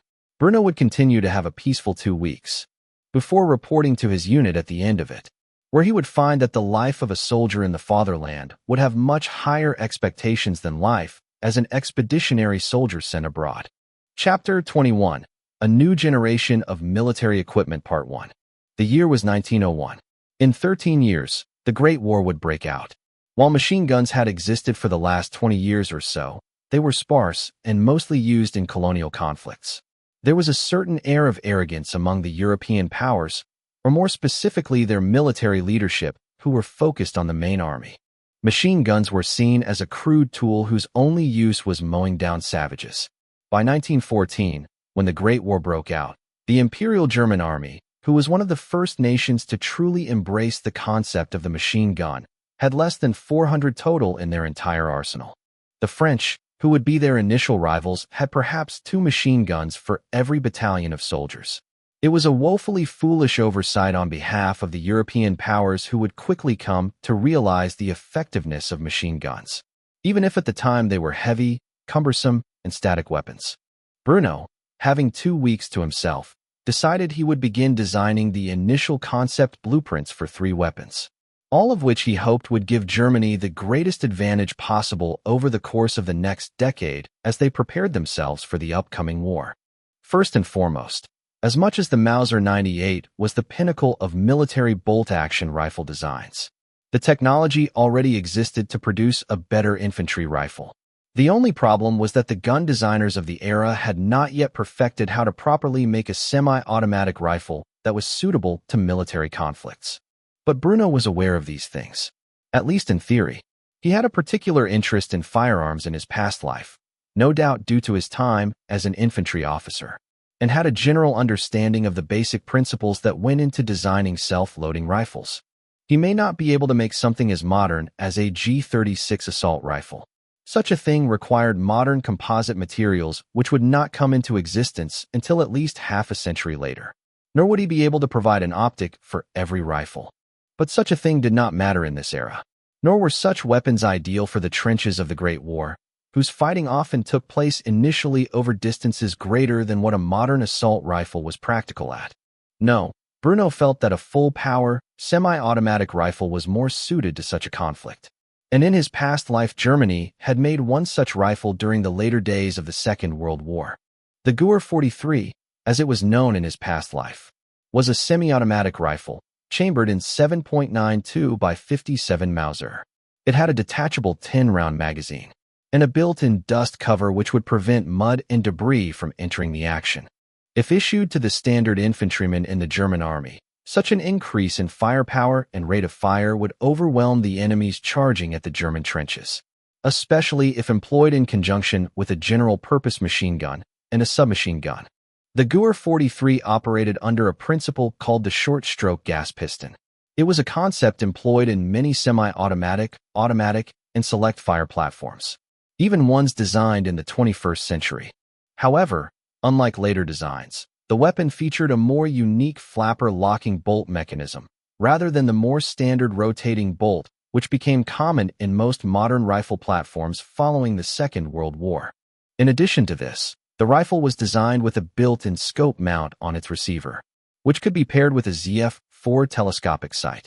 Though Bruno would also design this quick detachable optic for use among German marksmen, he doubted the Reich's ability to mass-produce it for every infantryman. Though there were some design flaws with the rifle that needed adjusting, at least the rifle as it was initially fielded, its gas system was ridiculously overpowered, so much so that it actually damaged several internal components over time and use. This was later optimized by American companies in the decades after the war had ended, and Bruno would need to fix this. In addition to this, the rifle lacked a bayonet lug, which would be crucial in the trenches, though there were records of prototype designs fitted with a K98K bayonet lug, which Bruno took inspiration from as he added this feature to his variant of the rifle. Aside from this, certain components would need to be beefed up in proportion, as they had driven brittle and prone to failure. Whether this was because the rifle was employed late into the war and was thus often rushed during production, or simply because of inherent design flaws, Bruno honestly didn't know. But he would have years to perfect this rifle design, and would have his father's entire company of weapons engineers to look over his blueprints and fix anything that missed his attention. With the first draft of the Gewehr 43 auto-loading rifle finished, something that, as mentioned previously, could be improved upon at a later date, Bruno moved on to designing the second most important weapon that came out of the First World War. The submachine gun entered the Great War during its final years.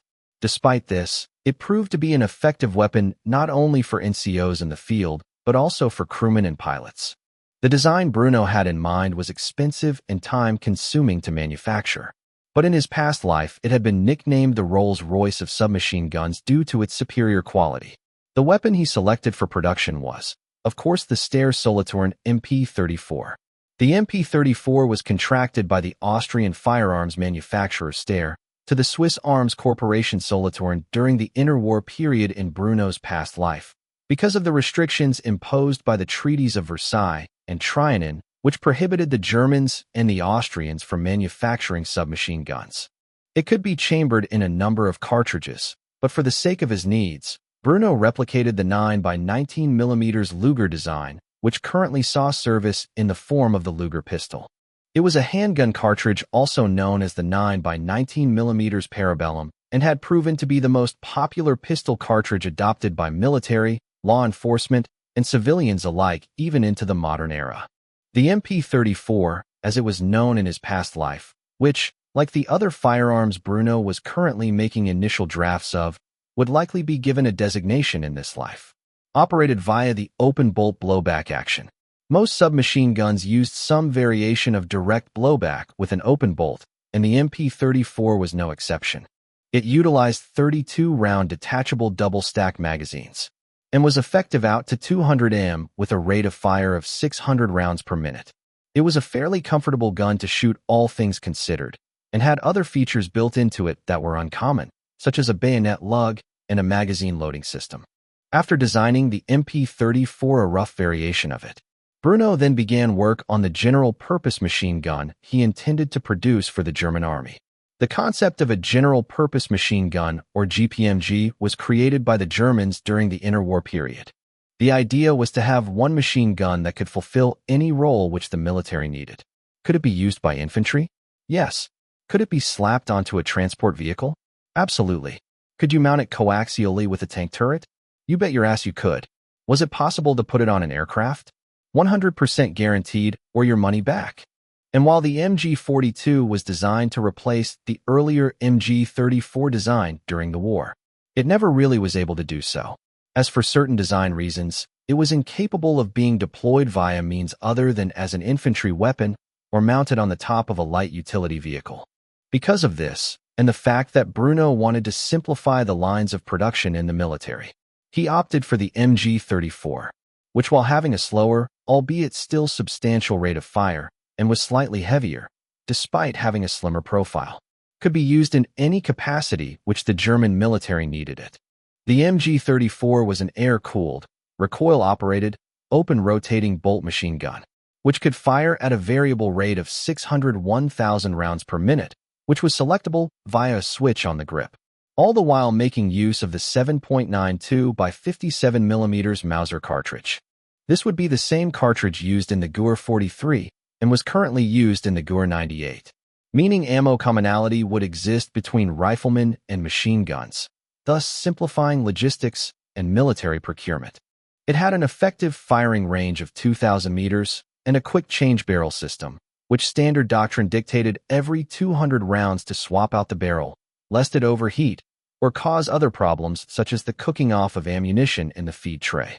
While one might consider it to be heavy, weighing int at just over 12 kilograms, or slightly over 26 pounds, it was still substantially lighter than the other machine guns of this current era, the lightest of which being the Vickers, which weighed a whopping 23 kilograms, or 51 pounds. The relatively lightweight and overall profile of the firearm meant it was man-portable and could be fired from a standing position by the gunner who wielded it.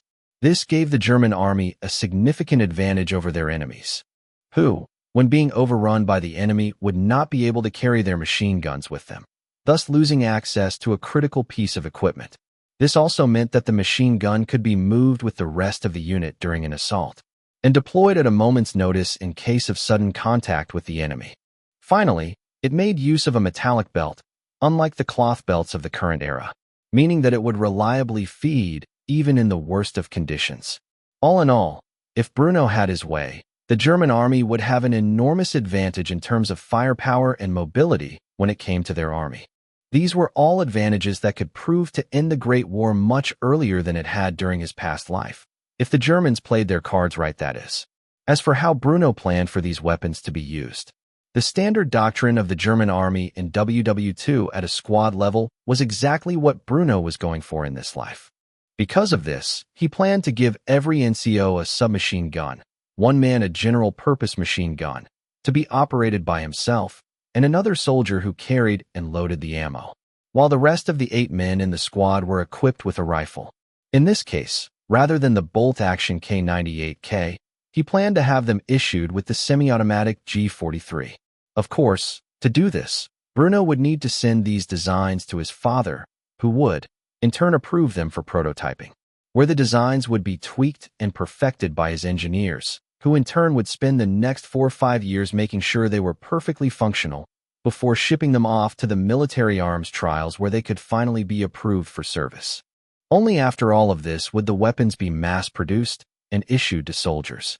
The entire process could take up to a decade to fully become issued to soldiers, giving Germany roughly 3 years or more to fully equip their army with the next generation of infantry weapons that Bruno had just designed. Despite having spent nearly an entire 3 days working on these designs, there were plenty of other things which Bruno needed to invent or improve upon within the coming days that would have to go through a similar and lengthy process in order to be adopted by the army.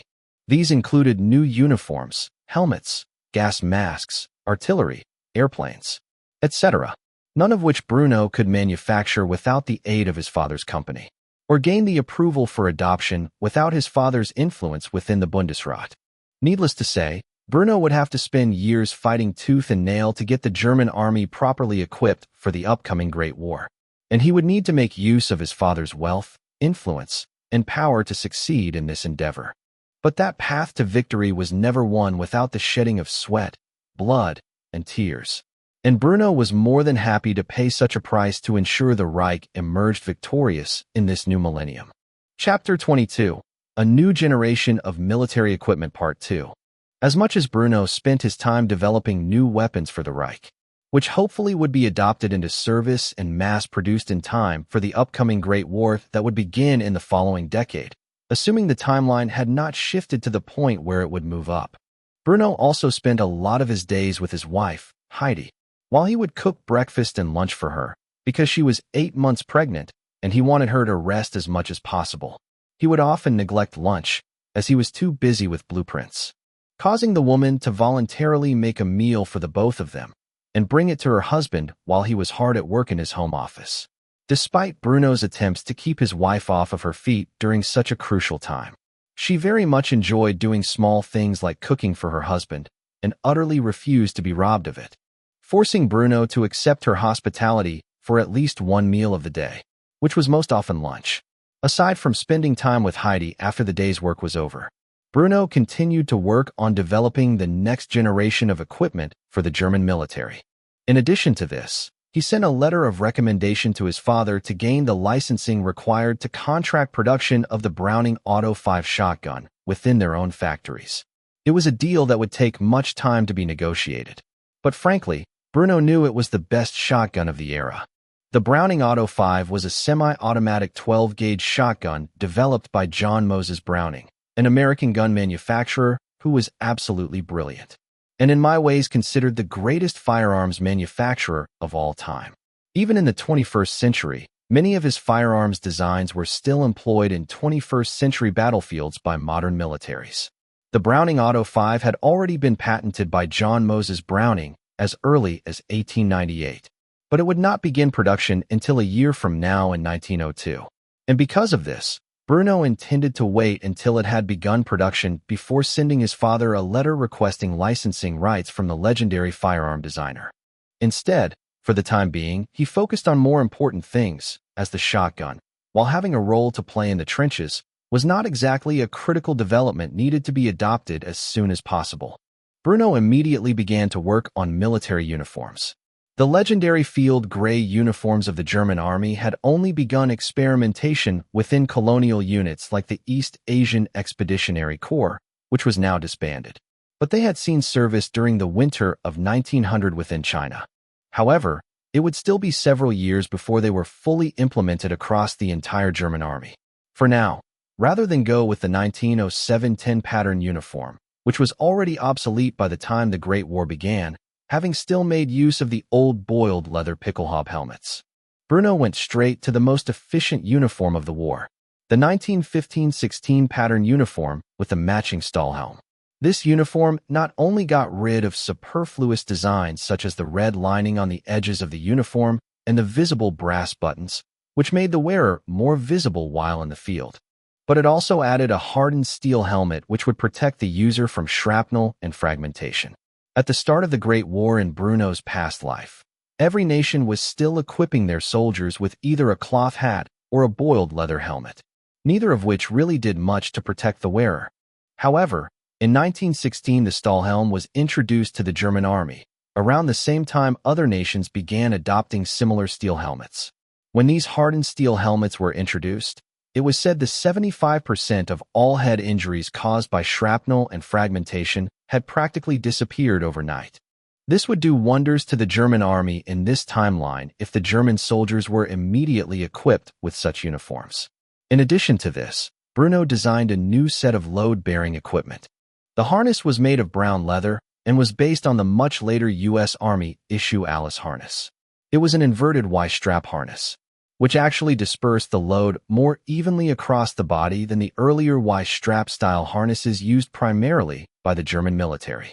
In addition to this new style of load-bearing equipment had 4 magazine pouches, each of which was designed to carry 2 10-round G43 magazines, plus the one in the rifle, giving the user 90 rounds of ammunition to use in a firefight, which, while may pale in comparison to modern loadouts, was still about 10 rounds more than were standard issue to U.S. riflemen in WW2 who were equipped with the venerable M1 Garand. Aside from this, Bruno designed a basic gas mask modeled after the M1915 gas mask issued to German soldiers in the Great War. It was carried in a canister similar in design to those soldiers during that time as well. There was also a standard bayonet scabbard that Bruno introduced to the load-bearing equipment, which held the K98K pattern bayonet Bruno had issued to the G43 rifle variant he had designed for use in this timeline. The other piece of equipment that would exist on the load-bearing belt would consist of a standard E-tool, a canteen, as well as a dump pouch, where one could drop their spent magazines after using them. Variations of this load-bearing equipment were designed to make use of MP34 magazine pouches, MG34 belt containers, and even 12-gauge shells, ensuring that no matter what the infantry load out, his soldiers would be well equipped for battle. Finally, after spending much time designing the new uniforms, Bruno moved on to artillery. The list of different artillery pieces fielded by the German artillery alone during the Great War was extensive.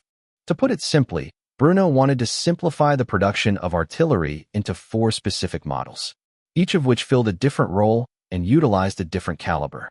The smallest of which is Bruno based on the interwar period 7.5 centimeters FK-16 Na, which was utilized by the Wehrmacht in the early days of the Second World War during Bruno's past life. As the name suggested, this artillery piece utilized 75mm shells. It was of the horizontal sliding block design, which was standard among German artillery units, and quickly became the norm in Bruno's past life for most modern artillery, as it was a robust, reliable, and efficient means of operation for a large-bore field gun. In addition to this, it had a hydro-pneumatic recoil system, which would also become the norm during the second half of the Great War within Bruno's life, as the earlier hydro-spring recoil mechanism proved to fail under the substantial round counts which the war effort demanded. But even hydro-spring recoil systems were not yet the norm, and were only now being developed for service, meaning the introduction of the superior hydro-pneumatic system was a huge improvement over the current generation of equipment being developed by all of Germany's rivals. The 7.5 centimeters field gun also utilized a gun shield to protect the artillery crew from enemy fire, and was transported via box trial for ease of transportation by horses. As for the second artillery piece which Bruno designed, it was much larger in scale, but still the second smallest intended for service. Whereas the 7.5 centimeters gun had an effective firing range of 12,300 meters or 13,450 yards. The 10 centimeters, or 105 millimeters gun design had an effective firing range of 16,500 meters, or 18,045 yards. It was a big step up in terms of firepower and range over its little brother. Other than being chambered for a larger shell and having a longer barrel, it really was just a scaled-up version of the 7.5 centimeters field gun, having a similar overall design and function. The third piece of artillery was even larger still. Unlike the previous two designs, which were either made at the end of World War I or introduced into service during the interwar period in Bruno's previous life, this field gun was the standard piece of heavy artillery by the Wehrmacht in WW2 and was a devastating overall design. So much so that the 21st Finnish Army still operated a modernized variant of it by the time Bruno died in his past life. The 15 centimeters SFH-18 howitzer fired a 15 centimeters, or more specifically, a 149 millimeters shell at an effective range of 18,200 meters, or 19,900 yards. This was, however, with rocket-assisted projectiles. Otherwise, its range was actually inferior to that of the 10 centimeters field gun, firing at an effective range of 13,325 meters, or 14,572 yards. Still, Bruno beefed up the design and extended the barrel, making it fire a 155 millimeters shell instead of 149 millimeters shell, and increased the bore size and barrel length to accommodate this. In addition to this, he added a gun shield, which was far more important in the Great War than it was in WW2. Bruno also changed the carriage system, originally designed to be carried into position by trucks from a split trail. The gun was instead given a box trail that was compatible with being towed by horses. As for the final piece of artillery Bruno designed was both the largest caliber of the various howitzers that were intended to see service in this new era of warfare, while at the same time having the shortest firing range. The 21 centimeters Mosser 16 was technically classified as a mortar by the German army in Bruno's previous life, but it was, in actuality, a very large bore howitzer, and was used by both the Imperial German Army during the latter stages of the Great War, as well as in the Second World War, which followed a mere 2 decades after. Its effective firing range was 11,100 meters, or 12,100 yards. But it made up for its inferior range with a massive 211 millimeters shell, which would cause anyone unfortunate enough to get within proximity of the shell's detonation to have a very, very bad day. Bruno also made sure to employ the variant of the gun that had its shield, as it not only increased the aesthetics of the piece, but also protected the crew from gunfire and shrapnel alike. With these 4 artillery pieces introduced in 1914, as well as the 3 lightweight mortar designs currently being experimented in the 60 millimeters, 81 millimeters, and 120 millimeters calibers, Bruno was confident that these advancements in artillery could provide an enormous initial advantage at the outbreak of war. Of course, like the next generation of firearms, which he had already designed the initial concept blueprints for. These new uniforms and artillery designs would need to undergo multiple layers of prototyping, testing, military trials, and political bickering before ever being adopted for service, let alone mass-produced. All in all, Bruno expected it to take anywhere from 6 to 10 years before the German army actually began to field such masterful pieces of equipment. But with his father's support and the power of the Junker coalition behind him, Bruno genuinely believed that by the time the Great War finally began, the Imperial German Army would be in a much better position than its rivals. In the coming years, there would be one critical piece of equipment that needed to be invented, but it would have to wait until the Wright brothers invented the first airplane in 1903. Bruno may be ambitious, but he had no intentions of stealing the credit for such a critical invention by the men who were actually responsible for its creation. Chapter 23. A Visit to the Bundesrat. Bruno's father was shocked when his son came to personally visit him. As a member of the Bundesrat and the current head of the Land Army and Fortresses Committee, he had long since handed off control of the family's company to his eldest son, Franz. Franz was much older than Bruno. By the time Bruno was 5, he was already nearing the age of university. He had proven himself a capable businessman after retiring from the military, where he served as an officer during a time of peace, only ever making the rank of captain before ending his military career in the shortest period possible.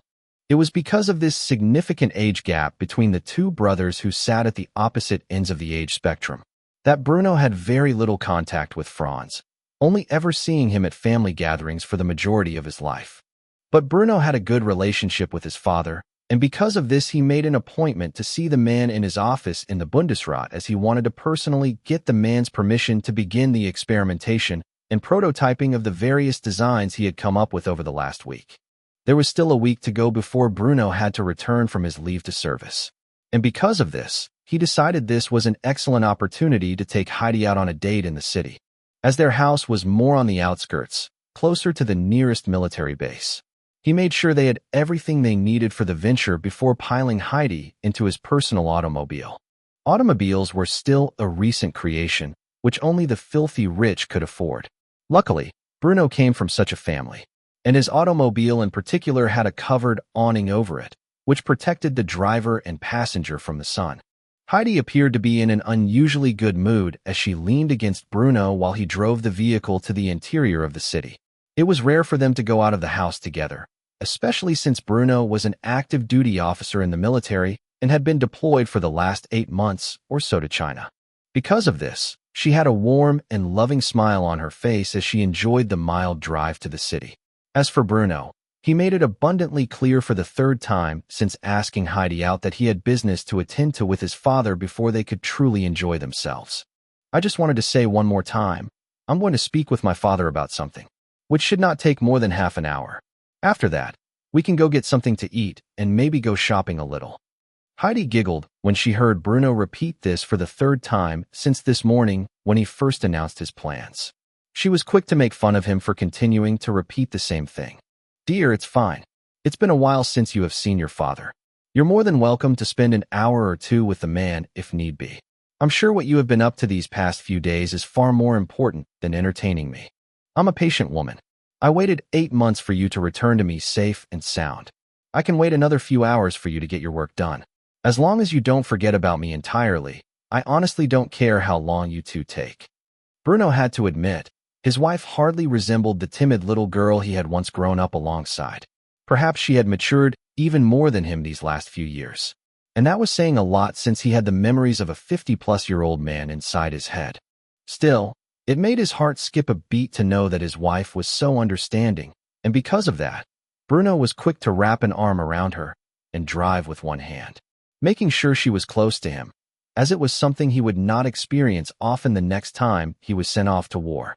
Eventually, the two of them arrived at their destination, where Bruno gave a helping hand to his pregnant wife so that she could step out of the automobile, where the two of them entered the Bundesrat with little issue. Once Bruno found his father's office, he was quick to bid his wife a temporary farewell before entering to speak with his father about important matters of national security. "I'll be back as soon as I can." The moment after, Bruno closed the door to his father's office behind him. Heidi sighed and shook her head while expressing her own thoughts aloud. "Honestly, who would have thought that you would propose to visit the Bundesrat to me on the same day I am meeting with someone here myself? What are the odds?" After saying this, Heidi walked off to another office, where one of her distant family members was waiting for her arrival. The moment Bruno stepped into his father's office, the man welcomed his son with open arms. It had been too long since they had seen each other. In fact, Bruno had not seen the man since the day he graduated from the military academy. His father was now a middle-aged man, his golden locks long since grayed. And while he was clean-shaven in the past, he now sported a stylish beard, even if such things have long since fallen out of fashion. There was a genuine look of joy on the man's face as he hugged his youngest son before welcoming him to his office. "And what can I do for the young Wolf of Prussia? That's what they're calling you, you know? A rather fitting nickname after what I have heard about your exploits in China. I must say, you impressed more than just your old man with your ability to hunt down the rebels and eliminate them to the last man. It might not be my place to say this, but I hear that even those old veterans in the Central Division were rather impressed by your performance. But where are my manners? Can I get you something to drink, son? You must be parched from the journey here from your humble home." Bruno wore a kind smile as he accepted his father's offer with the utmost courtesy. After all, his father was still a lord, and a high-ranking member in the Bundesrat. Even when the two of them were alone, Bruno would always treat his father with the respect he deserved. I can't think of a more fitting way to start this conversation. Thank you, father. I would gladly drink anything you offer. The middle-aged man broke out into a smile as he pulled out a bottle of scotch that had been aged for 25 years. No doubt a pricey bottle, one that would normally be reserved for a great celebration. But to a wealthy war industrialist like Bruno's father was his everyday drinking material. The man poured 2 glasses, one for himself and one for his son, where he made a toast that they both drank to. To victory. Bruno responded in kind, before taking a sip of the scotch. While he may not drink in the field or on duty, he was right now acting as an ordinary civilian and did not mind having a slight taste of whiskey before going out for a proper meal with his wife. Because of this, Bruno commented on the quality of the whiskey, something he was quite knowledgeable about. Smooth, very smooth, and quite favorable to that. Do I detect a hint of sherry? A rather unique flavor, but I know of a few distilleries in Scotland who will change to a sherry cask in the last 5 years of the aging process. Bruno's father chuckled when he heard this and shook his head, making a comment on his son's brilliance as he did so. You always were a little genius. That's why your mother loves you so much. She has been dying to come visit you and your wife ever since you first returned. But I've kept her at bay for the time being. Still, the both of you should come visit the estate before you no longer have the opportunity to do so. Anyway, I believe that's enough catching up, son. You came here with a purpose, right? What can I help you with? Now that the small talk had been out of the way, Bruno set his glass aside before pulling out the documents he had within his briefcase, which were the various initial drafts of the blueprints he had made for the next generation of weaponry. He had a rather smug look on his face and a confident tone in his voice as he explained what gift he had prepared for his father. Oh, father, you misunderstand. It's not about what you can do for me, but rather what I can do for the Reich. I had some time to myself this last week, and I prepared a few, shall we say, conceptual designs for what I believe would be an enormous improvement to the German army and its arsenal. They're far from perfect, but if given to the engineers at the family's factories, they could easily be made into something quite functional. I know you yourself have extensive knowledge, so why don't you give them a look, and you tell me if my efforts were worth the time I spent drawing these up. Bruno's father's eyes widened when he heard this. His son was a peerless genius among his own age group and had a very functional knowledge of mechanical engineering. He was, after all, the one who came up with the design for the lightweight mortars which the family company was currently experimenting with. There was no doubt that these mortars would revolutionize warfare as the world knew it. So if his son came up with even further designs, there would be no hesitation on his part to give them a thorough inspection. He quickly put down his glass of whiskey as well and looked over Bruno's designs. That was, needless to say, world-changing. Bruno's father looked over each and every blueprint repeatedly as he tried to look for various improvements that could be made. And he indeed spotted a few, but at the same time, the concept drafts of these weapons were more thorough than most would be. The middle-aged man looked at his own son as if he was far more intelligent than he had initially thought, and was quick to ask a certain question that came to his mind. Tell me the truth, Bruno. You have been holding back since you entered adolescence, haven't you? To come up with these in a mere week. It's unheard of. These weapons, to even conceptualize them would take a mind far greater than my own to come up with. I mean, handheld machine guns, self-loading rifles. These concepts have been theorized, but nothing has proven to be practical so far. I mean, this rifle alone is years ahead of the current prototypes, which keep proving to unreliable in field testing. And yet you came up with all of these in a week. Bruno's father wasn't wrong. Though early semi-automatic rifles existed as far back as the mid-1880s, they were incredibly unreliable, complex, and lacking in long-term durability. They were more of a novelty or proof of concept than they were an actual functional firearm capable of military usage. Now that Bruno had decided to reveal the full extent of his intelligence, which he had been hiding for over a decade, he felt the need to fully show off, and he did so with a confident tone in his voice. You're not wrong in your assumptions, father. I do apologize for concealing the extent of my intelligence. But when I was 10 years old, I was alerted to the fact that Heidi's father had deemed me a future threat to his family and their political faction. He was even sending spies to watch me and my exploits carefully. Because of this, I put on a facade that I was far less intelligent than I actually am. But none of this really matters at the moment. What matters is whether or not our engineers have the ability to perfect these designs, and our factories have the means to produce them. Can you use the family's abilities and your personal authority in the Bundesrat to get these weapons adopted within the next decade? It took several moments of silent thought, but after realizing just how genius these weapons were, and having a thorough understanding of the Reich's current manufacturing abilities, Bruno's father nodded his head before making a solid promise to his youngest son. I'll send these over to Franz. Considering just how advanced these are, I'm going to make sure the existence of these blueprints is considered our family's greatest secret. In the meantime, I'll begin making the necessary preparations to have these weapons of yours properly adopted into service by the time we have perfected the designs and have met the manufacturing requirements to mass produce them. I promise you, son, within 10 years at the latest, these weapons of yours will begin being issued to the German army. Bruno was satisfied with this conclusion. Now all that was left was to go meet with his wife and have a lovely meal together.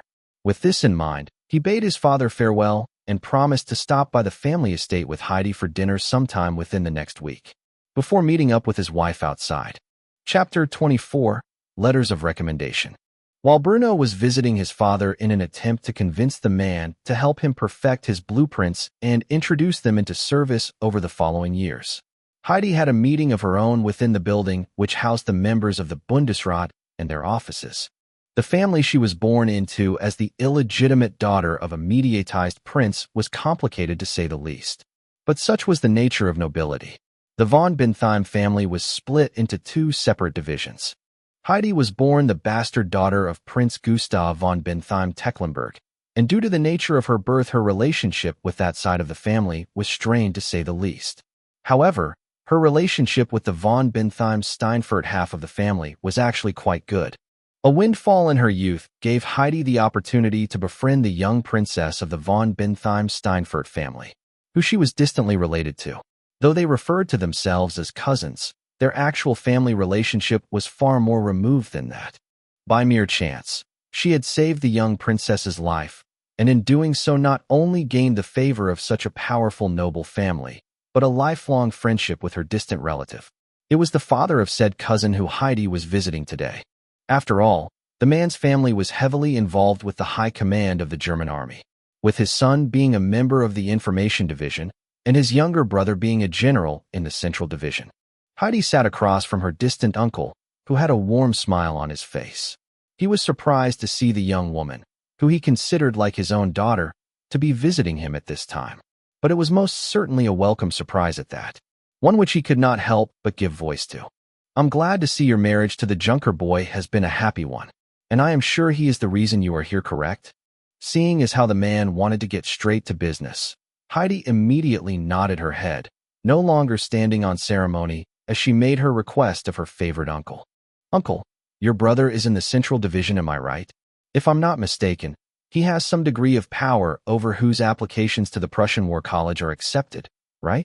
Bruno may not meet the minimum requirements of having served 5 years in the army as a commissioned officer, but he has more than proven himself in the field during the Boxer Rebellion.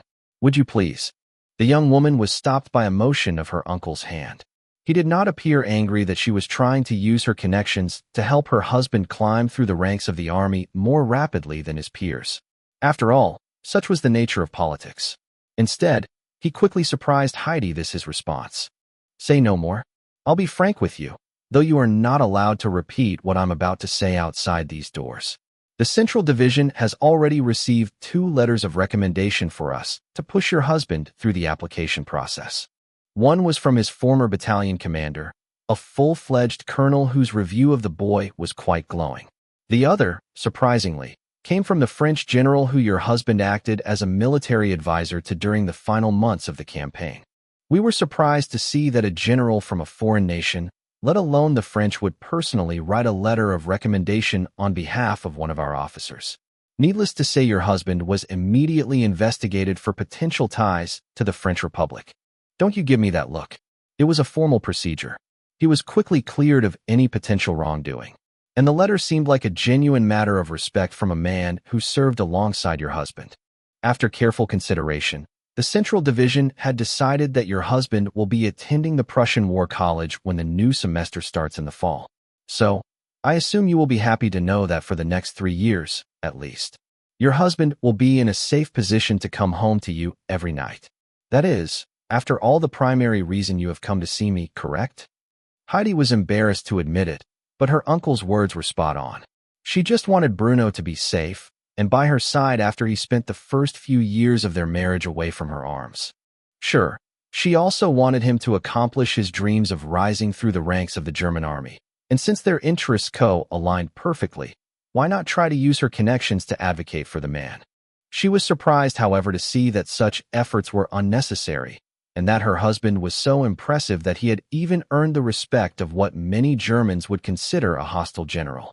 Naturally, Heidi was quick to thank her uncle for seeing her on such short notice before departing from the room, where once he was alone, the man poured himself a drink and sipped from it, all while staring out the window of his office. The Wolf of Prussia, huh?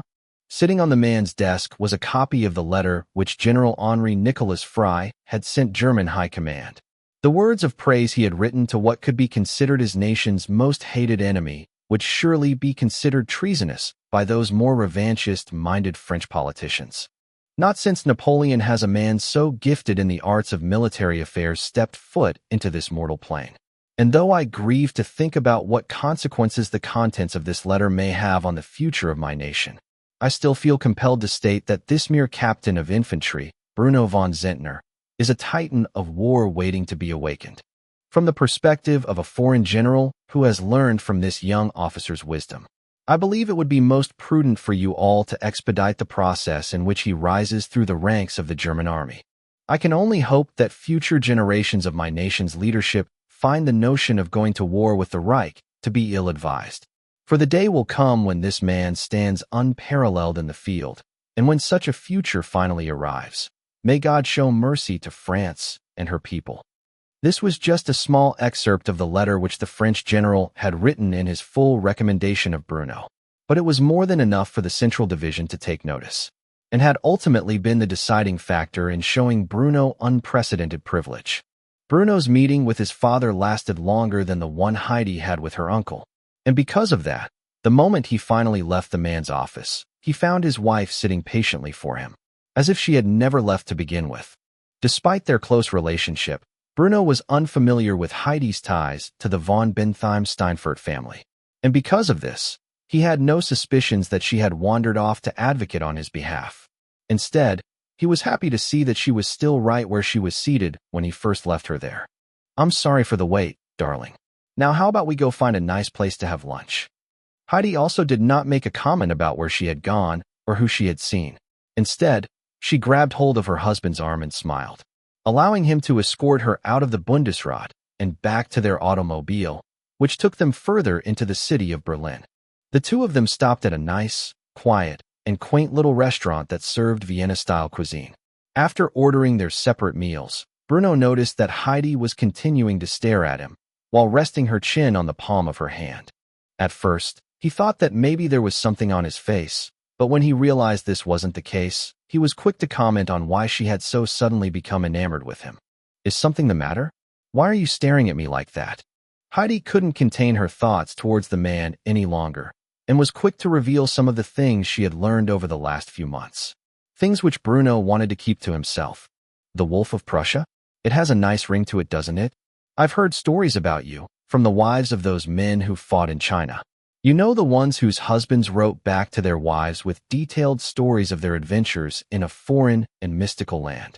Strange how they are so open about their experience in the military, while your letters to me were more reserved." Bruno honestly did not know how to respond to this statement. Heidi was raised like many people in the latter half of the 19th century and the early 20th century, on grandiose ideals of honor and glory, which a man could earn on the battlefield through heroic action. During this era, war was perceived as a rite of passage for all men to walk through, and that to do so was an almost chivalric adventure. Such notions were usually put to rest the moment a man had any actual combat experience, as war, even a relatively minor conflict like the Boxer Rebellion, was no walk in the park. No doubt the men who sent these letters to their wives, making it seem like they had gone on a camping trip, did so to protect them from the reality of the situation. But Bruno was not the type of man to do such a thing. He was not going to lie or sugarcoat what happened in the war. To do so would dishonor the memories of the fallen. Instead, he simply pulled out a cigarette and made a brief and blunt statement as he exhaled a large plume of smoke from his lungs. "I did what I had to do over there for the sake of the fatherland, and that's all there is to say on the matter." Heidi, who was very interested in Bruno's perspective of the war, could only pout as the man refused to elaborate. This was, of course, his way of protecting her from the things he had seen and done, from the true horrors of war, while at the same time being honest and true to the memories of those who died. Ultimately, the subject would be switched when Bruno refused to budge on his position, and the two of them would instead talk about a far more pleasant subject while enjoying the rest of their date together. Chapter 25. First day at the Prussian War College. Bruno's life over the following week was rather peaceful. He spent every day at home with his wife, free from any real worries that may have otherwise caught his attention. Luckily for him, he was not being deployed to some faraway corner in the world. And instead, when the time came to resume active service, he was still able to return home to his wife every night, as their old manor was located close enough to the military base to be considered within the acceptable range of off-base housing for those soldiers who were already married. As for Bruno's new unit, he was attached to another infantry company. He had a new commanding officer and new subordinates. What with Heinrich and Erich being sent off to other units across Prussia, Bruno found himself in a new and unfamiliar setting. His daytime job during a time of peace was fairly simple. The usual bullshit that infantry had to do when there was no war to fight. Maintain physical standards, and every now and then go through some shooting drills. Other than that, the soldiers were left in the barracks with little to do, most commonly turning to drinking and gambling to pass the time. Bruno himself, as the leader of the company, was relegated to a desk job during the hours he was not actively training his company of riflemen. And because of this, he found his peaceful time in his new unit rather dull. However, it was only a few weeks of this mundane activity before Bruno received a letter from the Central Division. It was not sent to his home, but rather given to him personally by his new battalion commander, a man who eyed the medal pinned onto Bruno's chest with a sign of respect. He himself was a veteran of the Franco-Prussian War and had earned himself an Iron Cross during the conflict. In addition to this, he wore the Centenary Medal, which was an award established by Kaiser Wilhelm II, which honored the 100th anniversary of his grandfather's birth. This medal was issued to soldiers only 2 years prior to Bruno's graduation from the academy, and because of this, he did not have one to boast as well. Even so, the colonel seemed to respect the fact that Bruno had volunteered to fight in the Boxer Rebellion, something that most of the army, himself included, had neglected to do. It was because of this that his tone was more kind to Bruno than it normally was to his other subordinates, especially as he handed the young captain the letter in his hands. "This is a letter from the Central Division of High Command, addressed to you personally. I have not read its contents, nor has anyone else for that matter. Whatever the reason, I suspect it is of grave importance. So stop what you're doing and focus on this." After saying this, the colonel departed after a short salute, where Bruno opened the letter to find some surprising news. It would appear that his application to the Prussian War College had been accepted. There was a time and place designated for him to take the entrance test. It would appear that his colonel's letter of recommendation had been enough to convince those in the Army's high command to make an exception for Bruno and to waive the 5-year minimum requirement that all other potential applicants would need to enter the academy. Because of this, Bruno was quite convinced that he should begin studying for the test effective immediately. That is, after he concluded the mountain of paperwork that was on his desk. Time flew by, and the weeks turned into months. In the end, the autumn came, and Bruno had passed the first series of tests that were required to enter the Prussian War College, and with flying colors, no less. As an instructor at the modern equivalent of the Prussian War College during his past life, Bruno was naturally well aware of what would be required of him to pass the test, and had long since committed the material to memory. Hell, as an infantry officer from the 21st century, Bruno had a far more vast understanding of modern strategy, tactics, and logistics than his instructors would have. Even so, if he wanted to become the youngest general in German military history, then he would need to spend the next 3 years of his life dedicating all of his spare time to being one of the bold few who would graduate from this unique military institute. The first thing Bruno noticed upon sitting down in the first of his lectures was that he was surrounded by men of superior rank and was quite a bit older than he was. At 22 years of age, and less than a year in the military, Bruno had already surpassed the norm by receiving a battlefield promotion to captain.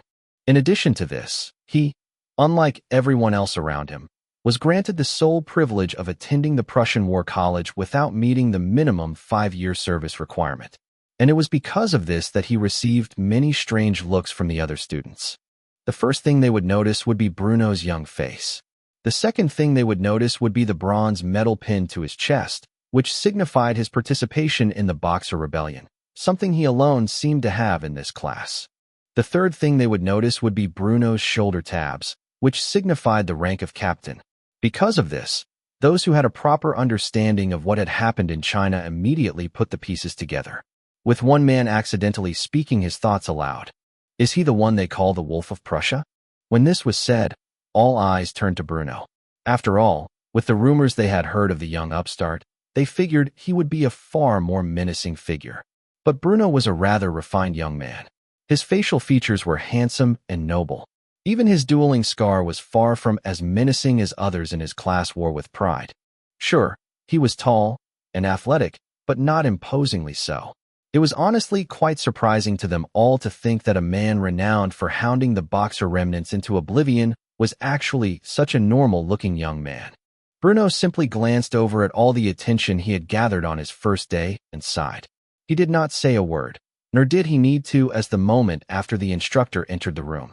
He was dressed in a rather prestigious officer's uniform, one that no doubt belonged to the cavalry. In addition to this, he wore many medals on his chest, seemingly having participated in the various conflicts that led to the rise of the German Empire. There were over 50 years' worth of medals pinned to this man's chest. And that made sense, as he was clearly elderly.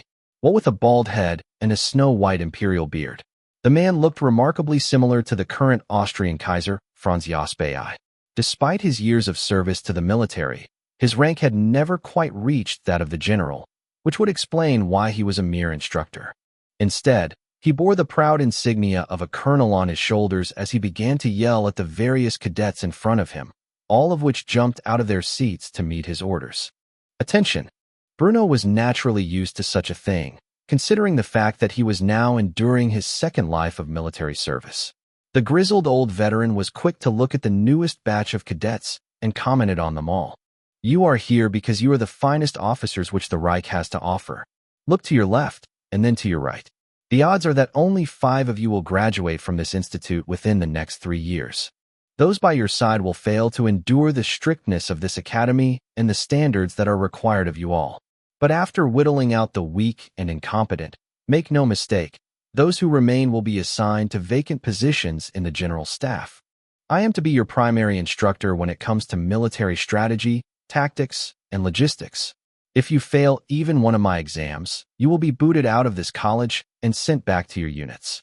So, despite the fact that you have all passed the entrance exam, we are going to start with a test of your knowledge regarding the tactics that our enemies employ. And make no mistake, when I say our enemies, I mean the French. You, in the back, the young lad bearing the insignia of a captain. I hear you were personally recommended by the general in charge of the French expedition to China. Supposedly, you were attached to his unit as an advisor. Surely you understand the French army and its abilities better than anyone here. Go on then, enlighten us all. Having suddenly become the center of attention, Bruno sighed internally. Regardless, this was a trial he needed to pass if he wished to graduate from the Prussian War College and gain a favorable position within the army. Even so, Bruno couldn't help but feel as if the instructor was using this as a chance to purposely expel him from the college, which was something that he could not allow to happen under any circumstances.